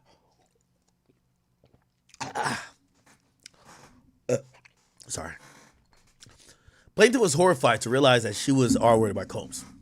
She found her belongings, including a dead cell phone, and made her way back to the Hotel Rio where her friends were staying. Upon arrival to the Hotel Rio, plaintiff's friends were shocked to see the state she was in. They tried to help her. Plaintiff indicated that all she wanted to do was shower and rest. She ended up sleeping for 2 entire days. She only remembered vague glimpses of her friends trying to wake her up and offer her water. Afterwards, her friend told her that they did their best to take care of her during this time, but she was largely incoherent. In the aftermath of the assault, she struggled with intense emotional pain and mental health issues, feeling disgusted and deeply depressed. The plaintiff has experienced a significant impact on her personal life. She struggles to maintain healthy relationships or be in party atmospheres due to the assault. Not a day goes by for the plaintiff without thinking of a traumatic incident. Yeah, in this one, it doesn't allege that Combs said he fucked her, but she's assuming that she got fucked. She felt some type of pain down in her vaginal area, and she sees him in a room. Right? Yeah, she doesn't say. She just woke up, and she saw him in the corner of the room. He was the only person in the room. Yeah. Okay. All right, well, these are all 5 lawsuits currently. This person definitely was with him. I don't know if they have sex, but who knows? Any of these lawsuits could be true or could be false. These, again, are all civil suits, not addition to what we hear about with the criminal cases, or the criminal case. And as such, with any civil lawsuits, anyone could say anything or someone could be actually telling the truth. If you don't know how people process or how the courts process a civil lawsuit, it's not, the proof is not beyond a reasonable doubt. It's a preponderance of the evidence, which means if there is a overwhelming or if it appears to be true, you would vote as if it's true. So basically, what do you go with? Like, you know what I mean? If the evidence brings you one way or the other, you go that way, right? As opposed to with a criminal case, you need it to be beyond a reasonable doubt. Okay, all right. Oh my God, I spilled my liquor. God damn it. All right. Okay, cool. I think we're about done with the, the Diddy stuff. We're about to get into Kendrick. I think we're working fine with the time. What the hell is this? Somebody said they're telling him to. Who's this guy? You know what I'm saying? And if he, this is my thing. If he truly is innocent, right? Wait, hold on. 2013. Well, Diddy got into a fight with J. Cole around that time. Are you familiar with that situation? I'm familiar with it, yeah. At the Rock Nation brunch. Okay. Can you kind of take me through what happened or what you know about the situation? I really don't know too much about it. All right, he wasn't there. All right. I don't think this was about sex. I think this was about power. I think this. Okay, so Diddy's ex-publicist is telling all on his obsession with the royal family. Okay, this is interesting. Take a listen. Combs has been charged with workers. Becoming. But Combs maintains he's innocent and plans to testify at his trial. Let me grab some Red Bull, okay? Here's his attorney, Mark Agnifilo. His resolve is the same. He believes he's innocent. I believe he's innocent.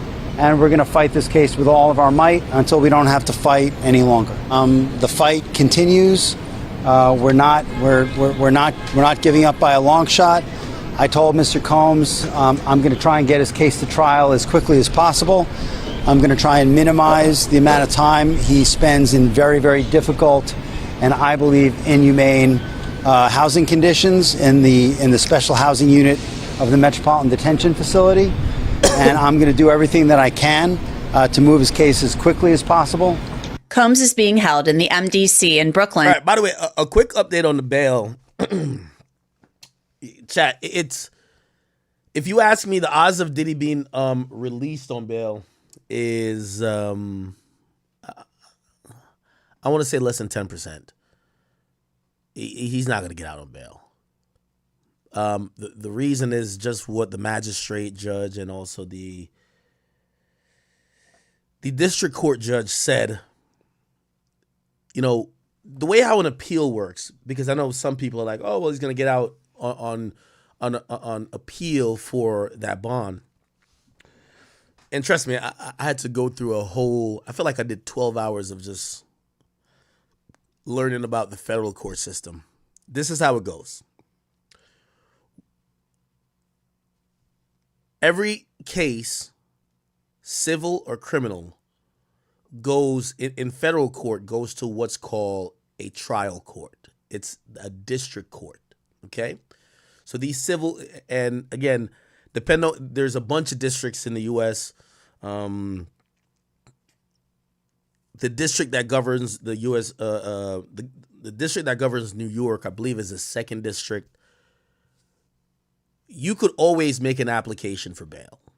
So Diddy could make 15 applications for bail. We saw with Young Thug, even though that's a state case, he made 15 applications for bail. Now, what they're doing here, you know, they could still make additional appeals for bail to the judge, but that judge is, based on his ruling, it would be hypocritical if he lets up off the ruling and gives bail later. That's why they're appealing it. With Young Thug, they did appeal it, but they were coming back with new information. Remember with Young Thug, they were like, yo, some of the people are being threatened, this and third. They would come back to court and say, hey, any threats that these witnesses are getting haven't been on behalf of Young Thug. He's popular. He's famous. These are fans. Look at this. We found the threat. It's some random fan. It's not Young Thug. You can't penalize him for that. So that's why they did so many bail applications for Young Thug. The thing with Diddy is that the prosecutor's case, which is the AUSA's case, the assistant U.S. attorneys, they're saying Diddy himself contacted witnesses and potential witnesses and maybe have even tried to coerce or tried to steer their statements. That will never change. And unless they have proof that Diddy never did this and the government lied about that, it's unlikely that a judge who hearing that, who ruled one way, will change his mind and rule the other way, if you get what I mean. So the magistrate judge said no. The district judge, so the magistrate judge is the judge that usually, it's an intake judge. When you get there, your case is, you do a first appearance, you could either put in a plea, a non-guilty plea, most people put in, and they usually deal with issues of bond, jurisdiction, and a few other things before it gets to your trial judge, which is the district judge. Remember, this is district court, okay? Just to give you a little bit of, more about this legal process here, because I know you might be like, yo, you don't really get it. In federal court, a district judge serves for life. Also, a justice, which is a Supreme Court judge, served for life. The magistrate judges are hired by the district judges. Just because, I forgot the number, they probably get like, I'm just putting this in perspective, they might get like 600,000 cases a year. So the intake, they give most to judges they hire to do the first step. And sometimes some of those cases get thrown out or get settled or whatever the case is really quickly. So they hire judges to do those. Those judges have a term. And then after the magistrate, it goes to the district judge. And the district judge is going to sit on that case for the entire time. Now, the first person who was the district judge for, which again, they might do another bail application, because Andrew Lamar Carter, district judge, he got taken off Diddy's case. So he was the first district judge that got put on the case. I don't know why. He got taken off. So the new judge, here we go. Let me just go to the news. It'll show.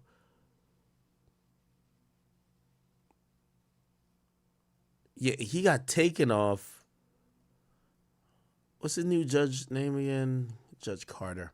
Anyway, they put some Indian nigga on.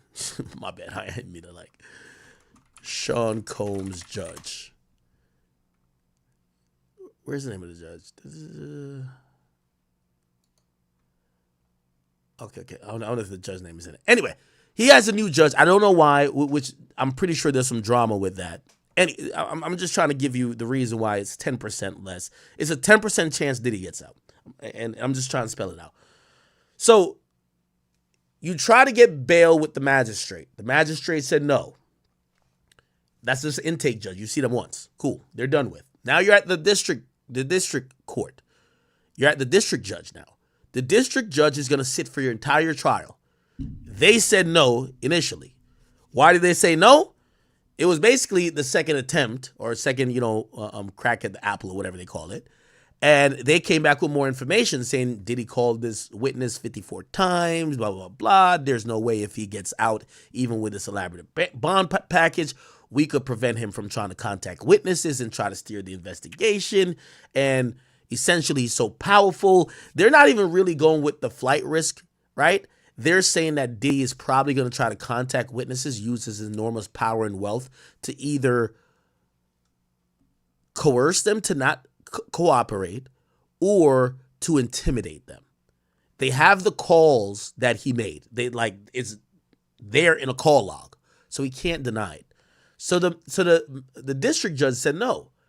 Now, what happens is, this is a process in federal court. When you're at the trial process, when you're at the district court, any appeal during the case is called an interlocutory, something of the sort, interlocutory appeal, which means it's a appeal during the process of the trial. Now, we all know if you get found guilty, you could appeal that as well, but you could appeal certain decisions in the trial.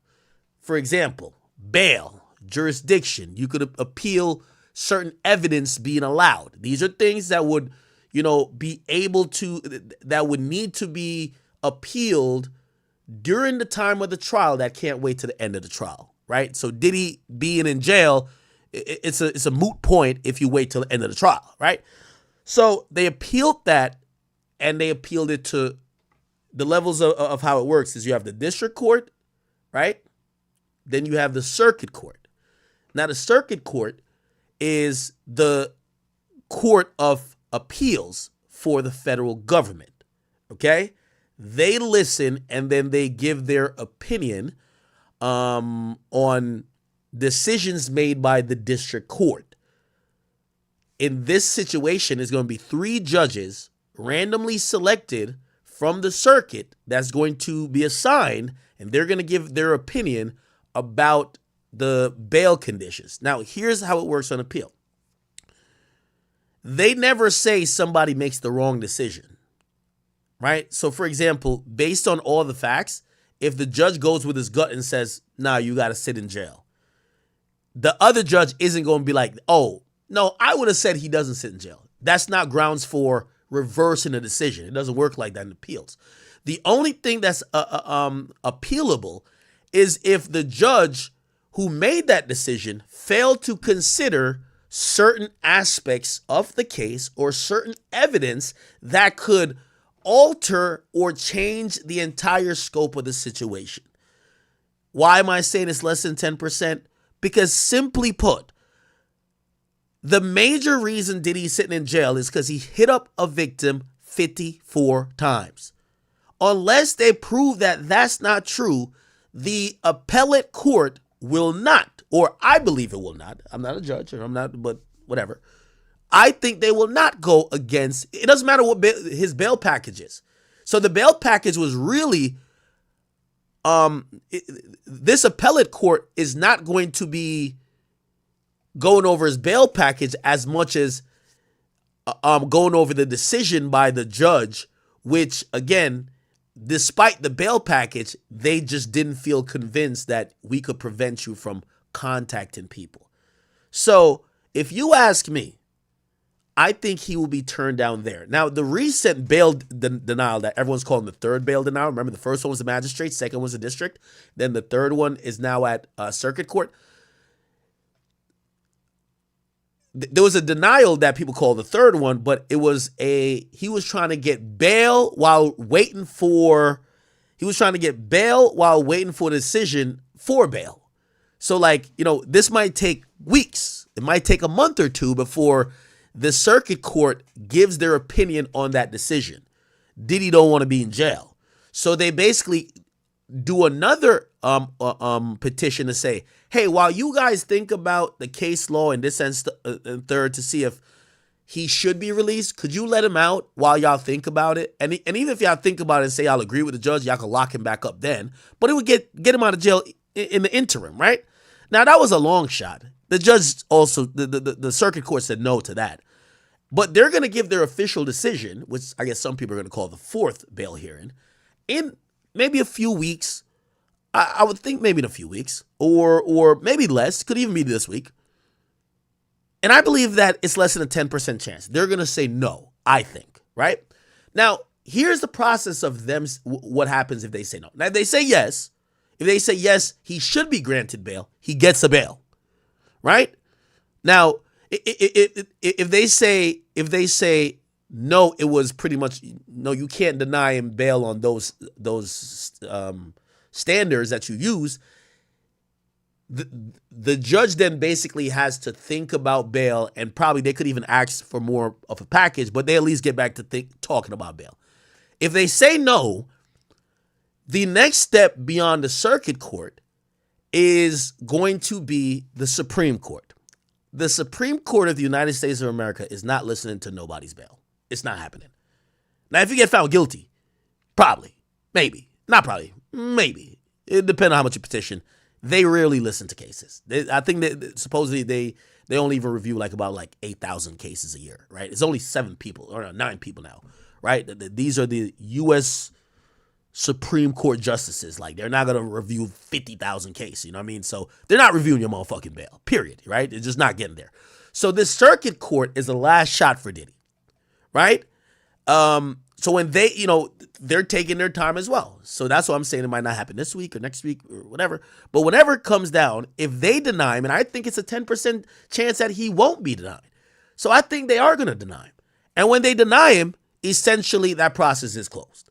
So he's going to sit in jail for the rest of the time until his case is completed, even though, and I guess there's another option, they could keep submitting bail packages to the district judge, which again, if the prosecutor is going to use the same thing. All right, I don't care what they suggested.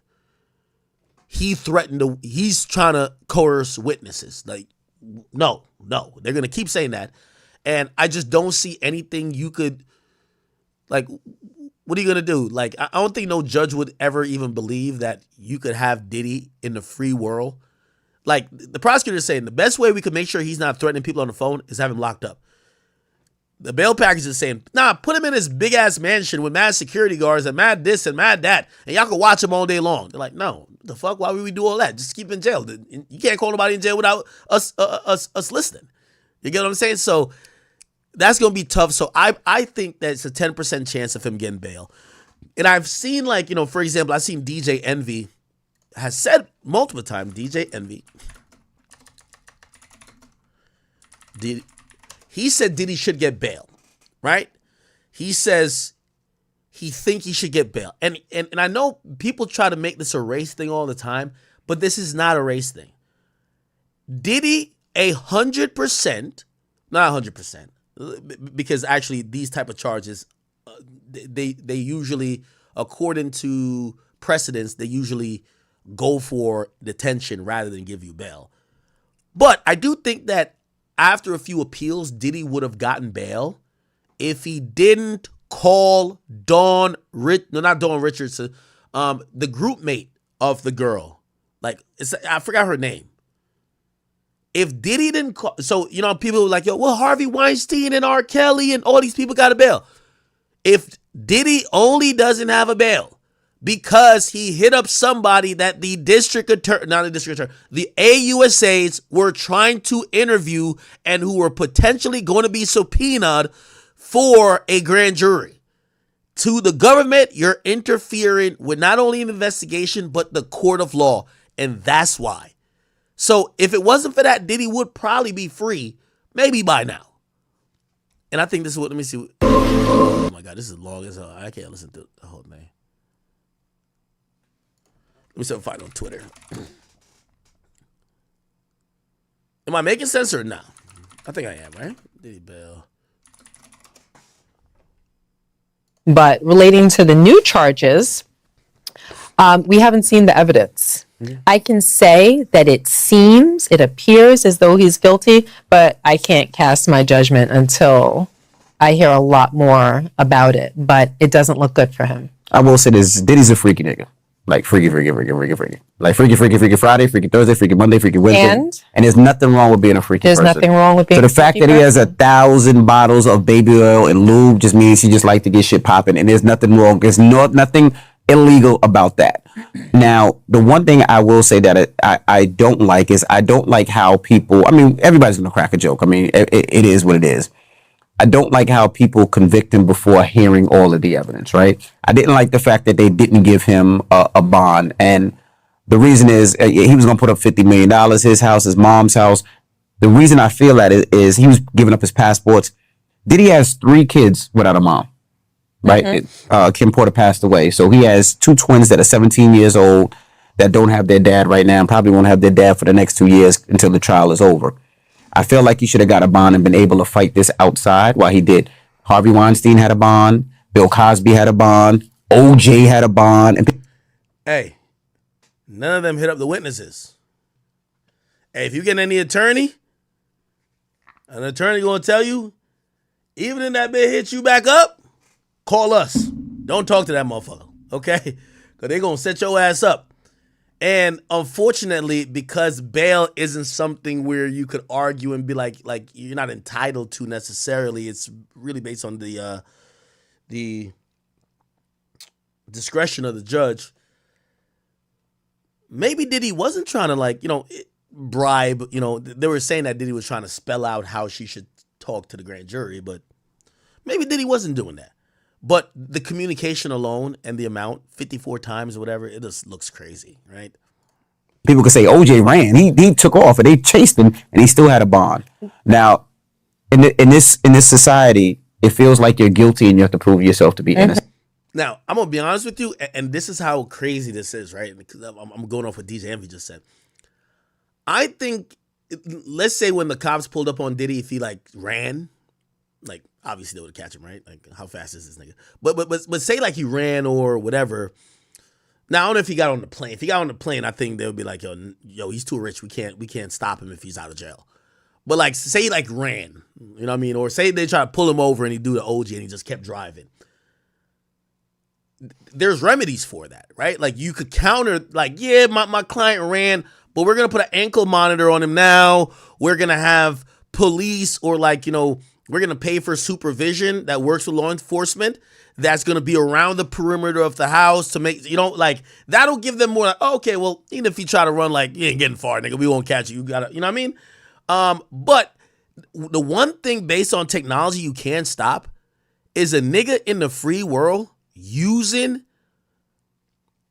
online remedies or a cell phone or the internet or a tablet or a computer to contact somebody, supposedly if they're going to threaten them, especially someone who has the ability of having like so many people at their disposal that they would be using to, you know, like they have coworkers, you know what I mean, or people or employees actually. But it should be the other way. It should be innocent to proven guilty. Now, the stories that I'm hearing, like I said, I don't know. Hopefully soon we'll see evidence, but I do think it's sad that somebody with such a great legacy is destroyed because of the thing. It's interesting when people are saying, like, let's see the evidence. Well, forget all the other 24.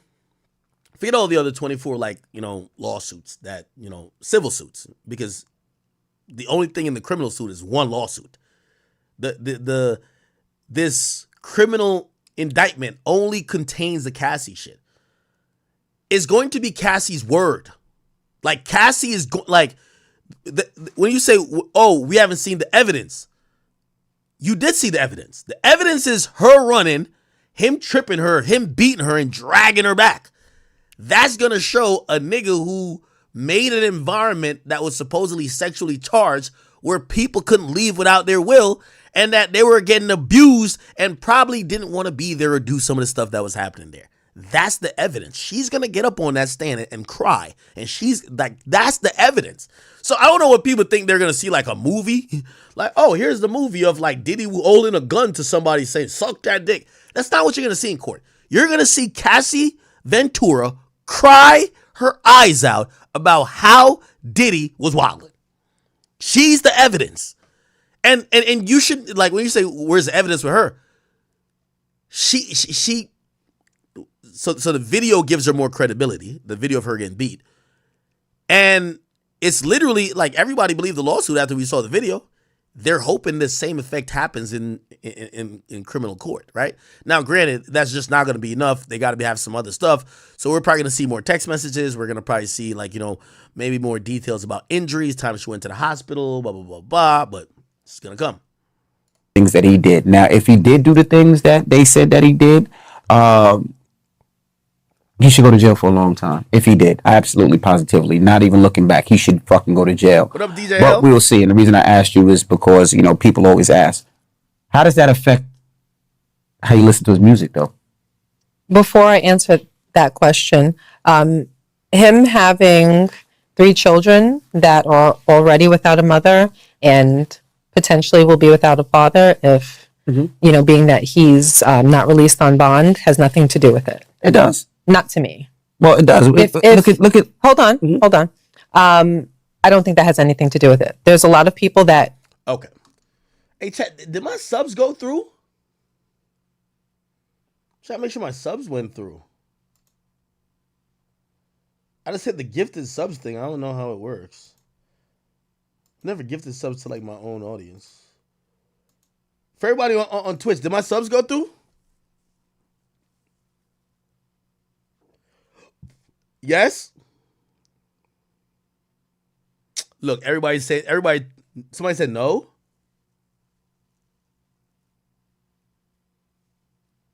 Somebody said, who's that person cutting? No, that's DJ Envy's wife.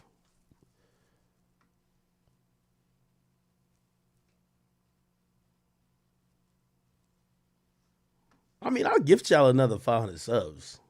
I don't care. But I thought I did. I can't tell. Let me check my bank account. What's 100 subs? No, not 500. I gifted 100. I think that's like $500. Now, if I gift y'all 200, I'm gonna have to go over to Twitch and gift them some because I can't play favorites. You feel what I'm saying? Oh, I can just look at it's on my credit card.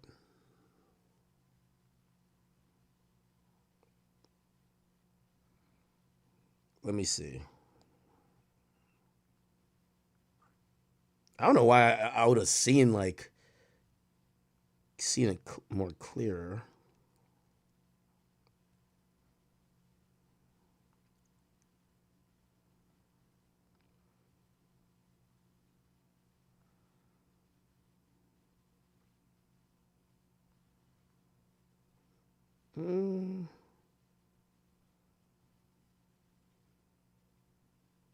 Is this it?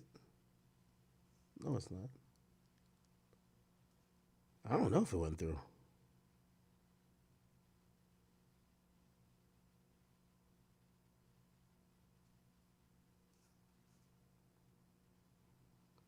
I don't know. I really don't know if that shit went through.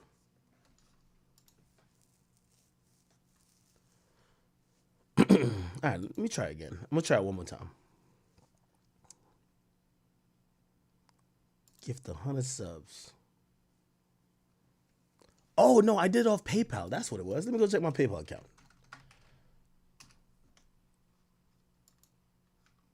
Yeah, y'all niggas would just have me lined up. Hold on. Check my PayPal account.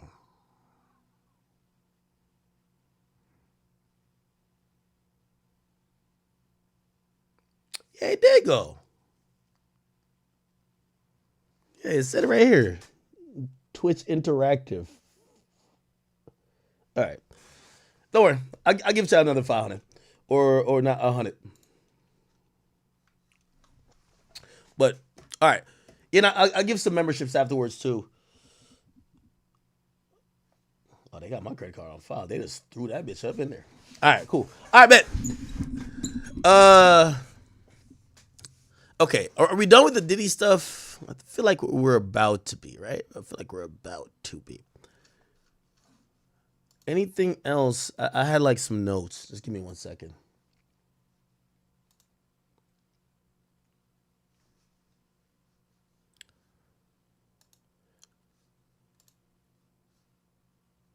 Okay. Is this it? Oh, all right. Give me 1 second. I'm sorry. All right. Yeah, all right. We're done with Diddy. All right. Let's get on to Kendrick, man. Good old Kendrick Lamar. Now, first and foremost, let's start like this. I think this is a fitting way for me to start. It's Academics TV. By the way, make sure you guys follow Academics TV on Twitter. You know what I mean? One of the best pages out there. Know what I mean? Overseen by me, of course, but ran by my top lieutenants and generals. Make sure I go check that out. All right. Well, all right, let me just go to my main page. I did post it on here. So, apparently Daylight, who's a TD affiliate, you know, and someone who people have looked at and, you know, given the credit for, you know, being close to PG Lang / TDE and Dot. He said this, and it was a revealing thing about, you know, Kendrick Lamar and the pop-out show. Check this out. Do it. Look, man, I'm from the West Coast. You know what's crazy? I'm going to go on and say something, and I'm going to say this loud and clear. You know what I really hated about Kendrick Lamar pop-out show? And I'm going to say this. I've been wanting to say this a lot. You know what I really hated about the Kendrick Lamar pop-out show? What? It was a lot of niggas that was saying that rap shit wasn't gonna work, and these niggas was front row. I'm from the West Coast, so I'm gonna go ahead and say it. All them niggas used to shit on Kendrick. A lot of niggas on the West used to shit on Kendrick. I remember a lot of niggas, cause Kendrick never let off his rap shit. When all these niggas was doing all these jerks and all the new boy movements and all the motherfucking cat daddies and all that shit, when y'all was on 100% goofy time, I know y'all, I was shooting videos for everybody, so I heard all the conversations in everybody's circle. Niggas is like, man, that rap shit, man, niggas ain't trying to hear that shit. I remember a lot of niggas on the West Coast is like, niggas ain't trying to hear that rap shit, that shit ain't gonna work. And these was niggas that was rappers, and these were niggas that was quitting rapping and started doing fuck shit so they could try to make it. And to see a lot of these niggas that was front row at the pop-out show, knowing that you was the biggest hater in the world, is crazy to me. But moving forward, like, I fuck with TD heavy because they really fought through. Interesting. By the way, everybody on King Academics, I'm giving y'all, was it like 100 gifted or 50 gifted? I'm about to send y'all some shit too. I got y'all. Don't worry, man. Everybody gotta get up in the crew, man. Everybody gotta get up in the crew. I got y'all. Don't you worry, man. Don't you worry. I gotta get you up in the gang. Everybody should have something next to their name. I got y'all. All right. I just gifted 50, and I'm about to go over to the Academy and get 50 as well. All right, perfect. Okay, cool. So, I'm not buying this, chat. I'm not buying this shit. I'm going to be honest with you. Daylight, I'm not buying this. It's no way niggas was hating on the West Coast savior, hip-hop Jesus. I'm not buying it. Now, I have a theory of what I think is going on. But let's be very clear. All of them brothers at the pop-out show, they were very supportive of Kendrick. Very supportive of Kendrick. They helped, like, they passed that man the torch. The game wasn't there, but you know, the rest of them, they passed him the torch. Everybody was there and supportive of Kendrick, of Dot. Okay? Now, I do think something is going on, though, chat. Chat, you want to hear my theory? Didn't I tell you Kendrick is a cold motherfucker? And by the way, here's the thing before I even get to that. You know what the confusing part about this is? Let me play it one more time. I'm gonna cut it off. I'm cut off at a point. Here we go. Do it. Look, man, I'm from the West Coast. You know what's crazy? I'm gonna go on and say something, and I'm gonna say this loud and clear. Say it, bro. I'm gonna say this loud and clear. You know what I really hated about Kendrick Lamar pop-out show? And I'm gonna say this. I've been wanting to say this a lot. You know what I really hated about the Kendrick Lamar pop-out show? It was a lot of niggas that was saying that rap shit wasn't gonna work, and these niggas was front row. I'm from the West Coast, so I'm gonna go ahead and say it. All them niggas used to shit on Kendrick. A lot of niggas on the West used to shit on Kendrick. I remember a lot of niggas, cause Kendrick never let off his rap shit. When all these niggas was doing all these jerks and all the new boy movements and all the motherfucking cat daddies and all that shit, when y'all Bro, just call YG name if you want to call his name. The Tooted and Buddhist. That's what it sounds like you're trying to say. Because who the fuck? Kendrick only brought up gangbangers on that stage. The only nigga that was like, was the new boys up there? You're a jerk. I ain't see them niggas. The only person who was ever on some other shit seemed like it was YG. Tooted and Booted, which by the way was a fire song, but I've never seen YG hate on Kendrick. Here's the thing, man. This is why, like, what Daylight is saying, I'm looking at Daylight, and we're going to have a real conversation. I can't wait till we get to, like, Kendrick's little bullshit interview. It was great. I love it, by the way. Yo, Daylight, you have the fucking audacity to come here and hop up on Kamala Harris's internet talking about niggas hating on Kendrick when Kendrick dropped a song talking about,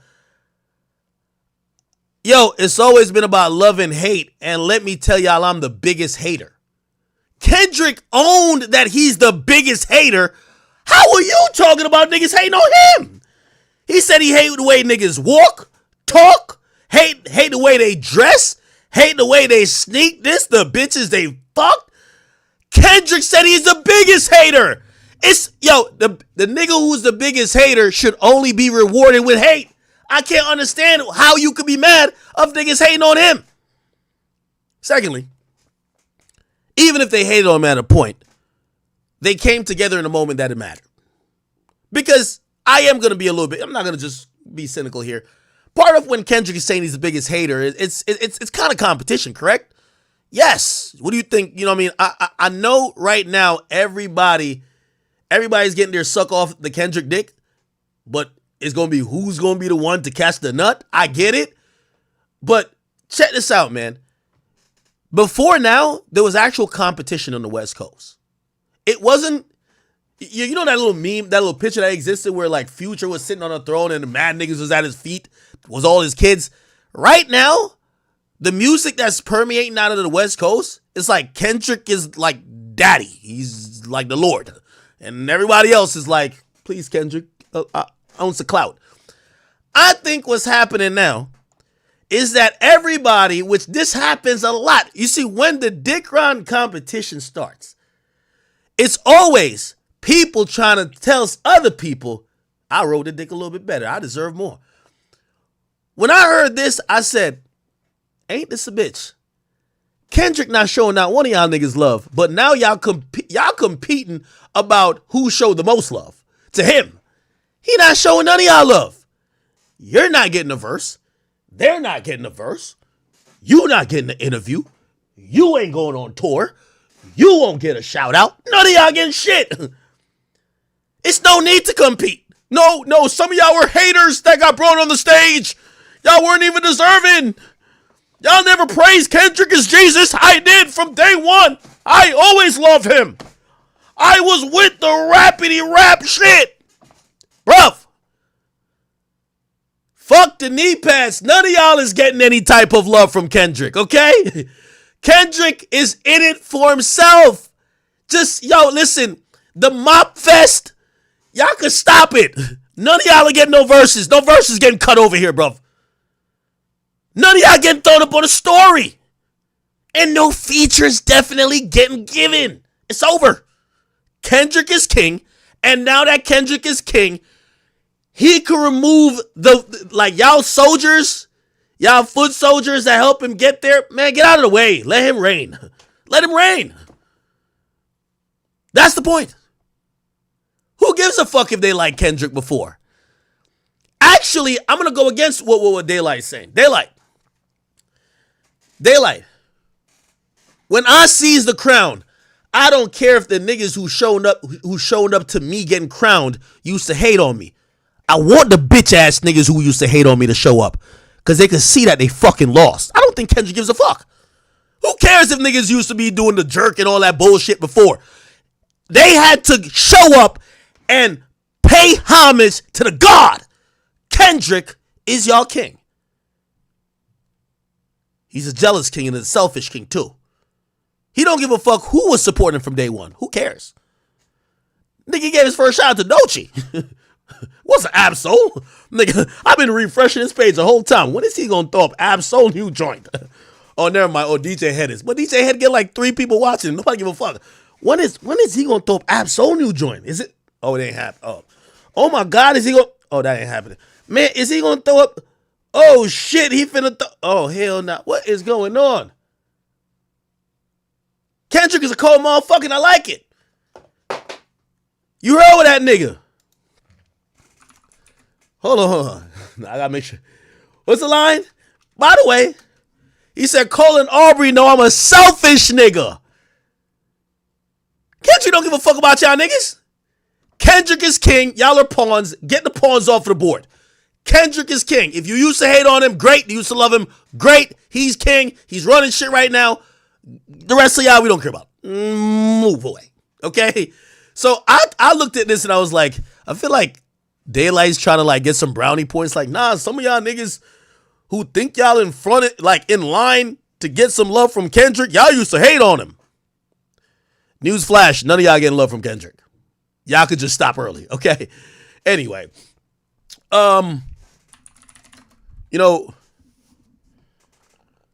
Kendrick Lamar did do an interview though. And I ain't gonna lie, man.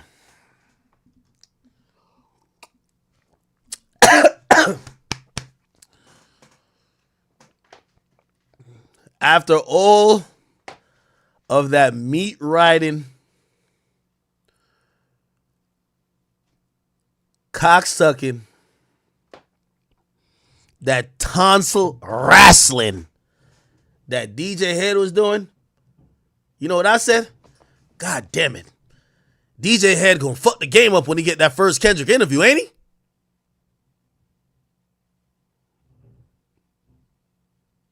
This nigga been riding the hardest for Kendrick ever. By the way, nobody gives a fuck about DJ Head. DJ Head get like 30 people watching him, nigga. Like, the nigga been talking about Kendrick just trying to get some hype. Nope, like, if he talk about anything else, nobody give a fuck. Dot said this, West Coast. Okay. So I'm like, all right, I'm waiting for the interview. I'm looking at his podcast. 28 views. Been out a week. I'm like, God damn. Shit looking kind of scanty over here. You feel me? Now, granted, if I wasn't dominating all these bitch-ass niggas in media, I would look to, you know, y'all be like, yo, why you expect this of Drake? Nigga, I'm already number one. The fuck more could I go? Now, if I was like number 300, like DJ Head, I'll be on Drake Head top. Nigga, what the fuck? Nigga, I done helped you in this damn battle. Nigga, I done helped you in this beef. Nigga helped me get into top 10. Give me a shout out or something. Put my name on the song. So when I heard that Kung Fu Kenny, because remember, he don't talk to no act, but we do know who he talked to. He talked to DJ Head. I said, the first interview, I can't wait for this shit. This shit gonna be spicy.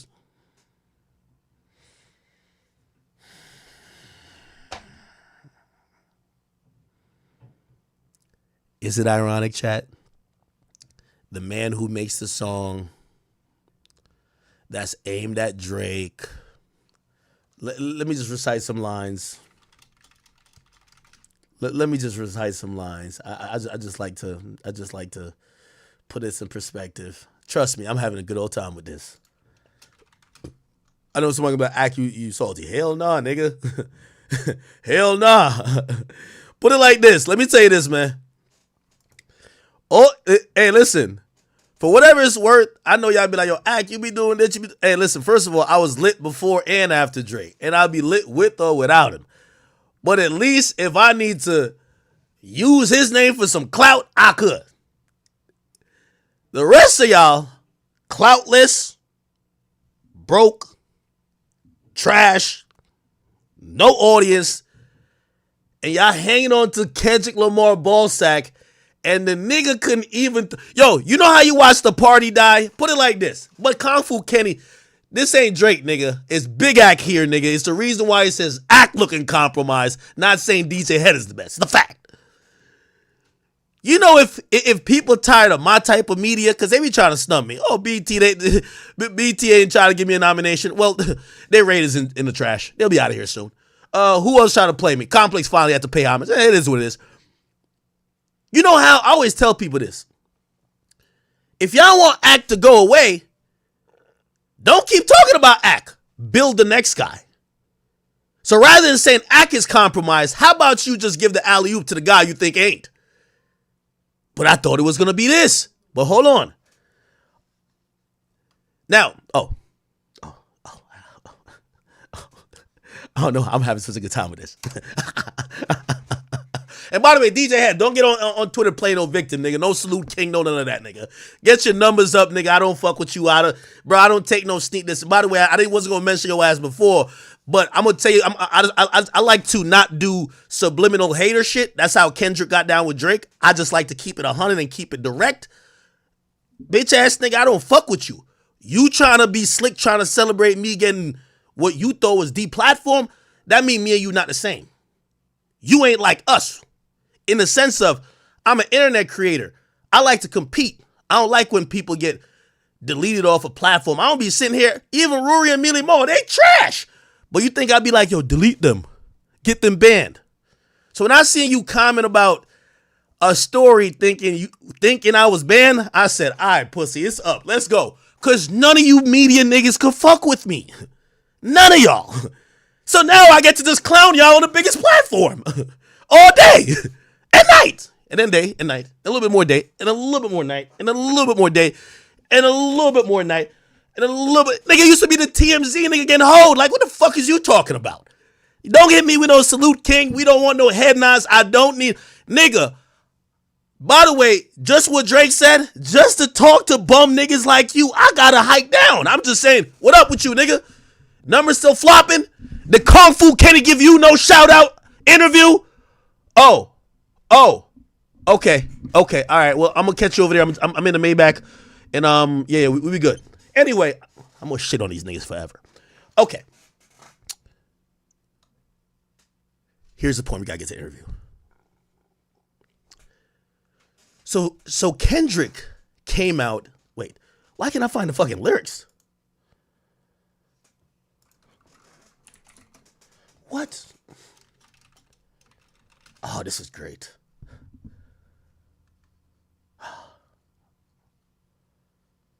Wait, why can't I find Not Like Us? What the fuck? Not Like Us lyrics. I'm looking up on another. Okay. All right, I got it right. Now, let me tell you this. I've seen everybody online say it, but I keep telling y'all, I've been gaining more and more respect for Kendrick. You know why? He's a cold motherfucker. He's a guy who knows how to rock the culture to sleep, and I've compared him to Jay-Z. Jay-Z did that to us multiple times, played in our face. A guy who claims he's standing on morals and principles, but every time we see his actions, it seems like it's not the truth. A guy who say he's only for the culture, but as soon as he gets an opportunity to go get on a platform that's non-cultural, he runs to it. I love it. Because I like when niggas like Kendrick rock you bitch ass niggas to sleep, and with this culture shit, and then shits on you every single time. Oh, it's all about the culture. You were rocking with Colin Kaepernick, but now you don't give a fuck because Super Bowl's time is here. I bet. Say less. Oh, listen. Oh, we got to watch a culture die. What about these radio personalities and media niggas? And when you could give a nod to a nigga you think, you ran to do your first interview at Harper Bazaar? Real nigga. I like that. I like when an artist plays in the face of these niggas. Yeah, he's playing with y'all. The nigga rap that Drake was a colonizer. Nigga, at least Drake trying to tap in with me, Kai, and like some little streamer niggas. The first interview this nigga did, we don't even know what a Harper Bazaar is. Elliot Wilson over there like, what the fuck? What is this? Who is this? Nope, not you. DJ Hattie, like he just came up, face looking like a glazed donut. Are we ready for the interview? No, nigga, get out of here. Fuck out of here. It's not time for no goddamn interview with you, bum. Get out of here. What? What? Got a throat full of semen. Nope, not your turn. Oh my God.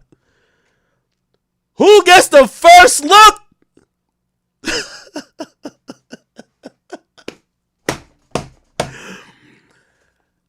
Kendrick. Kudos. Fucking great. I like it. I told y'all this before. Y'all didn't want to believe me. I said Kendrick used the culture, gained the Infinity Stones, and he's still talking that Mr. Morale shit. Oh, I want to change the industry. I want to watch the party die. And I'm telling you, he got the Infinity Stone. All it takes is a snap to change right now, right this moment. I'm telling you, he got more power than Drake right now in terms of affecting culture. If he wanted to speak out against drill music, he could. Not saying I don't think he could eradicate, but he would have people look at it a certain way. By the way, he was never this powerful when he spoke out for X. And by the way, I thank him for that. Kendrick, I fuck with you for that. Just say on Freud, his family, XXXTentacion, his whole fan base appreciated the fact that you stood up to the DSPs for him. But when a guy is living on this whole watch the party die, he want to do A, B, C, and D because there's people poisoning the community, serving up propaganda. The colonizers are That's what he's saying. He has the single most important opportunity to snap his finger like Thanos and cause an entire ripple effect. You want to restore media to where it's not by propaganda? How about you go holla at A, B, C, D, E, F, G journalists within that black community who used to do that traditional media that maybe you appreciated back then. You could do that. But again, that's why I like Kendrick. You don't. I like it. Fuck it. I like it. So let's get into this. He does an interview with Harper Bazaar. By the way, not only you don't give a fuck about all these niggas who've been cock riding and meat holding and everything like that. SZA is the person who interviewed him. Let's get into this beautiful, brilliant piece of work and piece of art. I can't wait to read this. This is amazing. Fucking amazing. Okay. So, Kung Fu Kenny popped out. By the way, just I might be wrong. Is Harper Bazaar like a black publication? I might be wrong. I don't know.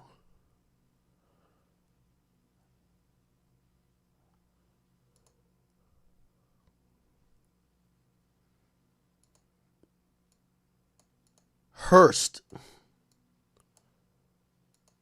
owns Harper Bazaar in the United States and National Magazine Company owns in the United Kingdom. Let's look at the editor-in-chief. Okay. Well, I guess she black, right? Yeah. I like this. Kendrick. This is a good move. This is hip hop. I like this. Now, I've told y'all, Kendrick in 10 years is going to be seen as the nigga who finessed the entire culture in front of their face that they never figured out till it was too late.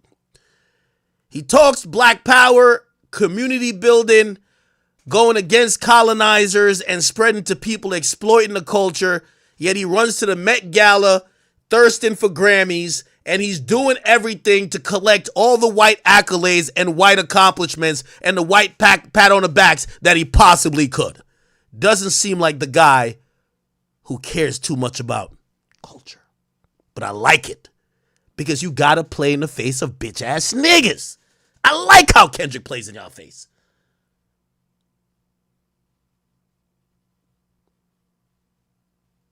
I like it. So, okay. He goes to a white platform, like he does. By the way, BT gives him 8 awards. Not even a throw up on a story. Oh, good looks, y'all niggas. Good look, black entertainment television. Wait till you see the Grammys.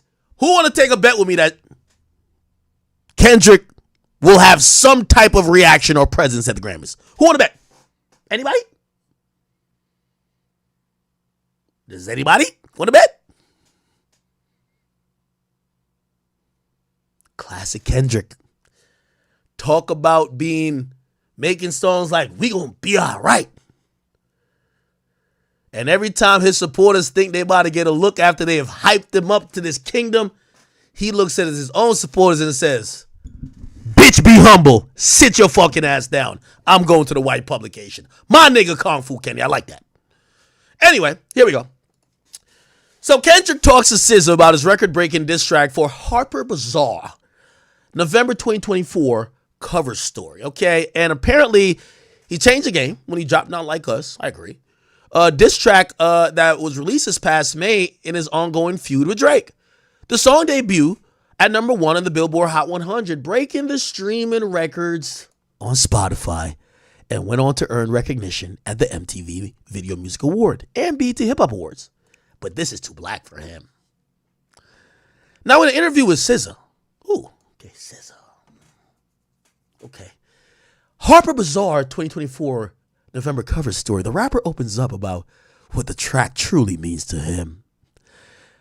This is what SZA asks Kendrick. Can I ask you a hyper-masculine question? SZA asks Kendrick Lamar. She then says, you can tell me to shut the fuck up. But what does not like us mean to you? Kendrick answers. He says, not like us? Hold on, I gotta get my fake woke voice. Not like us. Not like us is the energy of who I am. The type of man I represent. Now, if you identify with the man I represent, this man has morals. He has values. He believes in something. He stands on something. He is not pandering. He's a man who recognizes his own mistakes and not afraid to share the mistakes and can dig deep down into fear-based ideologies or experience to be able to express them without feeling like he's less of a man. If I'm thinking not like us, I'm thinking of me and whoever identifies with that. Is this nigga serious, chat?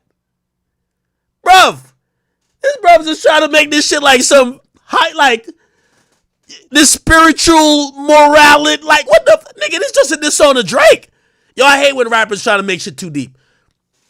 Not Like Us is a diss song to a nigga he thought was a bitch. Drake. That's it. That's how the song.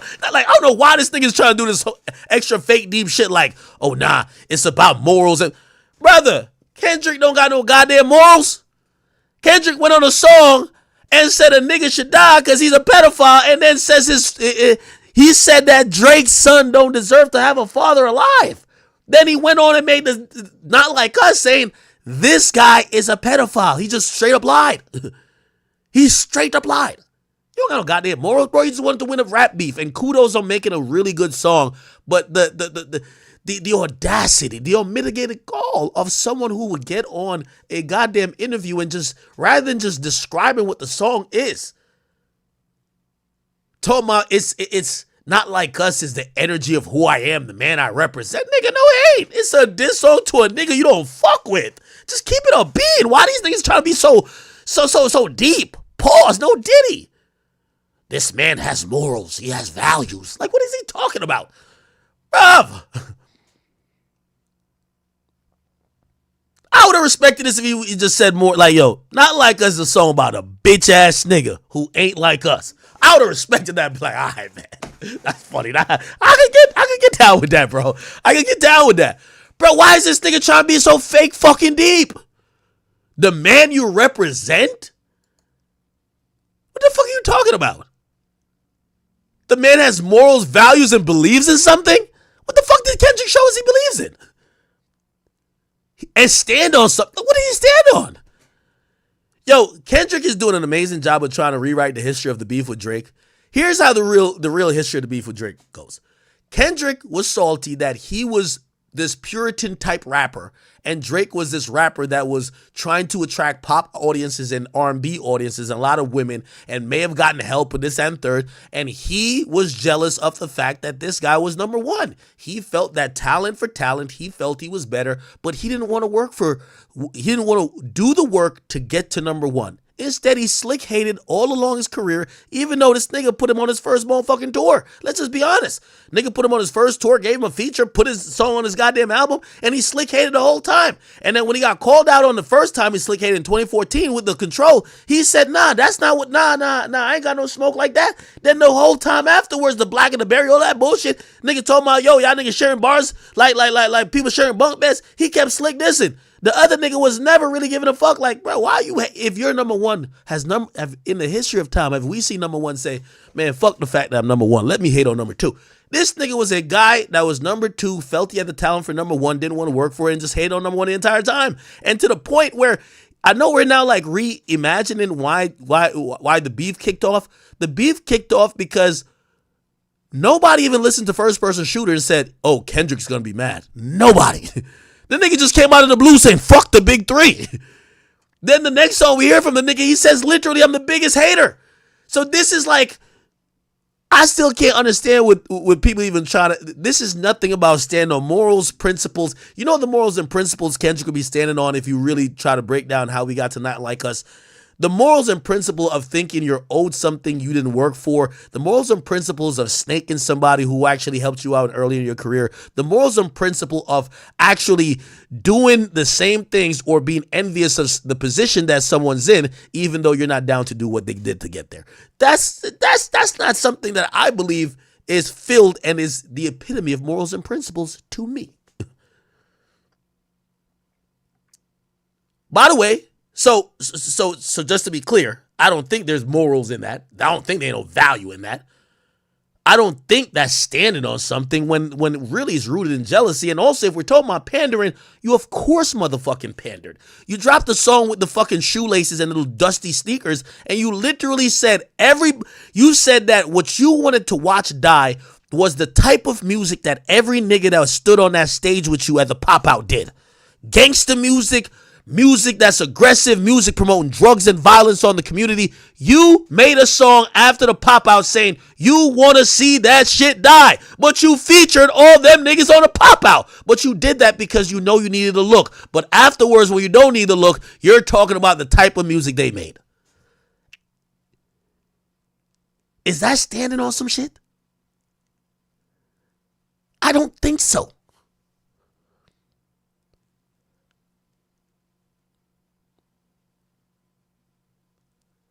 A man who recognizes his mistakes. I think I think in his personal life, you listen to Mr. Morale and the Big Steppers, I definitely believe that, you know, he's definitely introspective. You could probably see where that actually comes in.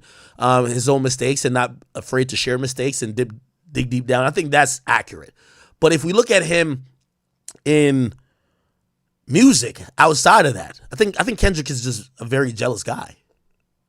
Truthfully.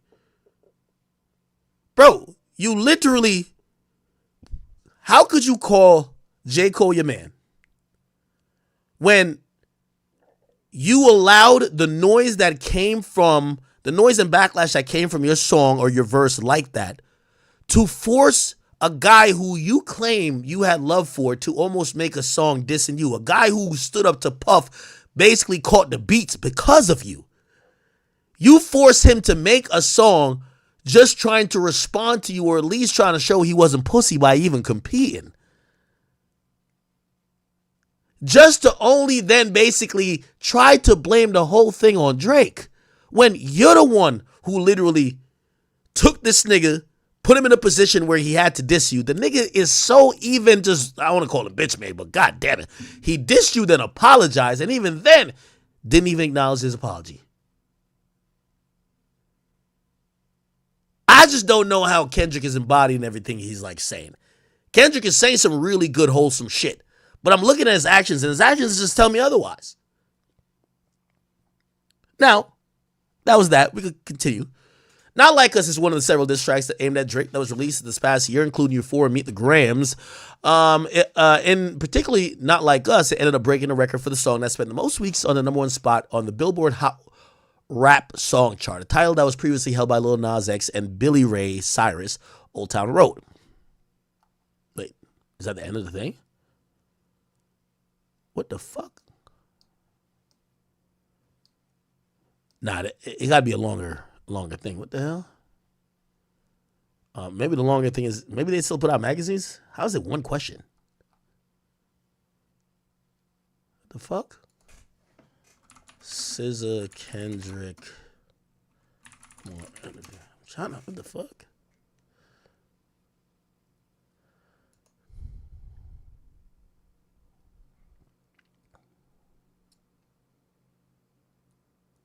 Okay. Sorry. Okay. All right. Yeah. Oh, yeah. So there's a longer interview. I don't know why I can't find it on that website. They probably want to encourage people to like buy the magazine, huh? Or some shit like that. Hold on. Let me just turn this off.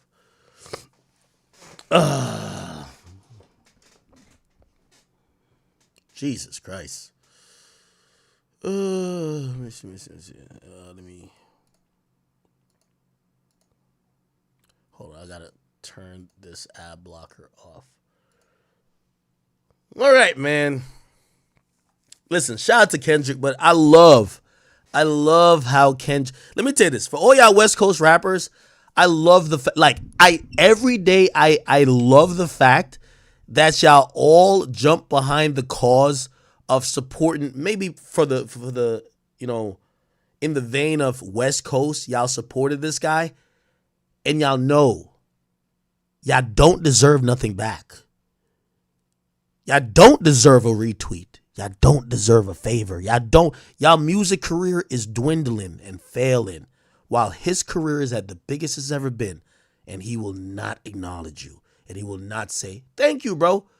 Yo, when niggas was playing around with me, when you had the biggest rapper in the game diss me, appreciate you for being there, bro. I like that. And all y'all are sitting by and y'all are watching the beef with this. Well, round one. Round one is done with Drake and Kendrick. But y'all music career continues. Are y'all gonna keep dropping music? Is he gonna? Anyway. All right. Let me see. News. No. How do we? Kendrick Lamar bizarre. Yeah, why doesn't he? I want to get the whole thing. Pause. Or maybe I gotta click on this. One of them gonna have it. Oh yeah. Oh, this is it. Say less, y'all. We got the whole thing now. Okay. Yeah. All right, baby. Cool. All right. So yeah. So this is how it goes. This is a full thing, I believe. This is SZA, and then this is KL. Perfect. All right. Now they talking about a whole bunch of. So SZA says, all right. Okay. Here we go. SZA says, we shot a movie last night. I've never shot a movie before, so I was freaking out. It's a lot being scared to be myself. I'm either gonna pretend it never happened or not show up to the premiere. I met Cat Williams. He told me I was mentally ill, like, as a compliment. He said, I believe you have some mental, and I was like, mental illness? And he was like, yeah. He said, oh, welcome. I want to ask you about your mental health, Kendrick. Mr. Duckworth, do you suffer from a little bit of mental illness or ever experience it ever? Or do you just feel like you're just in a multitude of feelings and you're not putting a label on it? I grew up with that term. I was hearing when I was like 5 or 6. So, do you identify it, but not as it? My whole thing, this whole experience. I say some shit on record, and I identify with the moment. Then I don't identify with it no more. That's just growth for me. It's all subjective. It's given self-therapy. I think it's going back to my inner child, right? I was trying to understand myself, trying to find people I could relate to. How to identify myself outside myself. It sounds crazy to a lot of people. I can see it. I can really see out of my body. When I do that, I have no judgment towards it. There's too many eyes on me to not remove myself. This shit's scary to anybody else. Are you scared, Kendrick? No. Because I've learned I can't identify with my performances on stage. I can't hold my true identity to that person who's on stage, because if I did, this means I will judge every moment, every time I fuck up a lyric, every time I'm off key. It's too much to deal with. I close my eyes and look to the ceiling with I developed like tough skin at like 16 or 17, not knowing it was only for my career, but for myself, it's mentally ill for sure. It's given very honest right now. It's given very honest. Speaking, Elliot Wilson right now just slapping himself. Elliot Wilson want to have like these he want to come through with the whole book of questions, like the whole detail shit. Elliot Wilson gonna give the interview of the lifetime. Kendrick don't want that. The fuck you talking about? Get out of here. Okay. It's given self-therapy. Sis. It's given self-therapy, sis. Sis. It's given self-therapy. Elliot Wilson right now is like, what the fuck? Nigga, I went to Bompton. Nigga, I showed up for the Not Like Us video. Nigga, I wanted this. This is where I did. All this for Kendrick to be like, sis. All this for SZA to be like, sis. It's given honesty and ego. Have you done ayahuasca? I have not done it. What? I wonder how you're arriving at all these conclusions, sis. I want to talk to you about your spiritual practices. What's your zodiac sign, Duckworth? How many spiritual practices do you contribute to your day? What's the name of that song? This is the voice I'm trying to do. This is the voice I'm trying to do for Kendrick. Watch. Oh, no, I'm trying to do this voice. Nah, this is my Kendrick voice I'm trying. I can't hit it, though.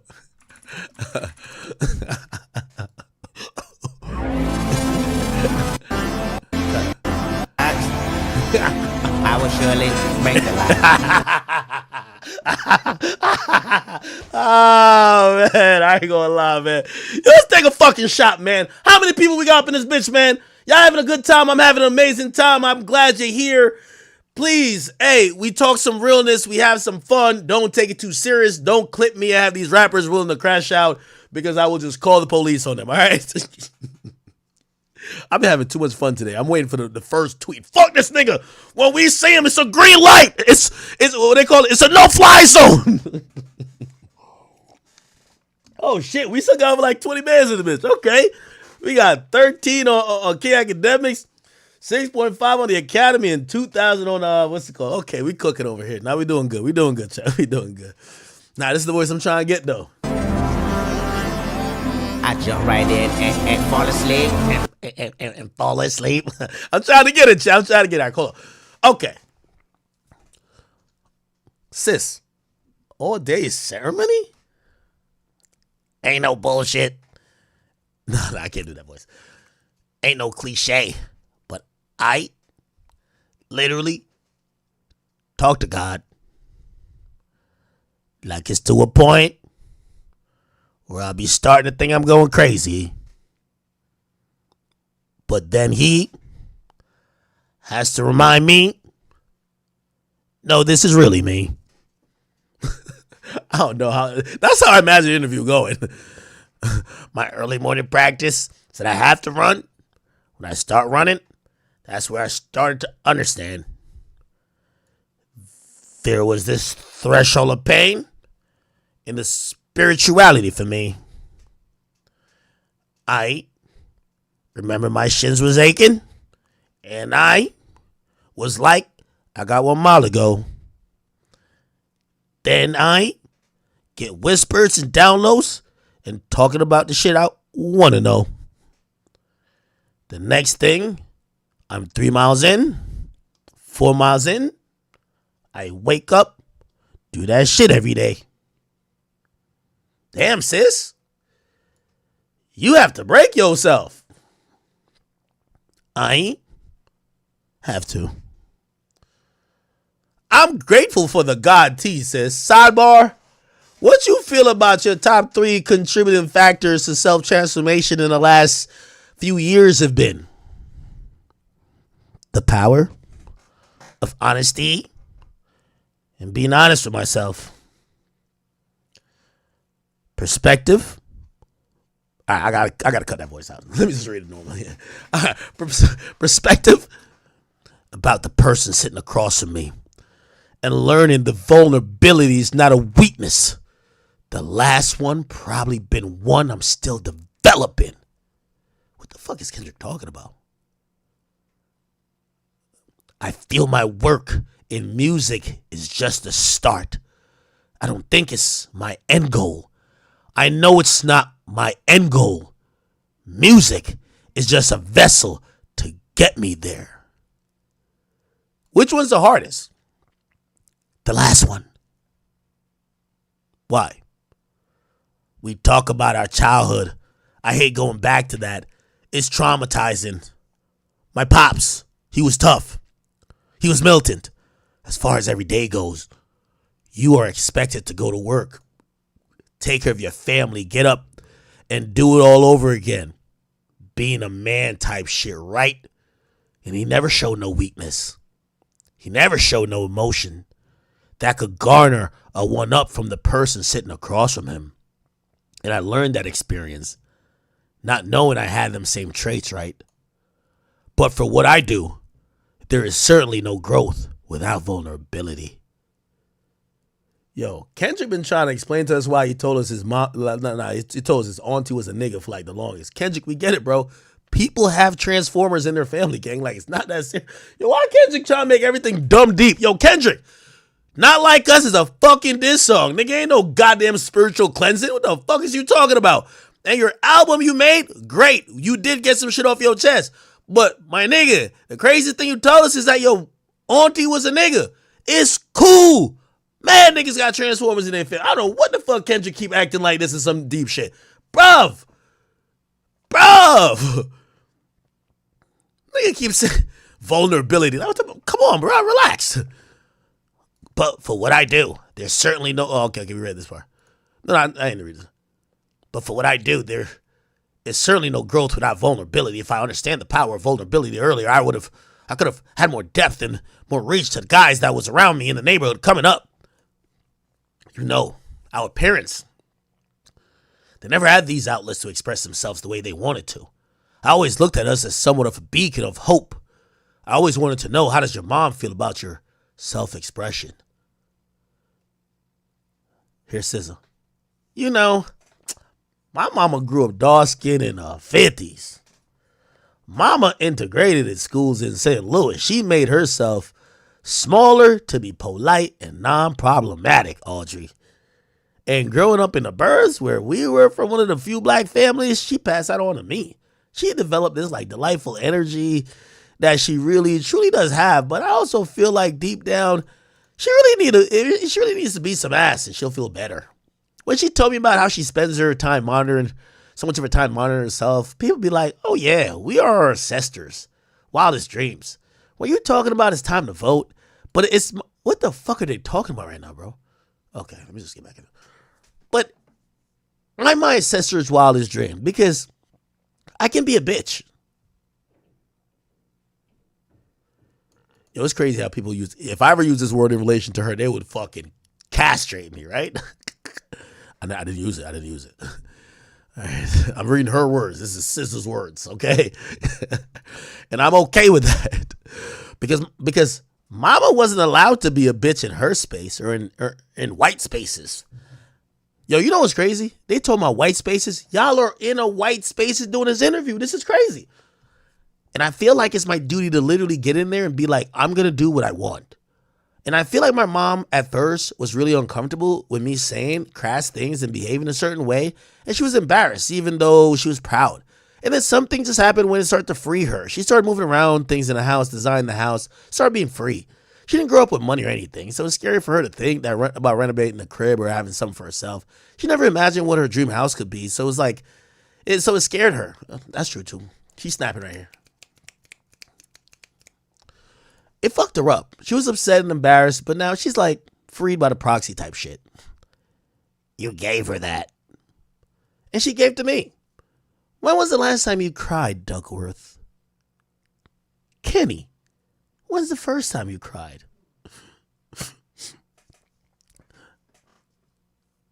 I say the last time I cried was on Mr. Morale.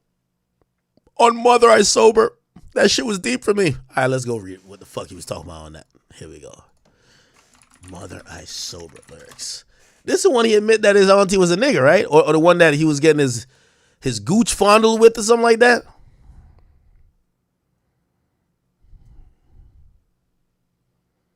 Where is it at? Oh, yeah. So, yeah, this is a song where he, like, I guess his family thought somebody stuck their finger up his booty hole or some shit. I'm like, what the fuck? Like, what the fuck going on in here? I remember looking in the mirror, knowing I was gifted. Only child, me for 7 years. Everything was for Christmas. Family ties. They accused my cousin. Did he touch you, Kendrick? Never lied, but no one believed me when I said he didn't. Yo, Kendrick's still really traumatized by that nigga, like, finger fucking him. Like, this shit crazy. Yo, what's going on right now? Yo, this shit bananas. Yo, Kendrick, you grown now. You gotta slide on that nigga. Fuck that. If that nigga finger fucked you, bro, fuck that, man. Nigga, you need a big step over to his crib and slap the shit out of that nigga. Like, what the hell? Frozen moments still holding on to it. I had to trust myself. I started rhyming. Oh, okay. So he started rhyming because his homie fingered him. Okay. That's good. I mean, there's coping mechanisms. I start rhyming. Wait, is the reason we have hip hop Jesus because his cousin fingered his butthole? Yeah, that's crazy. It's kind of like a fire story too, though, right? Yeah, after he fingered my butthole, the only way I could express myself is just rap words that rhymed over like a beat because he was beating up my fucking anus. Like, I don't know what the fuck. I don't know what's going on.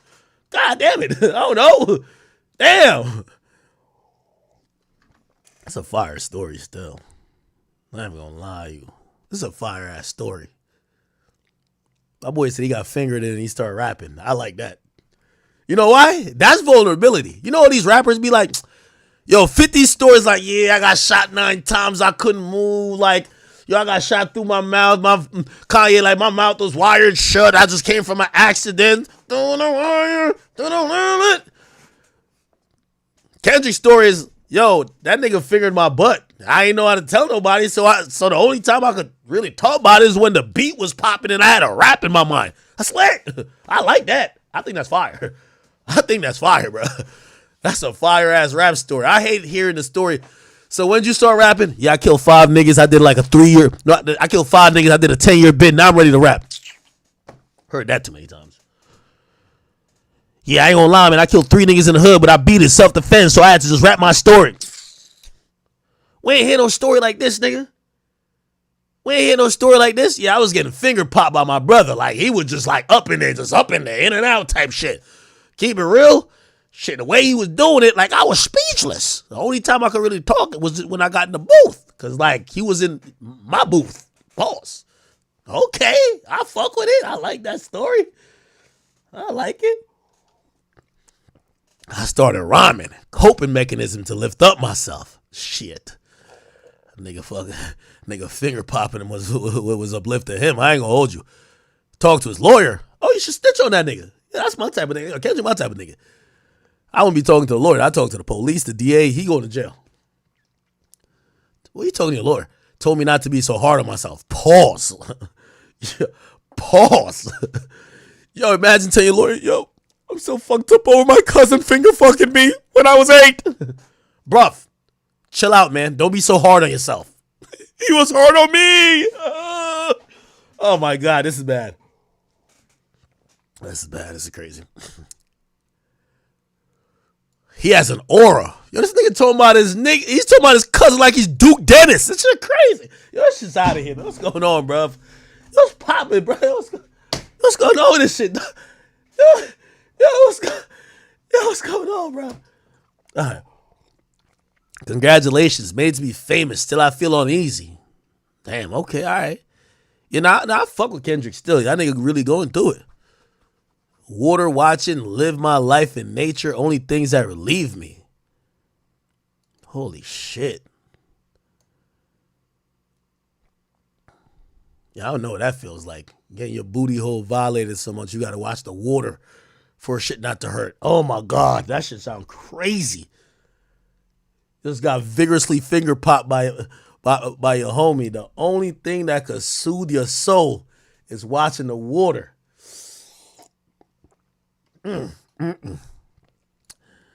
Spirit guide whisper in my ear. This nigga starts seeing ghosts. That's crazy. Did he touch you? I said, no. They still didn't believe me.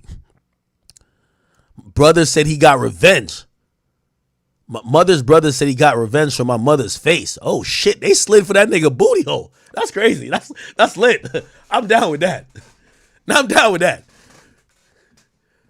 Yo, chat, if y'all ever heard that somebody took my anus without my consent, slide for me, gang. Slide, nigga. Imagine the nigga coming home.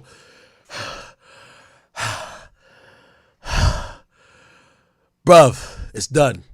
What's done? Nigga who took your booty? You won't take no more booties in this lifetime. Okay. Yo, you ever seen Paid in Full?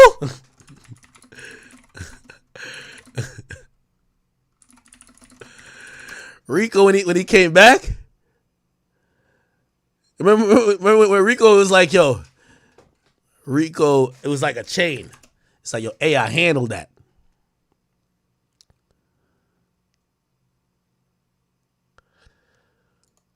Oh, where's that scene at? Where's that scene? Nah, I imagine it was like this, Paid in Full, Rico. Hey, yo, A. I think, hey, yo, Ace. Yeah. Oh, this is her.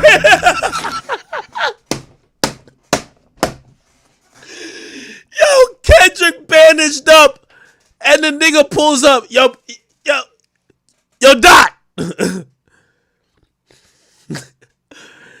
Yo, they got. Let me not joke too crazy.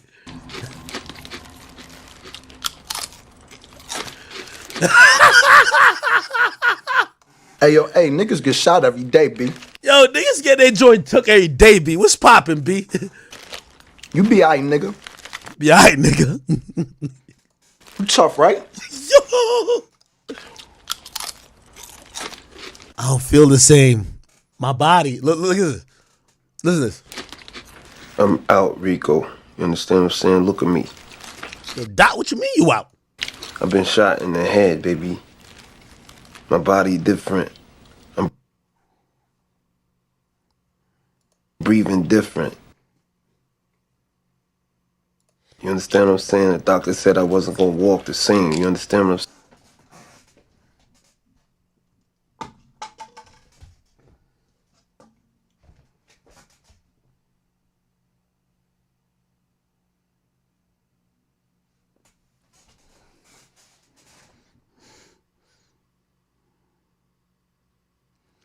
I'm only joking about this because Kendrick said it didn't happen. I know how the song goes. He say it didn't happen, allegedly. I wouldn't joke about if he really got his booty hole took. Like, come on, bruv. Like, I got some morals. I'm only joking about it because he said it didn't happen. Like, did you ever read the whole song? He say it never happened. I think he said on the third verse or something. So this never happened. I think, but they thought it happened because of how he was acting. Just to let y'all know. I know some of y'all getting sensitive. Okay, let me put it back in context. Kendrick, on a song called Mother I Sober, rapped about some hypothetical situations. Some may be true or not true, but he spoke to something where his family thought he was touched, right? And he never says on the song he was touched. He actually says he wasn't touched, but they believed he was touched. And they went as far as assaulting or hurting the person, which was a family member who they believe touched him. Okay. Again, if Kendrick was literally fucked by his cousin, I wouldn't be joking about it. That's not a joke. Sexual assault in general, but even especially to men, because I think when it comes to men, we definitely be overlooking it. Really, nigga. But he was a child. He was a child then, so I wouldn't be joking about it. But he say it didn't happen, so we're having a little bit of fun. Just like how he has creative freedom to create certain situations, we're just having a little fun. All right, calm it down, man. Chase Gotti says, "Chill act is a hard topic for a lot." How many of y'all niggas got? All right, never mind. Let's move on, bro. All right. Okay. All right. We back to we still reading this joint. He said, "Would you say you've done more crying recently than you have in your life?" So Kendrick says, "Now? Yeah. I have to." Here's SZA. "It's cleansing." Now here's Kendrick. Ooh, where does this quote come from? This is a good quote. "It might be easier for you, though." He's talking, that's Kendrick to SZA. "I cry all the time. I'm going to cry right now because that's just beautiful. Wait, you didn't tell me. What was the first time you allowed it to happen?" Ooh, the first time I allowed it to happen is documented, actually, on stage. Ain't no way the first time this nigga cried was on stage. Really? In 2011, when Dre and Snoop and the whole West Coast was out, and they was like, "This is a torch we're handing off." Dre passed me the torch, and a burst of energy just came out, and I had to let it flow. My tears is all on the internet. And I look back, and I love that moment, and I love that it happened. Tears of joy is always good. When I had my first show after mad niggas was hating on me, I was damn emotional too. So I ain't gonna hold you. So big up for that one, Kung Fu. Because it showed me in a real time expressing and seeing all the work I put forth in my actually come to life in that moment. Let's look at the moment. Here we go. Saying I'm out. Let me just stop. All right, here we go.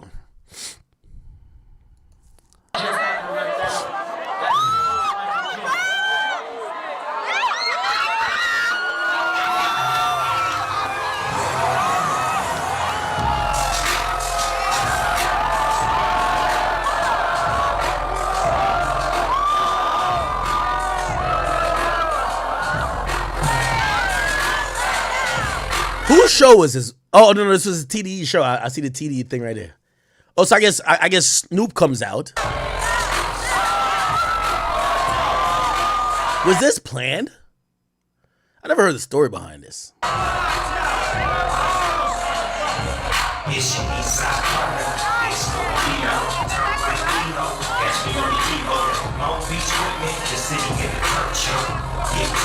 Okay. They're doing some performance. I think the game comes out next.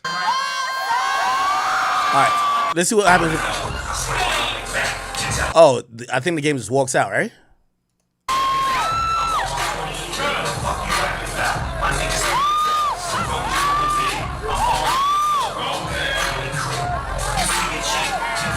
Damn. The game walks out. I thought I was going to get applause. Did he come out throwing up? What was he throwing up? Hey, what gang sign is that the game throwing up? I don't know. Teach me the game. Teach me the game.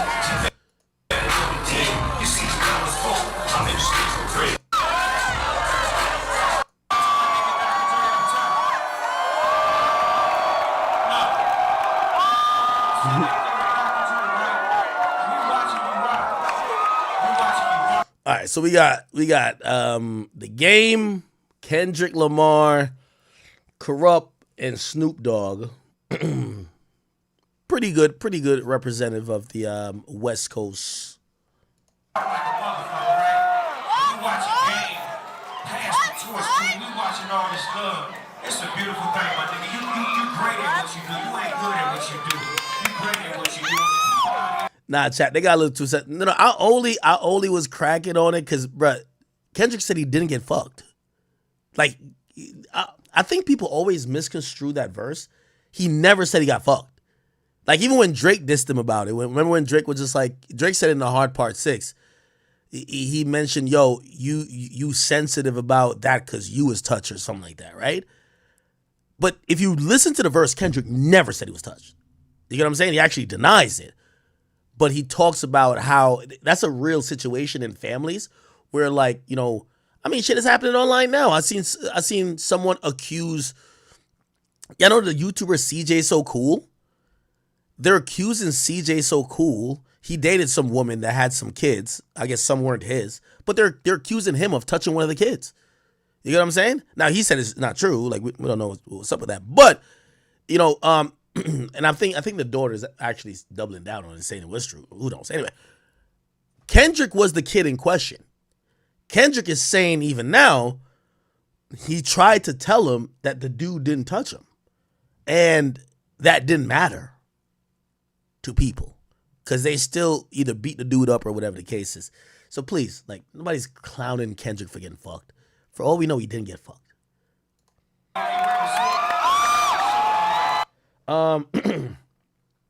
Willie G says no black man's gonna admit his auntie or uncle touched him, let alone he touched everyone in the house but him. It don't add up. He grieving the loss of his innocence. Okay, that's an interesting way to look at it. Okay. And I mess with time. Thank you, brother. Is he crying yet? Oh, yeah, I can't see him. Kendrick go on the left.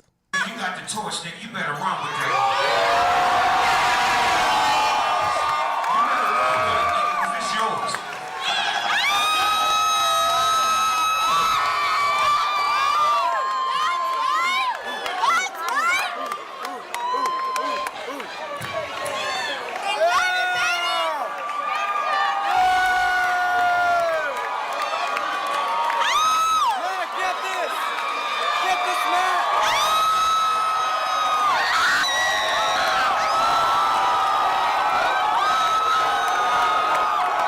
Oh, yeah, he getting emotional.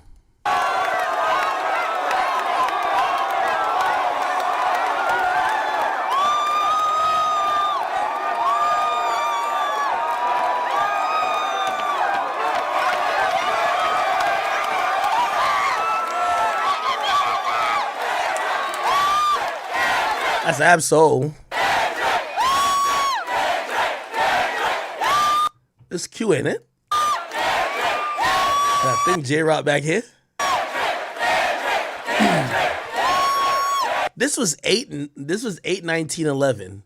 When did Good Kid, Mad City?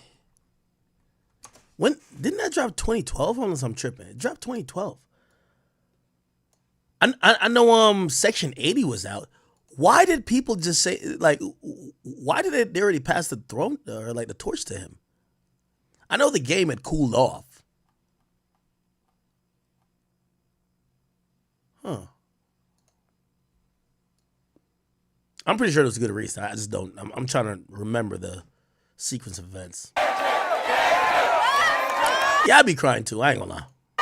Fuck yeah!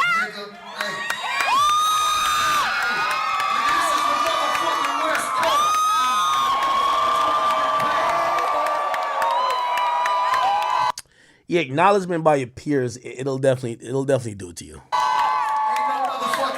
no motherfucking hating Dr. Dre blood. He passed it to Snoop. Snoop passed the game. Oh, by the way, this was around the time when I think Dr. Dre was heavily jacking Kendrick too. Not that he's not no more, right? But like he was almost like he was the Dr. Dre protege at that point, right? Pop resting in peace, so it's easy. Motherfucker J-Rock doing his thing, glasses missing. I hate when niggas say that the West Coast ain't popping. Nigga, we the West, nigga.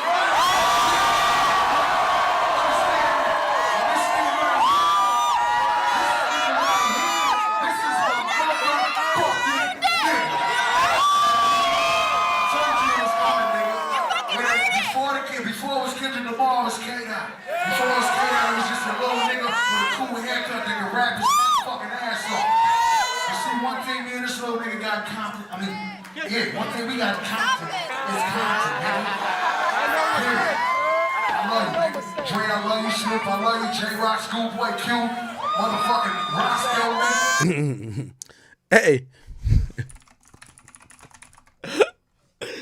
Yo, this is crazy. Hold on.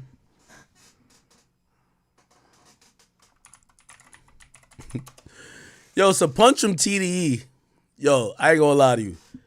Yo, hey, by the way, this is hilarious. So, hear this. So Punch says, I respect hip-hop journalism and I feel it's needed in its truest form. It helps keeps the culture alive, but it's a few real ones left. Most of you guys are trash. Just my opinion. That's why artists don't want to talk to you. God damn. You know what's so funny about him saying this? You know, like, I don't think me and this dude are any type of friends. I don't even think he's even dissing me because I'd be a fucking idiot to think, oh, I'm getting a catch. I don't want no fucking Kendrick Lamar interview. Really, I don't give a fuck about interview with none of these niggas, right? I've been telling y'all, I like talking about you. I make way more money talking about you than to you. And also, like, I'm not about to massage no fucking ego of no goddamn rapper to get no goddamn interview or suck up to you or whatever the case is. So it's either we're going to do it, and, like, you know, I've done amazing interviews with Durk. You know, I get it. These days you're on their timing, whether it's Durk, 21 Savage, whether it's anybody who I've sat down with recently. But I don't know if he meant to throw this stone and, like, at me, but, like, it misses me. You know why? Ain't nobody on earth think that I'll be waiting for a Kendrick Lamar interview, right? You know who this stone hits? This stone hits DJ Head, Joe Budden, Elliott Wilson, because those are the people who would be reasonably thinking that Kendrick would give y'all an interview. Y'all have all shitted on Drake. Y'all are all Joe and you know Elliott's just we look at Elliott as just as a legendary interview, but Joe has that clout. DJ Head, he's just been sucking dick. Who else? I don't know who else would be counting here, but the mere fact that Punch is just saying the reason why he don't talk to y'all black media niggas and he goes to a white media outlet to interview, he thinks y'all are trash. Yo, this is crazy. This is crazy, nigga. This is crazy. Damn. He think them niggas trash. Typical Kendrick, man. All them media niggas thought. Yo, you know what happened? Yo, let me break down the media game.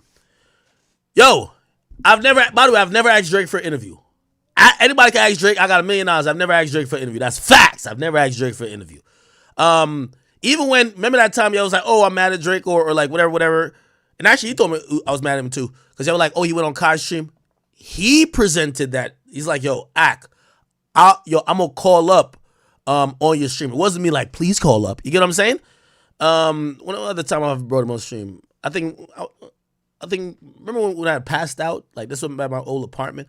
But anyway, for me, and I've always said this, I get my money's worth out of my association with Drake by knowing that if I need to break a story, the biggest artist is only going to talk to me.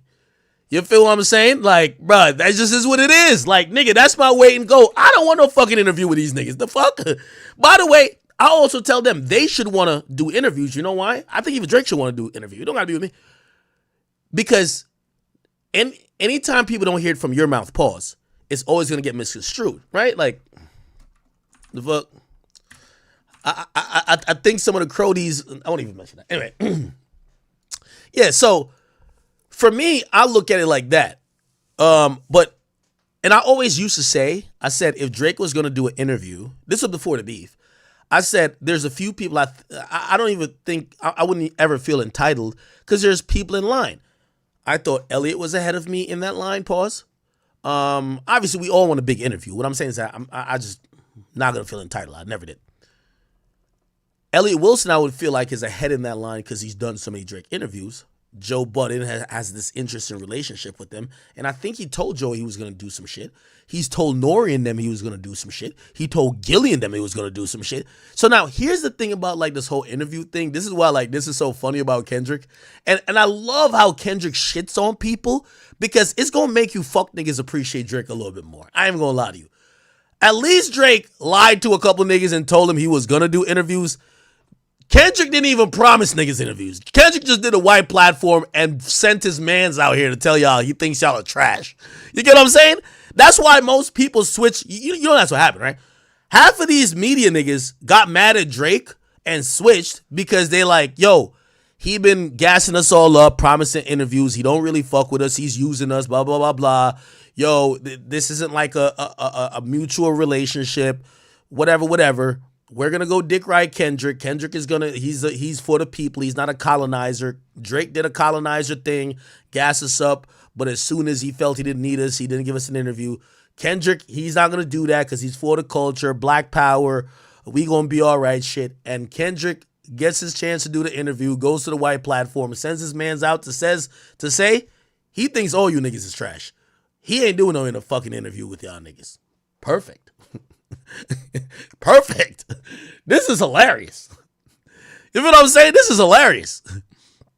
Hey, man. Tough. He said, respect hip-hop journalists. He said, keep culture alive, but there's only so many real ones left. Most of you guys are trash. You know what's funny? Here's the thing. I done made a couple millions off of this Drake and Kendrick beef. I'm fine. You know who need the bread? Them other niggas who be dick riding Kendrick. Because, like, DJ Head, nobody watching this shit. Like, me, I'm good. I don't need no fucking Kendrick Lamar interview. I'll get a couple more Maybachs. I just bought 2 houses. Rental properties. I'm getting rental properties. I'm good. I shouldn't say that because people trying to sue me. Trying to find out where I put my money. Anyway, but I'm good. I bought cash. Anyway, but you know who need it? Them niggas. And them niggas who numbers is down, struggling like hell, can't get nothing going on, Kendrick gonna come out and say, oh, y'all niggas is trash. I'm not doing no interview with y'all.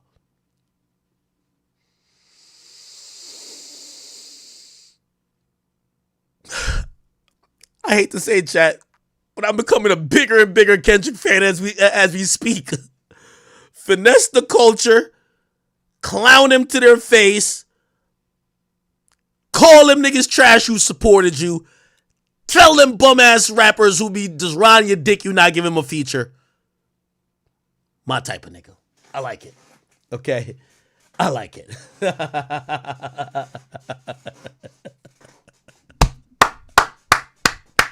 I love it. Yo, them niggas be like, yo, we gonna get our like 1,500 views up to like maybe like 100,000.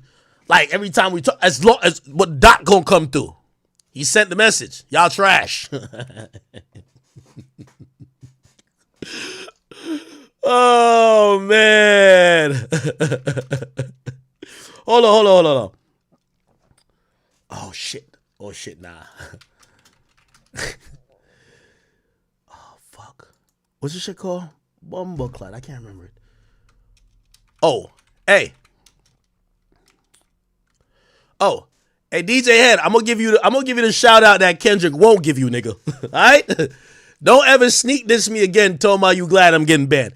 The nigga you cockroached and sucked him off clean, nigga, and came up with a face looking like glazed donut for the last year, nigga. He not gonna do this for you, but I'm gonna do it for you. Because I know you got a podcast, and I heard you signed with Charlamagne. I hope he gave you a little bag over there. But I want to make sure you winning. Because you know what happened? You be on Twitter tweeting about West Coast this, West Coast this. Nobody, nigga, you don't get paid from Twitter, nigga. Let me actually show what you actually do, okay? I'm going to give you props. Everybody go check this nigga out, man, because Kendrick ain't going to get this nigga a shout out, all right? DJ Head effective immediately. I think that's his, you know what I mean? Listen, this shout out going to even be bigger than what Charlamagne could do for you, nigga. You owe me some money for this, all right? Y'all go check this man out. He got 8,000 subscribers. Y'all go check his podcast out. You heard me? Y'all go check that shit out, okay? He had Absol on. Feel me? I got to go watch this shit. This is going to be riveting.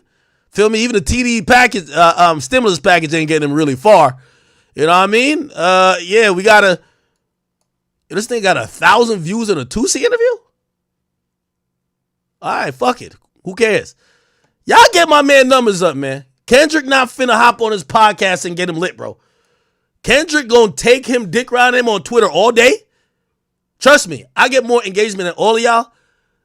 Twitter just sent me a check. Like, Twitter be paying my main account. Like, it'll send me like $1,200. I'm like, what the fuck? What the fuck am I getting all these engagements for? Yeah, Twitter don't pay, nigga. Like, this is yo.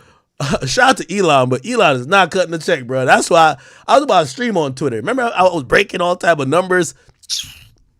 I think that month they might have paid me $4 bands. That's it. Anyway, nigga, I be tweeting, my shit be going viral. Niggas hating on me or whatever. Who gives a fuck? Niggas sent me $1,200. I said, peace out, nigga. I'm gonna catch you niggas on TikTok or some shit. I'm out of here, man.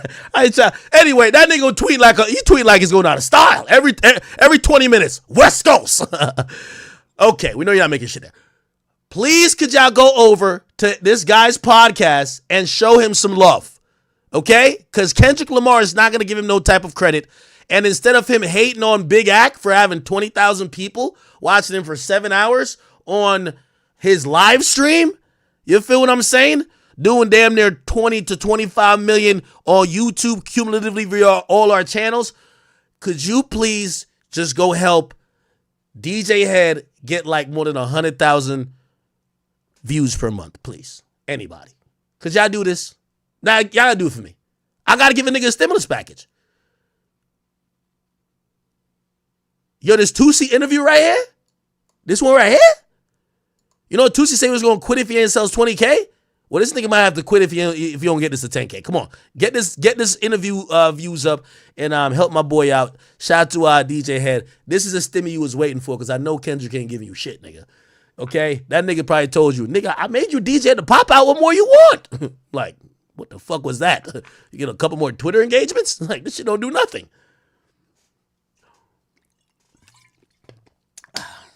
I know I'm a good guy. I'm a good guy, man. I'm gonna hit Charlotte, man. I'm like, I hope you got this shit for the discount gang. This shit got 8,000. How long they been doing this? They started this shit during the, everybody, oh yeah, Charlamagne was the first guest. Nigga, in 4 months, they got 8,000 subscribers. I can't believe it. This is why the nigga hoping that I get banned from streaming. In 4 months, the nigga got 8,000 subscribers, sucking all the cock in the world. Are you kidding me? Talking about stay on stream. Nigga, stay on your podcast. Or stay off your knees. Kendrick ain't doing shit for you. Charlamagne gave you a bag, nigga. Go do the pod. And leave Big Act's name out your fucking mouth. Somebody said, oh, Charlamagne ain't been on your shit either. I don't need Charlamagne to be on my shit, nigga. I'm Big Act, nigga. The fuck? Now, did y'all realize that? I came in the game dolly. I made it to a situation I don't need none of these niggas. Not one. Fuck with Charlamagne, but I don't need him. Shout out to my boy Joe. We might do something at the end of the year. You know what I mean? That's my guy. Come on. But still, it's going to happen. Anyway, I'm just trying to show some love. Oh, that's Gina Views from No Jumper. Okay. Shout out to her. Yeah, Charlamagne gave him the stimmy at first and dipped on the ass. Gave him a 360 dealing.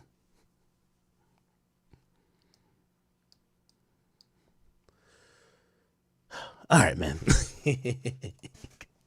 Yo, chat, I'm gonna be petty. I wouldn't even be this petty with him. Bro, I seen that. Yo, I'm gonna keep it a bean with you. I'm gonna tell you why. Oh, y'all can check out his Twitter too. I don't care. I'll give free press. I seen the nigga do some lame ass shit, and I'm like, oh, nigga, I'm on your head for life now. All right, perfect. We don't need to talk. We're good.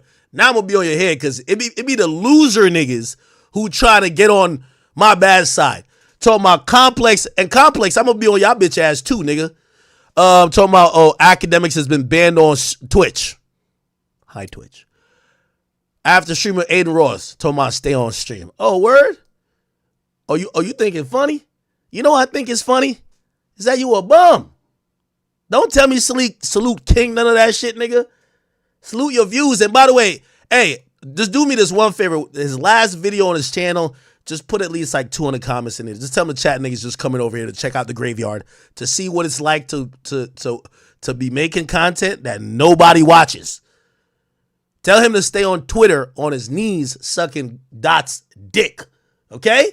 We'll leave it at that. All right.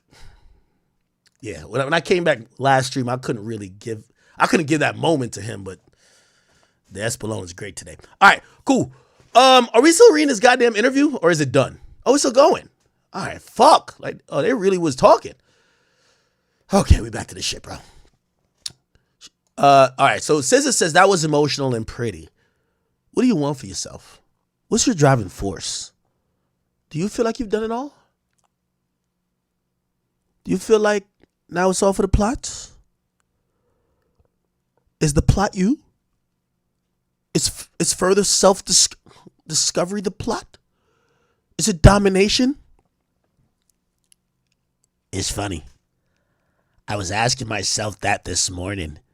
I get fulfilled sharing my experience with the youth and allowing them to hear stories and hear these experiences and catching up to them. So to actually answer your question is communication with people in general. And I feel my work in music is just a start. I don't think it's my end goal. I don't know. I know it's not my end goal. Music is just a vessel to get me there. Do you have an idea of what you're supposed to do? I don't. I'm curious. And that's what keeps me energized. Do you have a desire specifically of what it should be? Or are you going to let God shape? By the way, another thing. Nah, never mind. Y'all got to stop going on rants. Yo, I got to stop going on rants, bro. I really got to stop going on rants. Hold on. Let me take a shot. I got to stop going on rants.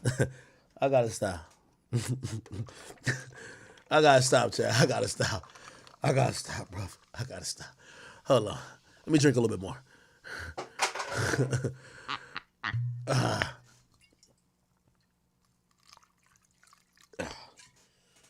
All right. Oh, a little bit more. Fuck. All right, man. You got to swirl it with a pinky, chat. Oh, fuck.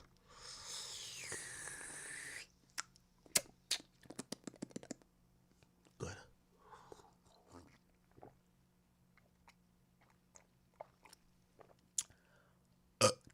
Perfect. I think my alcoholic. No. Anyway, all right, cool. Yeah, I was about to go off on another rant. I had to chill. Lord, keep me near the cross. Okay. Okay. All right. So I told my end goal. So do you have an idea what you're supposed to do? I don't. I'm curious. That's what keeps me energized. Do you have a desire specifically of what it should be, or are you going to let God shape it for you? I'm going to let God shape it. I love the mystery of it. I have to have it. I have to.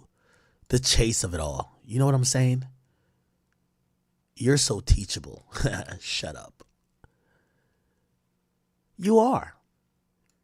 That's what I feel like I suffer from. I'm not teachable for real. That's my problem. Because I always be like either my fear or do some shit. I have a low pain tolerance, but a high competition tolerance. I can't explain it. What is it you want the most? Sorry, I couldn't see it.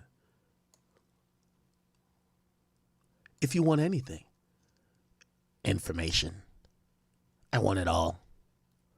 I want resources. I want to meet people smarter than me. I want to talk to them. I want them to show me things. I want to be fulfilled with whatever this world has to offer. That shit hypes me up. Information. I'm a fucking nerd for it. You is too. I am. This shit's a mystery. And I love a mystery. I love it. I love the answers. Could be wrong or right. You have such Father Time energy.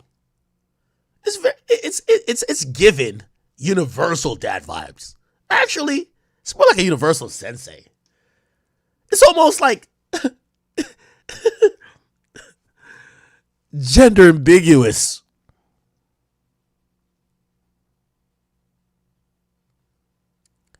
as father and mother because you seem quite in tune with your feminine energy. Do you consider yourself in touch with your feminine side, Kendrick? I have to balance both. At first, all I knew was masculinity, and I always kept that wall up because of my pops. But the more I delve deeper into my music, and the more expressive I get with myself, the more feminine energy is right there. That's not the bravado I grew up seeing all the time. This is who I am. The soft-spoken me. I have to own it. This is where my superpower lies. This is where it doesn't get neutralized. Because if my job is to communicate, I need to be able to communicate with everyone. I need to be able to sit in front of SZA and talk to you in a way where you feel comfortable. In a way it feels authentic from me to you, you to me.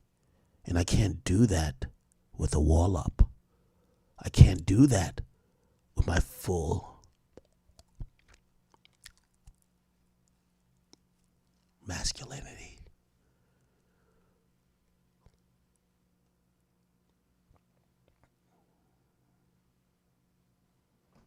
Well, can I ask you a hypermasculine question, Duckworth? You can tell me to shut the fuck up. What does not like us mean to you?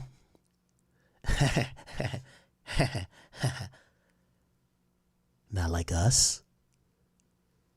It's the energy. It's who I am. The type of man I represent. Now, if you identify with that man I represent, break it down for me, Kendrick. Break it down. Break it down, sis. The man that has morals. He has values. Believes in something. And he stands on something. He is not pandering. He's a man who can recognize his mistakes and not be afraid to share the mistakes. And he could dig deep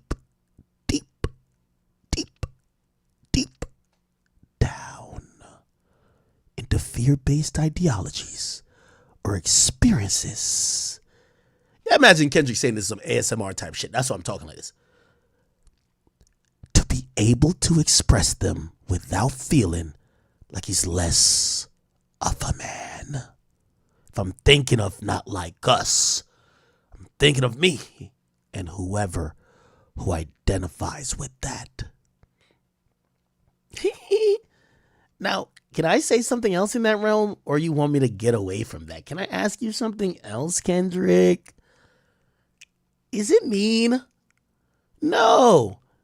It's more like, I thought it was really interesting that there was any consensus at all that you might be an angry individual. For me, I don't find that energy that comes from you comes from an angry place. And actually, the last hour and change pretty much solidifies that it's almost like a yoga, like a monk-like place. So when you feel a surge of energy in records like that, where's the root? Is it anger? I don't believe I'm an angry person, but I do believe in love and war. And I believe they both need to exist. And my awareness of that allows me to react to things but not identify with them as who I am. Just allowing them to exist and allowing them to flow through me. That's what I believe. I'm going to quit while I'm ahead, but before I say something crazy. Okay. Now let's see what's going on with you, man. What I've always loved about you, SZA, and respected is your ability to fully express yourself. How have you been able to navigate that through your music? Do you dread it's coming out through certain lyrics? Well, I wrote a song last summer and it was too honest. I really couldn't put it out. I couldn't put it out. I was just trying to tell on myself so crazy. I can't stop. It's like it's like I have to tell on myself so I'm not bored because otherwise I'm like, what's the point? What's the point? What's the point? When I'm in studio, it hurts. No, it hurts. It hurts too much. It hurts. It hurts sometimes. Maybe that's why I tap in and pretend. I pretend to be other people. Yeah, I do. That's why I'm pretending to be you. Or maybe I'm pretending to be like Frank Ocean, Future, or because it's easy.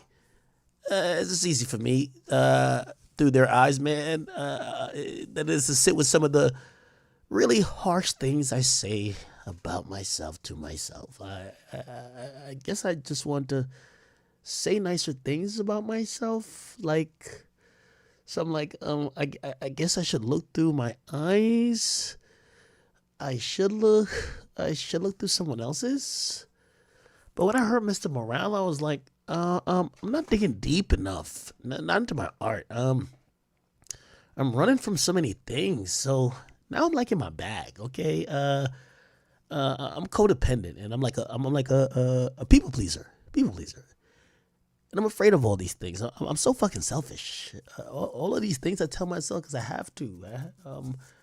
Because I gotta like strip myself from the ego, like from the bottom, and I have to because I'm bored to death with the iteration of myself. Why am I trying to be human so bad? Because it hurts. It hurts so bad.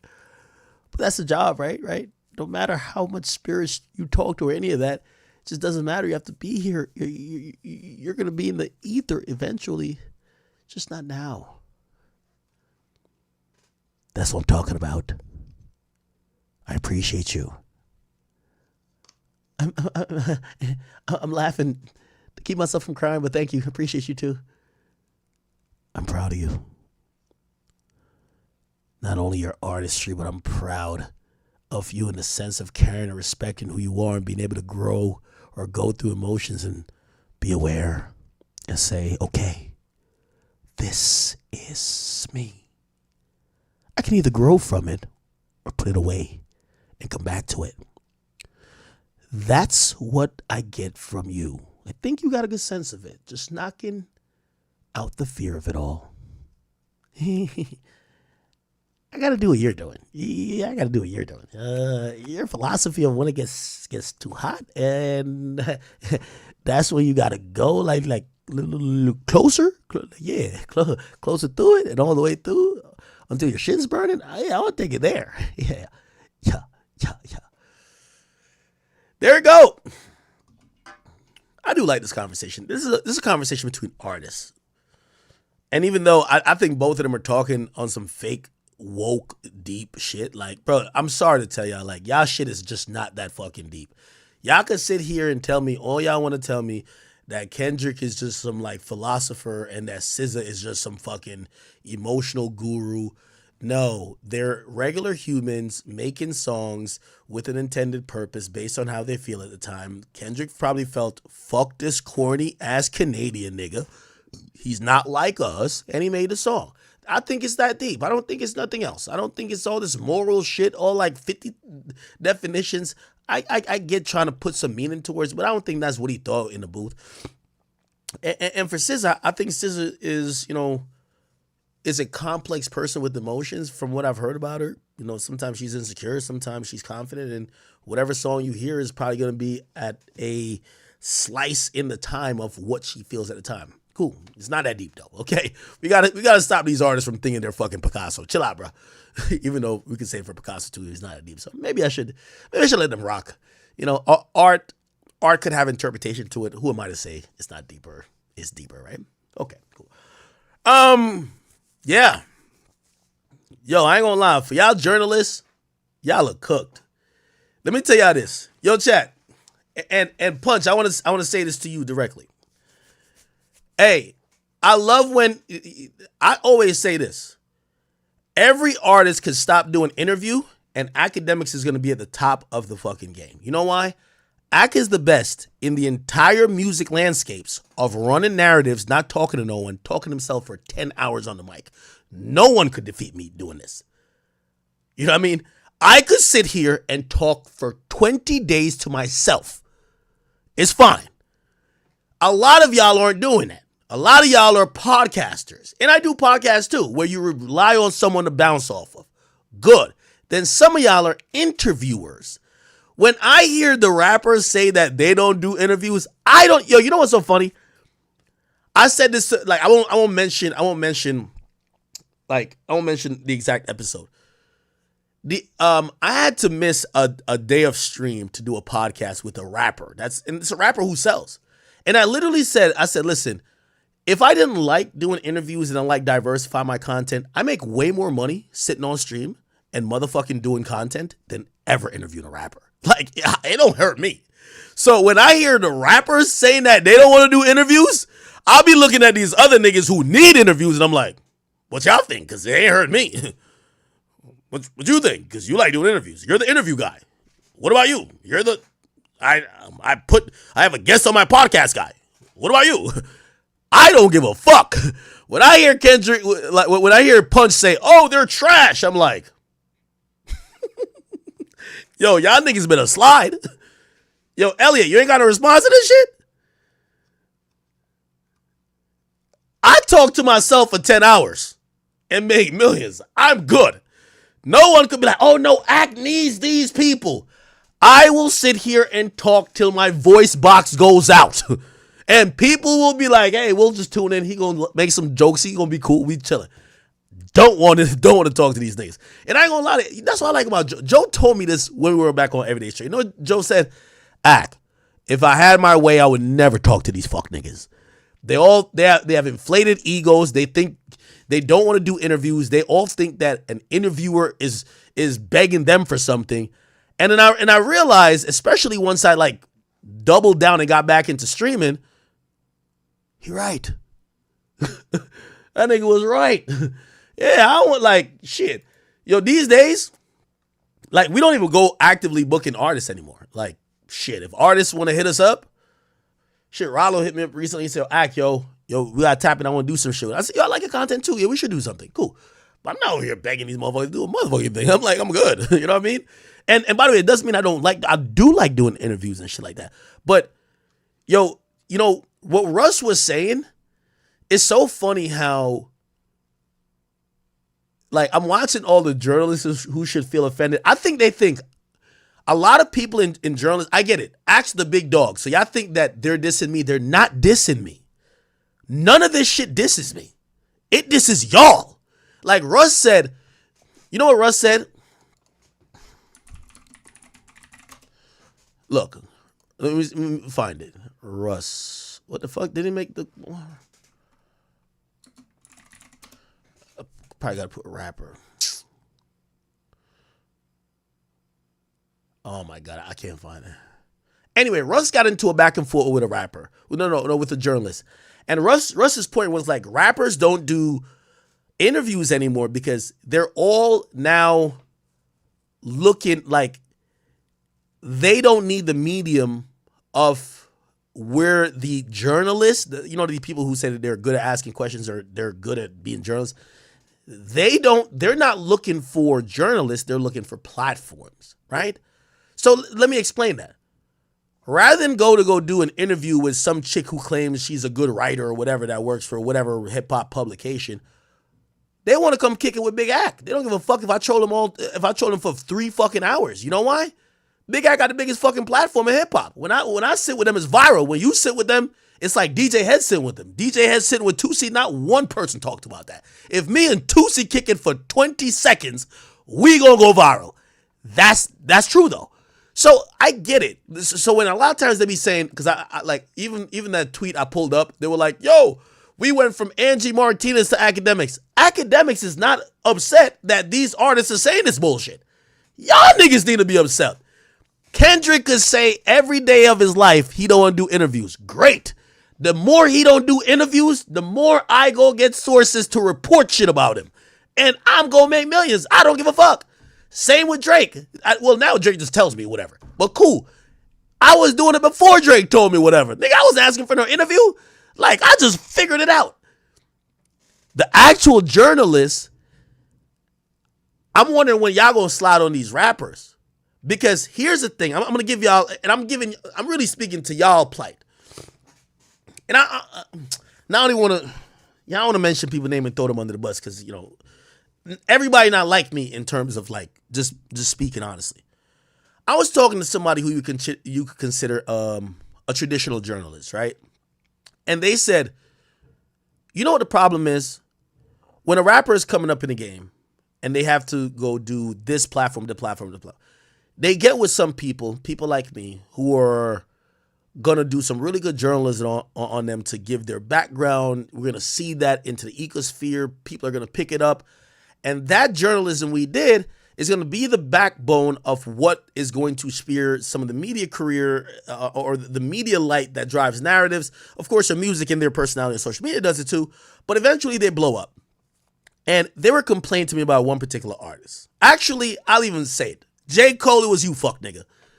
I won't mention the person though.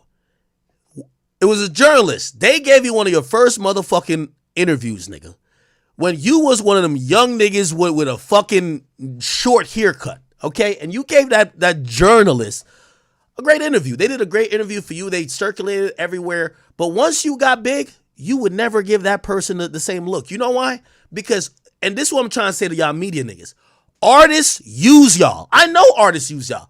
That's why I use them back in reverse. The thing is, they be saying that I'm getting used when I'm getting millions. Y'all broke as fuck, and then y'all be saying that I'm the one. How am I getting used? If the nigga getting millions is getting used, what are y'all getting used when y'all don't got a platform, y'all not getting paid for nothing, and they don't give you a look? That's the point. So here's the thing. It was J. Cole.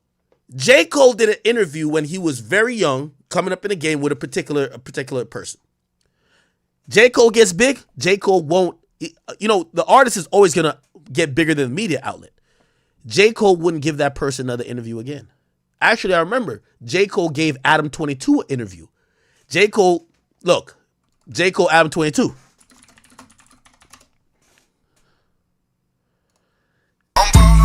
Yo, the person who I was talking to, they literally said, yo, this is so crazy. J. Cole won't give us an interview now. Adam 22, who was going on the fuck J. Cole campaign that was going on with Lil Pump and Smoke Perp, J. Cole pulls up on him and sits with him. This is what I'm trying to tell all to y'all journalists.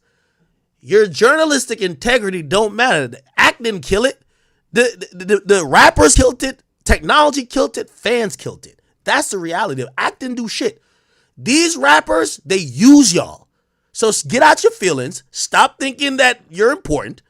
And if you realize that anytime a rapper wants to sit with you, it's never because they're giving you a gift. It's because you're hot enough and you deserve it. This is why when I see Drake go kick it with motherfucking Kai Cenat or Aiden, I don't feel no way. I get back on my stream and get on my Grizzly, nigga. I don't think these niggas owe me shit because none of these niggas really have any type of loyalty. None of these niggas actually care about journalism. They care about a platform.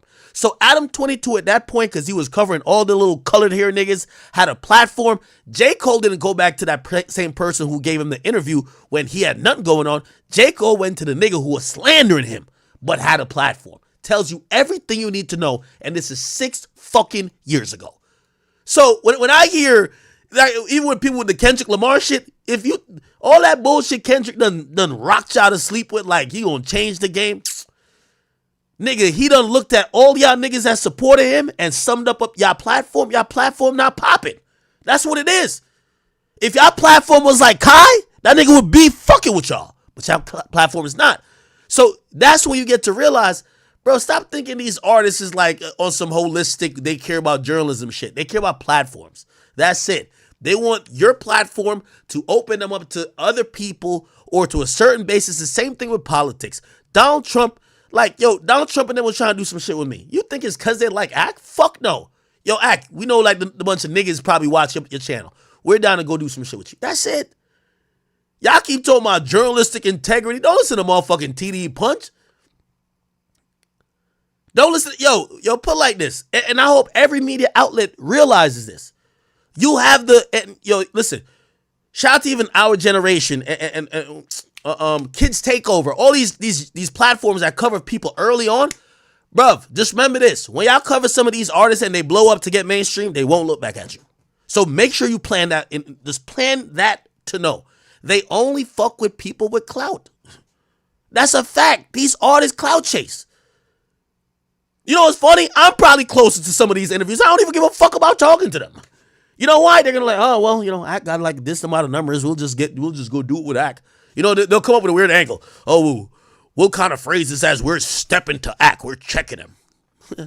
Nigga, you always said this was stupid. If y'all really want to change the game, Act's gonna be good. I'm a legend in this shit already. I done changed the media game. That's why I just shit on niggas like DJ Head all fucking day. Like, you can't mention the new rap music media without me. Here's what I always say though. For the people who be like having my dick in their mouth or trying to, because I don't like men. Rather than thinking I'm the problem, why don't you ask the artists why they don't support y'all? Because put like this, look, I don't know what Kendrick feels. I don't got no problem with Kendrick, but I don't give a fuck about interviewing Kendrick. Kendrick had a moment in that battle. He could have easily threw the alley-oop to another person to be like, yo, you imagine if instead of saying, even Aki compromised. Imagine if Kendrick was just like, yo, we don't watch nothing but DJ Head. Pause. That sounds crazy though. Like, that sounds even ridiculous. I know. But think about that. Artists clout chase too. The artists, they rather all diss me. This is why I sit back and beef with them one at a time.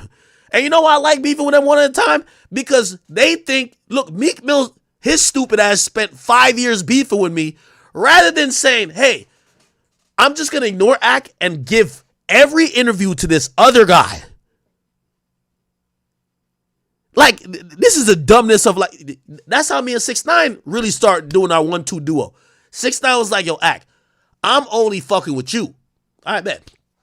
X, yo, Act, I'm only rocking with you. Cool. Young boy, Act, I'm only rocking with you. Cool. Cardi, Act, I rock with you. You know what? None of these other niggas who be hyping up these other bum ass rappers or whoever else, the rappers that they like never say I'm only rocking with you. The rappers diss the nigga they claim they don't like, which is me. I don't care if you diss me or like me, you just gonna keep adding to the numbers. I told you, nigga, the best selling merch we put out all year was compromise merch. Thank you, Kendrick. Shit, once Drake put me on the, I never even talked to Drake about that. Once Drake put me on the fucking end of the song, and then Kendrick gave me the next alley with the joint, I said I'm forever ingrained in rap history. Now when I talk to you niggas, I just talk to y'all. I talk down to y'all. It's over. It's fucking over. These artists had an opportunity. Like, think about this, right? Like this is how much I just realized that people are stupid, because I could give them the formula. How long has my reign in hip hop been at like this hip hop shit? If these rappers were that mad or didn't like me as y'all claim they don't, you think they would be still beefing with me, or they would be like, yo, we're just gonna hype up this new guy. Here's this other guy right here who we think is more in tune and who's more cooler. He's not Act. They would just shout him out all day. Yo, we only fuck with him. If you ain't him, we don't fuck with you. You know what they all do? Man, fuck Act. Yo, Act, what's up?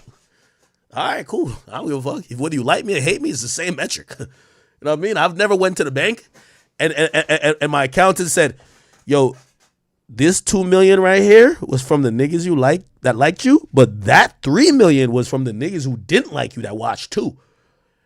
You can't spend the $3 million of the niggas that didn't like you.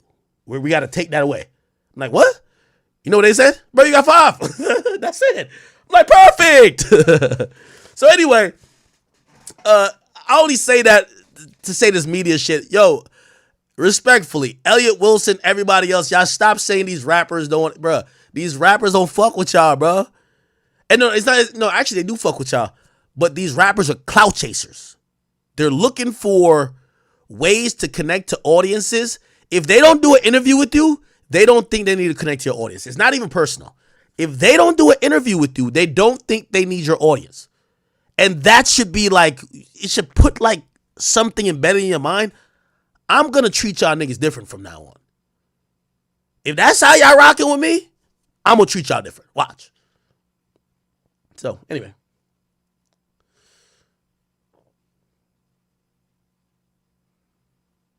Hey, Malcolm, I fuck with y'all. What y'all talking about? All right, anyway. What we doing though? Ooh, my computer turned black. Oh, it's turning to night mode. Okay, what we doing, people? I'm feeling good. Feeling good. Oh, we had 6 hours. I told you we gonna get to 7 hours today. I'm mad energized too, bro. Okay. Half of y'all probably left. Y'all like, Ack, you talk too much.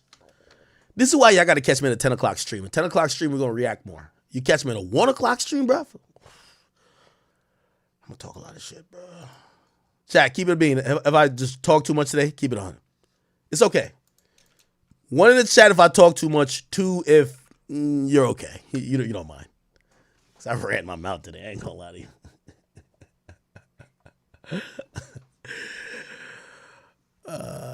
I was just trying to shit on DJ Head for a good amount of time. All right, bro. Like, all right. I think we're done with this. I don't need to give any wrap-up thoughts. I think I've kind of injected my thoughts the whole time about Kendrick. I'm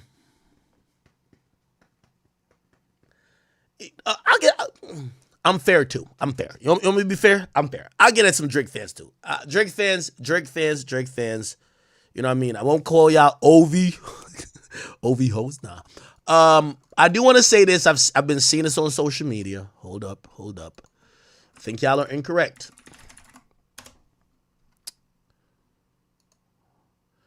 So Drake Future. Hold on. Okay. I've seen a lot of people, reacting to this tweet, basically saying this is a counter to what, Kendrick was saying. Basically, Kendrick said, you ran to Atlanta because you need a check balance and blah, blah, blah. And, this is Young Thug, an Atlanta legend, literally tagging an Atlanta producer who's a legend, Metro Boomin, and also Future, who's the Atlanta GOAT, saying, yo, and he tagged Drake, and he said, yo, bro, we're all brothers. Music ain't the same without us collabing. And people were like, yo, look, Drake is not, Drake isn't running to Atlanta. It looks like Atlanta is coming to him. And they're kind of like extending a hand saying, nah, we fuck with you, Drake, right? For the Drake fans, I do want to say you're wrong. You're fucking wrong. Okay, I just got to be honest with you. Because here's the reality of it, right? I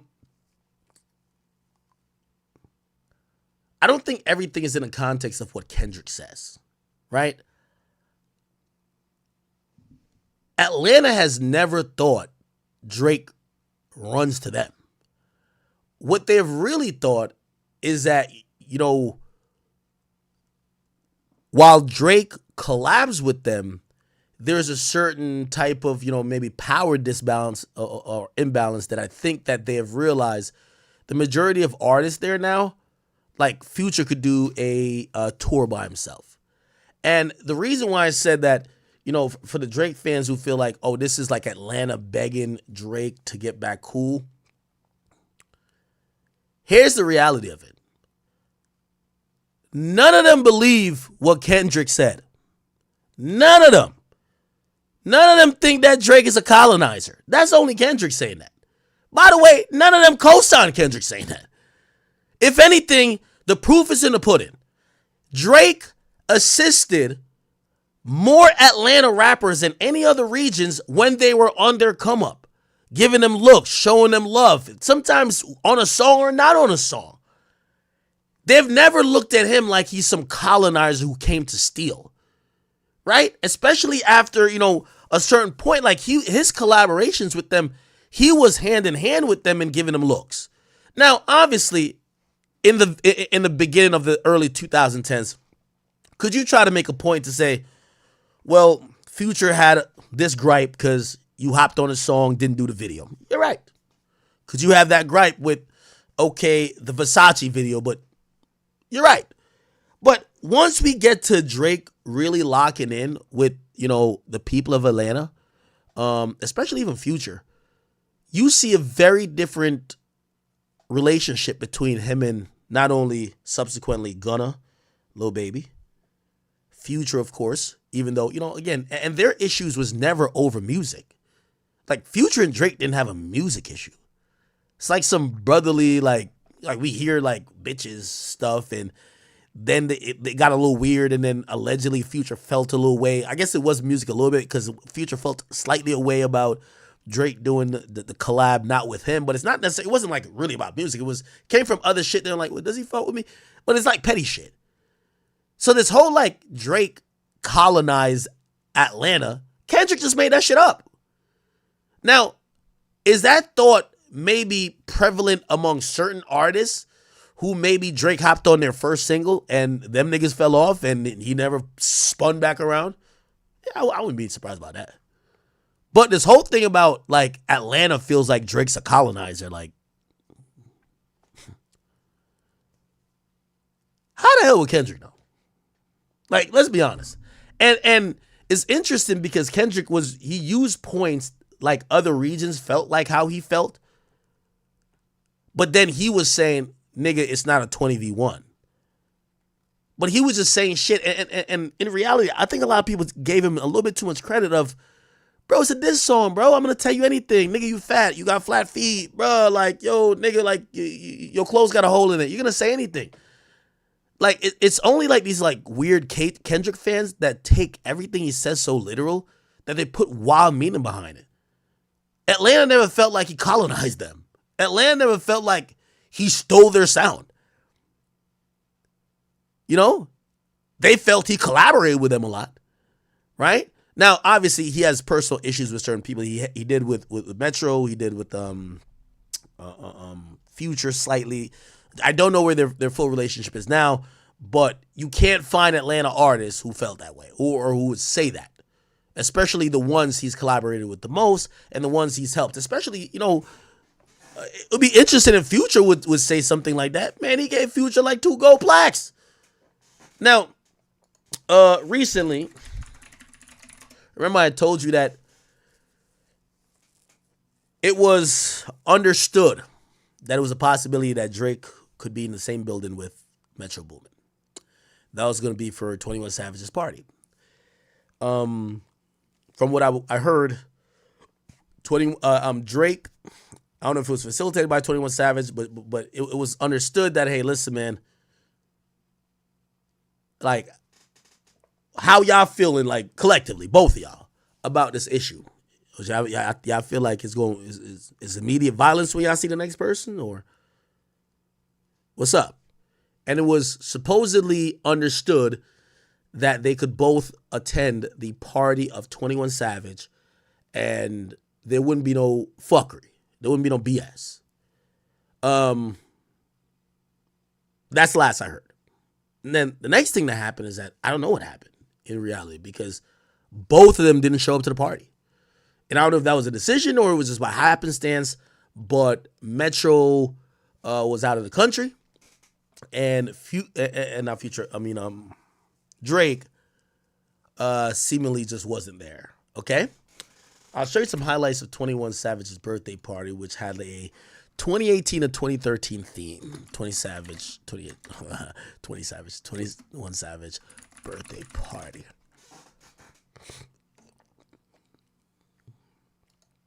Here we go.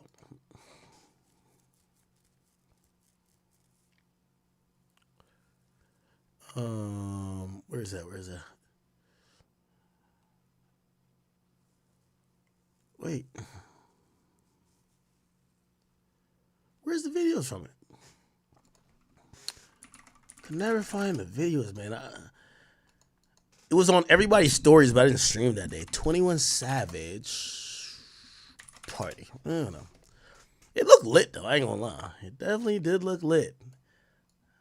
Lotto and Sexy Red at the party. Both of them looking like True Religion jeans. Yeah, it was true. Yeah, Trues were popping back then, huh? Then you see 21 with the Honcho. And then with Nardo Wick. Oh, that's fire. Okay. Here's a little bit of it. Yeah, street signs up in the party. Look what it says.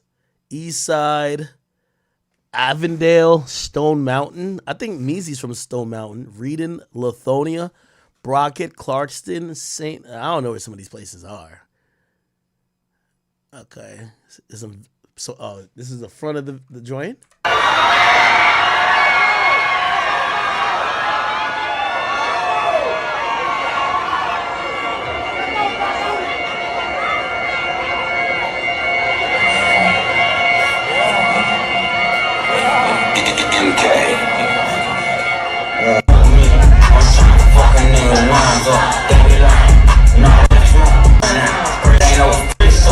Okay, that's cool.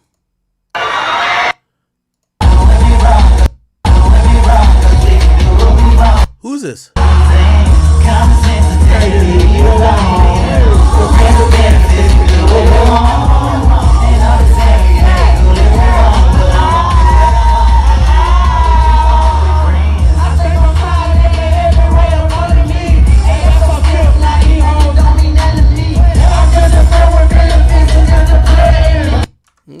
Okay. They're doing their thing.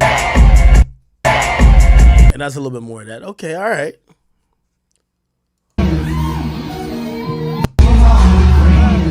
Okay. And apparently, so Metro Boomin wasn't even there. He said touchdown Delta. He says he's on an island. So make sure you make some beats today. Thank God for the day. Interesting. Let me ask y'all a question. Let me look. Did Metro ever retweet? Did he ever retweet that Young Thug post? He did, right? Oh, he didn't. I know Future retweeted it. Did he respond to it? Oh, he didn't. Oh. Young Thug? Yeah. Young Thug said this. Tag Drake. Obviously, Drake don't use Twitter, so Drake didn't repost nothing. They only posted a state commercial. Future retweeted, though. Right? He retweeted. Chat, you know, I actually heard the real reason of why they're beefing. Like, the real reason. I definitely won't say because I was sworn to secrecy, so I won't tell. But I'm gonna be honest with you. Like, I think it's fixable. It's fixable.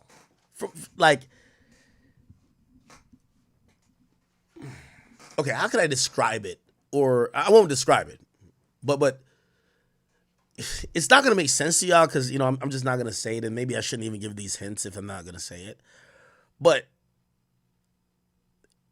this is something that I think they could get past. Well, I mean, it's now been complicated with the album, right? So, like, who knows how Drake feels about the album? Before the album, it would be something that that I think if Drake and him talked about,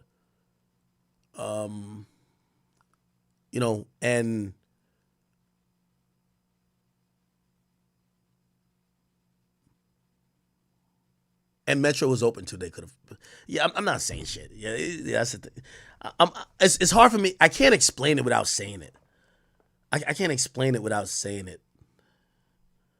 But all right, I'll give it a little bit. So basically, Metro felt a way about something, and it might not even be what you think it is. It's probably whatever you're thinking. It's probably not that. He felt a way about something.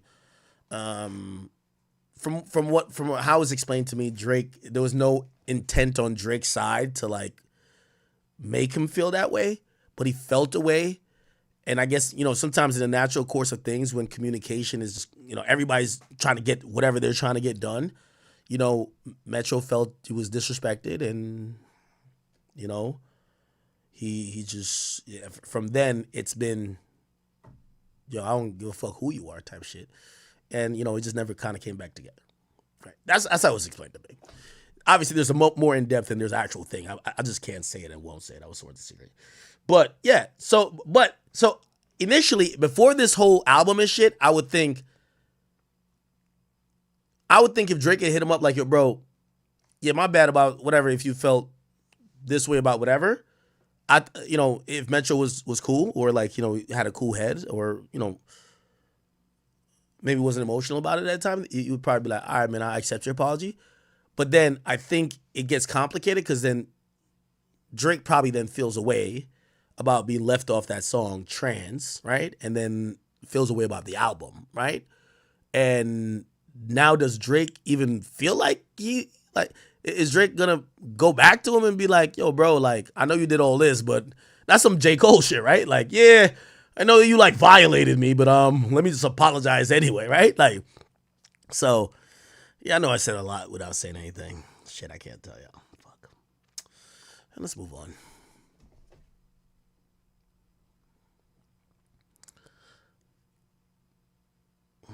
But Drill, if you wanted that, it's what I heard, again, I can't tell y'all, is that it was a issue. I won't call it a small issue or a big issue because it was an important issue to Metro. It was important. Drake, whatever said that Metro didn't appreciate, felt really offended by that, separated, other stuff happens afterwards, but then I guess he's, and I'm pretty sure there's other stuff, I didn't hear about, I've heard loosely about some women stuff, but definitively what they told me was the thing wasn't women. It wasn't women. You get what I'm saying? It wasn't women. But who knows? Whatever. Hopefully I get what I'm saying.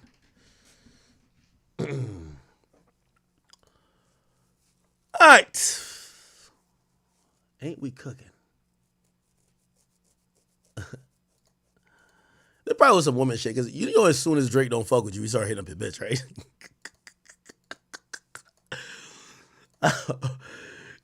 Yo, and Drake, don't hit me up about this. Don't, because I ain't telling you who. I protect my sources, okay? Because I know they're not lying. Only when they lie, I don't protect them.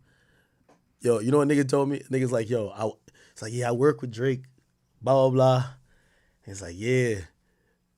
He's like, yo, I had to tell Drake, like, yo, Drake, that's my bitch you just hit up, bro. Like, chill, bro. Like, chill. I'm like, damn, Drake is a sniper. Drake really didn't know, though. And he was like, oh, my bad, broski. But I think the nigga was like, damn, nigga, I just work with you, gang. The fuck? It's a dirty game out here, man. He didn't know, though. He didn't know. It was like, and I think the dude acknowledged. He was like, nah, he ain't know.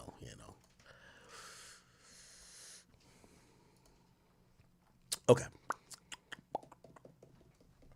What topic we on, chat? 6 hours and 30 minutes in, and we are doing good. Oh, thank God. I need another shot for this one. I gotta get drunk. Yeah, we probably got another like power hour or two. Yeah, this is gonna be drunk streams. Any clips I get after this, I'm gonna deny that's me. Nigga, I'm gonna hit you with a Jamie Foxx, blame it on the alcohol. I'm gonna hit you with the Shaggy. It wasn't me. Fuck that. Cause now I'm about to be drunk. Ooh, this was good. Did y'all see our favorite cougar? Okay. Our favorite cougar, Drea Michelle, celebrating her young nigga getting a contract extension. Now, Drea Michelle, if you don't know, let me Google the age. Drea Michelle age. Not that it matters. I'm just saying. She's 39. Jalen Green, her love interest right now, is 22. So she 39, he 22. Go ahead, girl. I'm not going to hate on you because men do it all the time, right? 39-year-old men date 22-year-old women, right? Bet. Not going to hate on you. Anyway, apparently my boy just got a $106 million contract extension with the Houston Rockets. Now, people have said, he's agreed to a 3-year, 106 rookie contract extension with the franchise, and includes a player option in the third season, and it allows him to okay. So basically, he's gonna be balling. I ain't gonna lie to you. I was having a blast while going through this. I don't know why. I don't know why I'm so petty, or like why I be like having this much fun. But yeah. So she commented. She says, "Congrats, term short, money long." Okay, that's what Drea said. She then said she posted Jalen Green is the first NBA player to successfully negotiate a 2+1 rookie extension on a 9-figure deal. Green became a pioneer as the first NBA G League Ignite signing in 2020. Now lands the most unique rookie extension ever. She says ever with the number one thing. Now, I ain't gonna lie to you, man. I was having a good old time reading this and watching comments. First old comment where people be like, yo, Dre, this is like your fourth shot at it, man. Don't blow the bag. I don't even know what they meant, but I was just watching. And it brought me down a rabbit hole because I never knew this before. Because everybody was just telling her, hey, sis, this is your chance.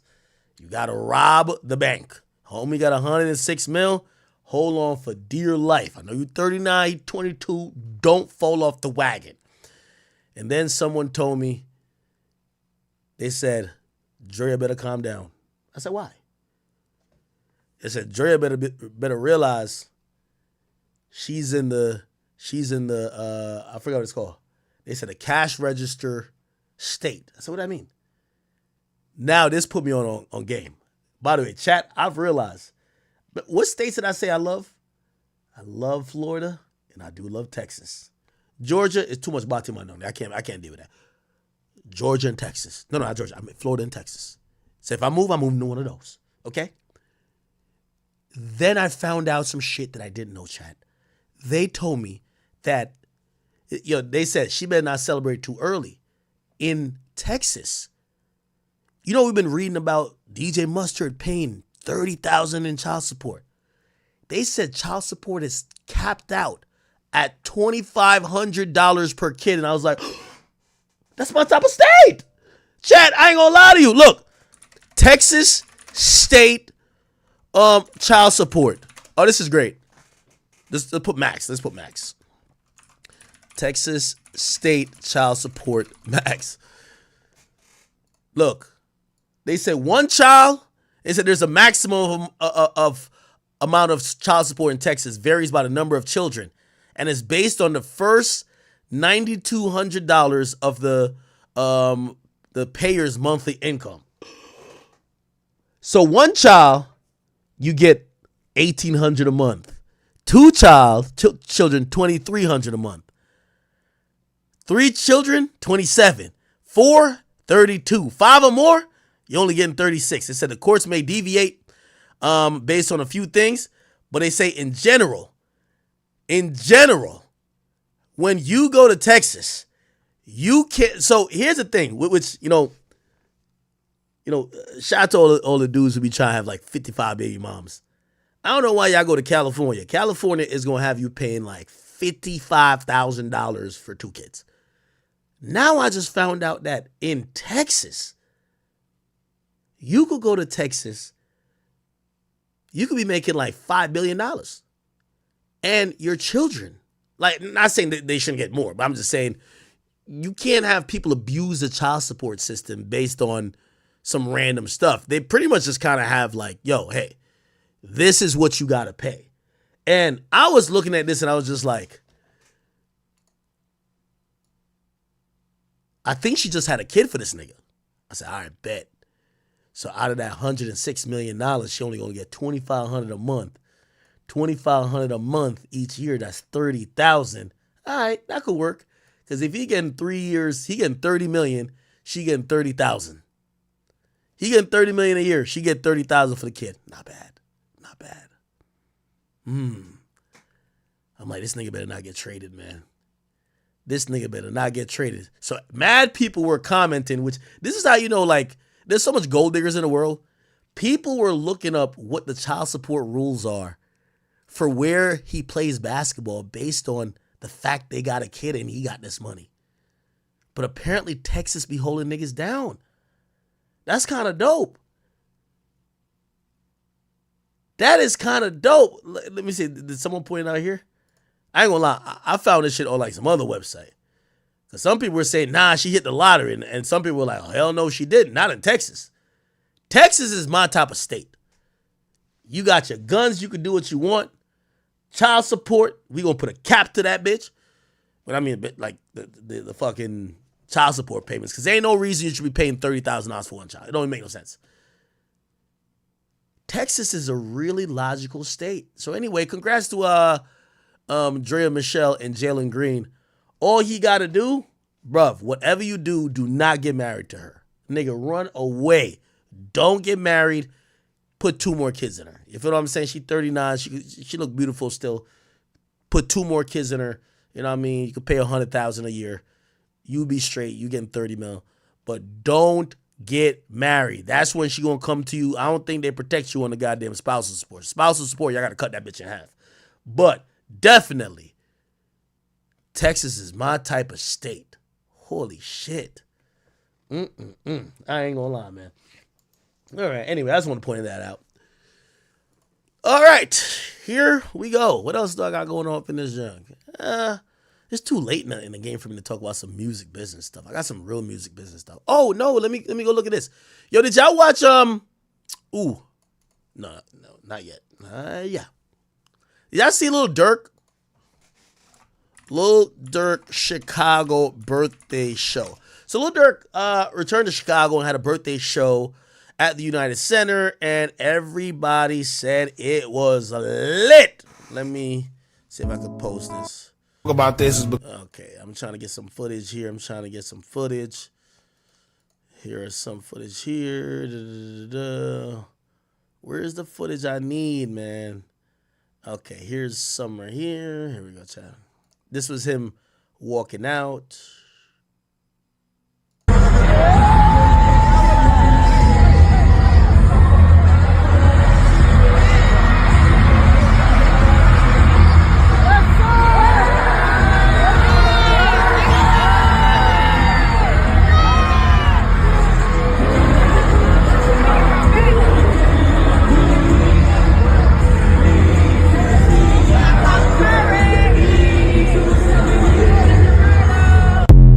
That's Hellcats and Trackhawks, ain't it?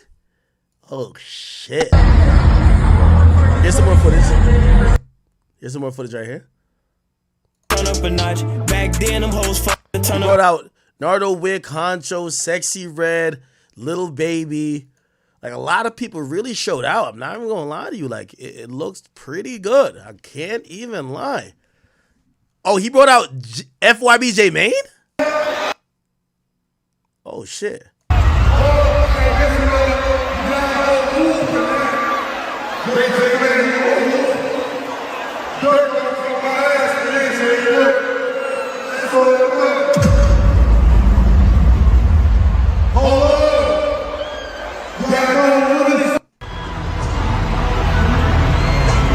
Yeah, this place is packed.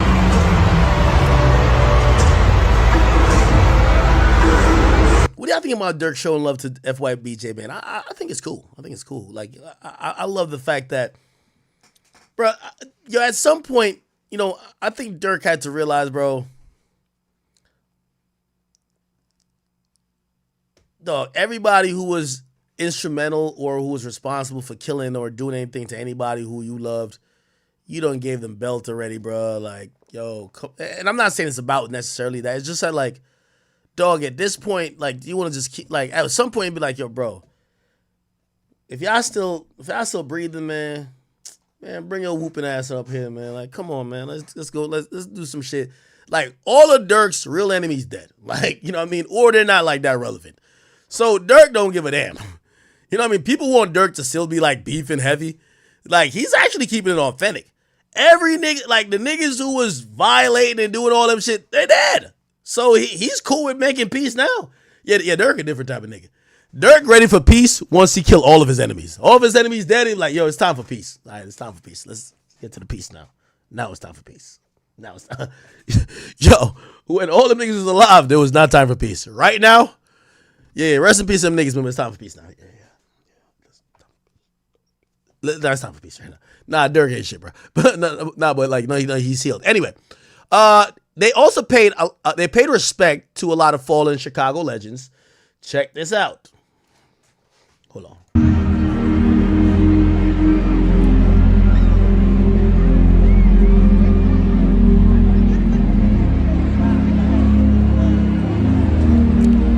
Somebody said, "Why be alive?" Nigga, we talking about the Chicago niggas, bro. This was at the United Center, bro.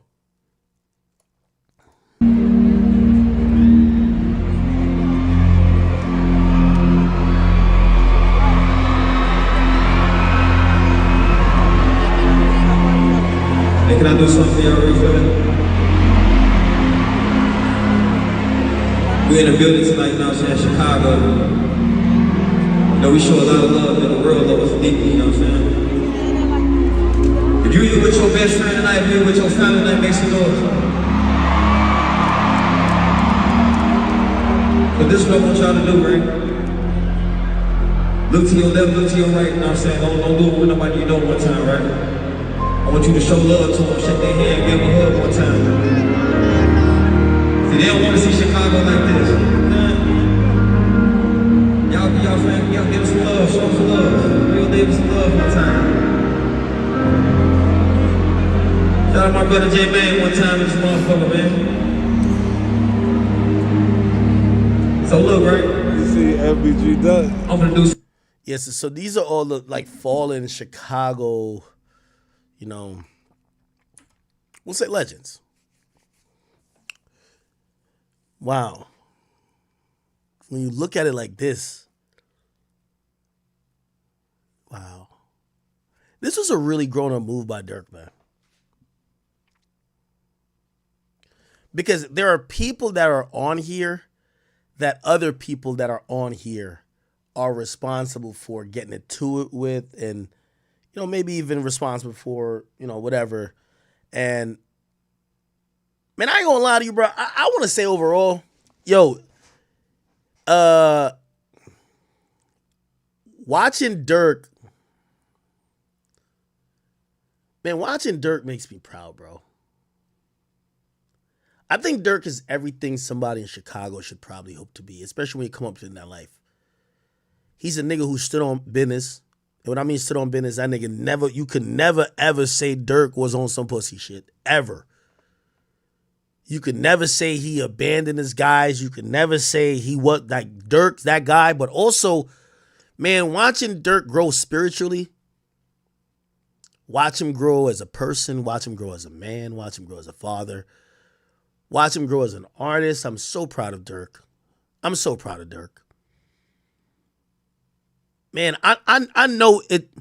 I know this is even tough for him, bro. He got his brother up here, nigga. He got Newski up here, nigga. He got Vaughn up here, man. Like, bro, you gotta realize these are people he loved, bro. Like, he got his manager OTF Chino up here, like, bro.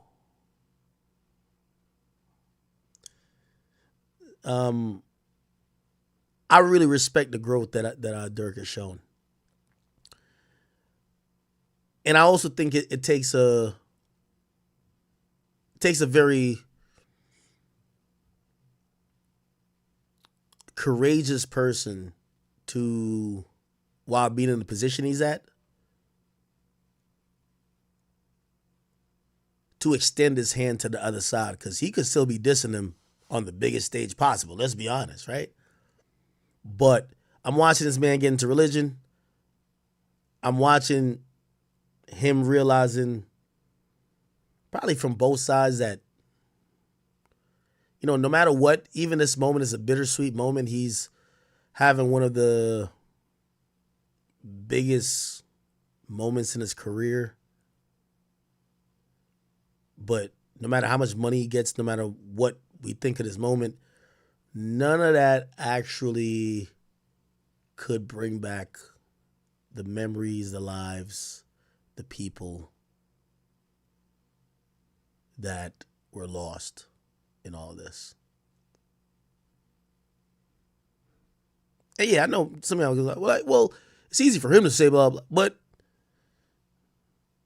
I'm going to be honest with you. I think a lot of the audience wants Durk to keep just, you know, igniting shit. And you got to remember, Durk will move around in bulletproof cars and be protected and never be having to go to Chicago, back to San Third. But man, I'm watching him trying to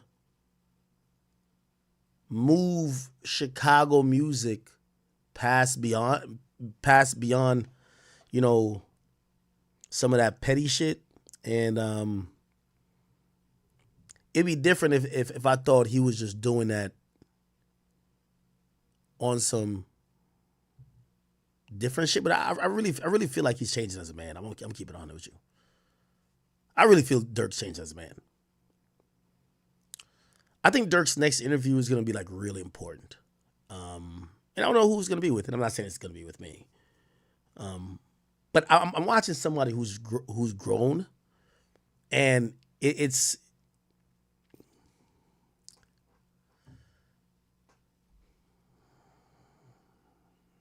bruh. I keep like for me, it affects not affects me necessarily, but like I look at him, I'm proud because I covered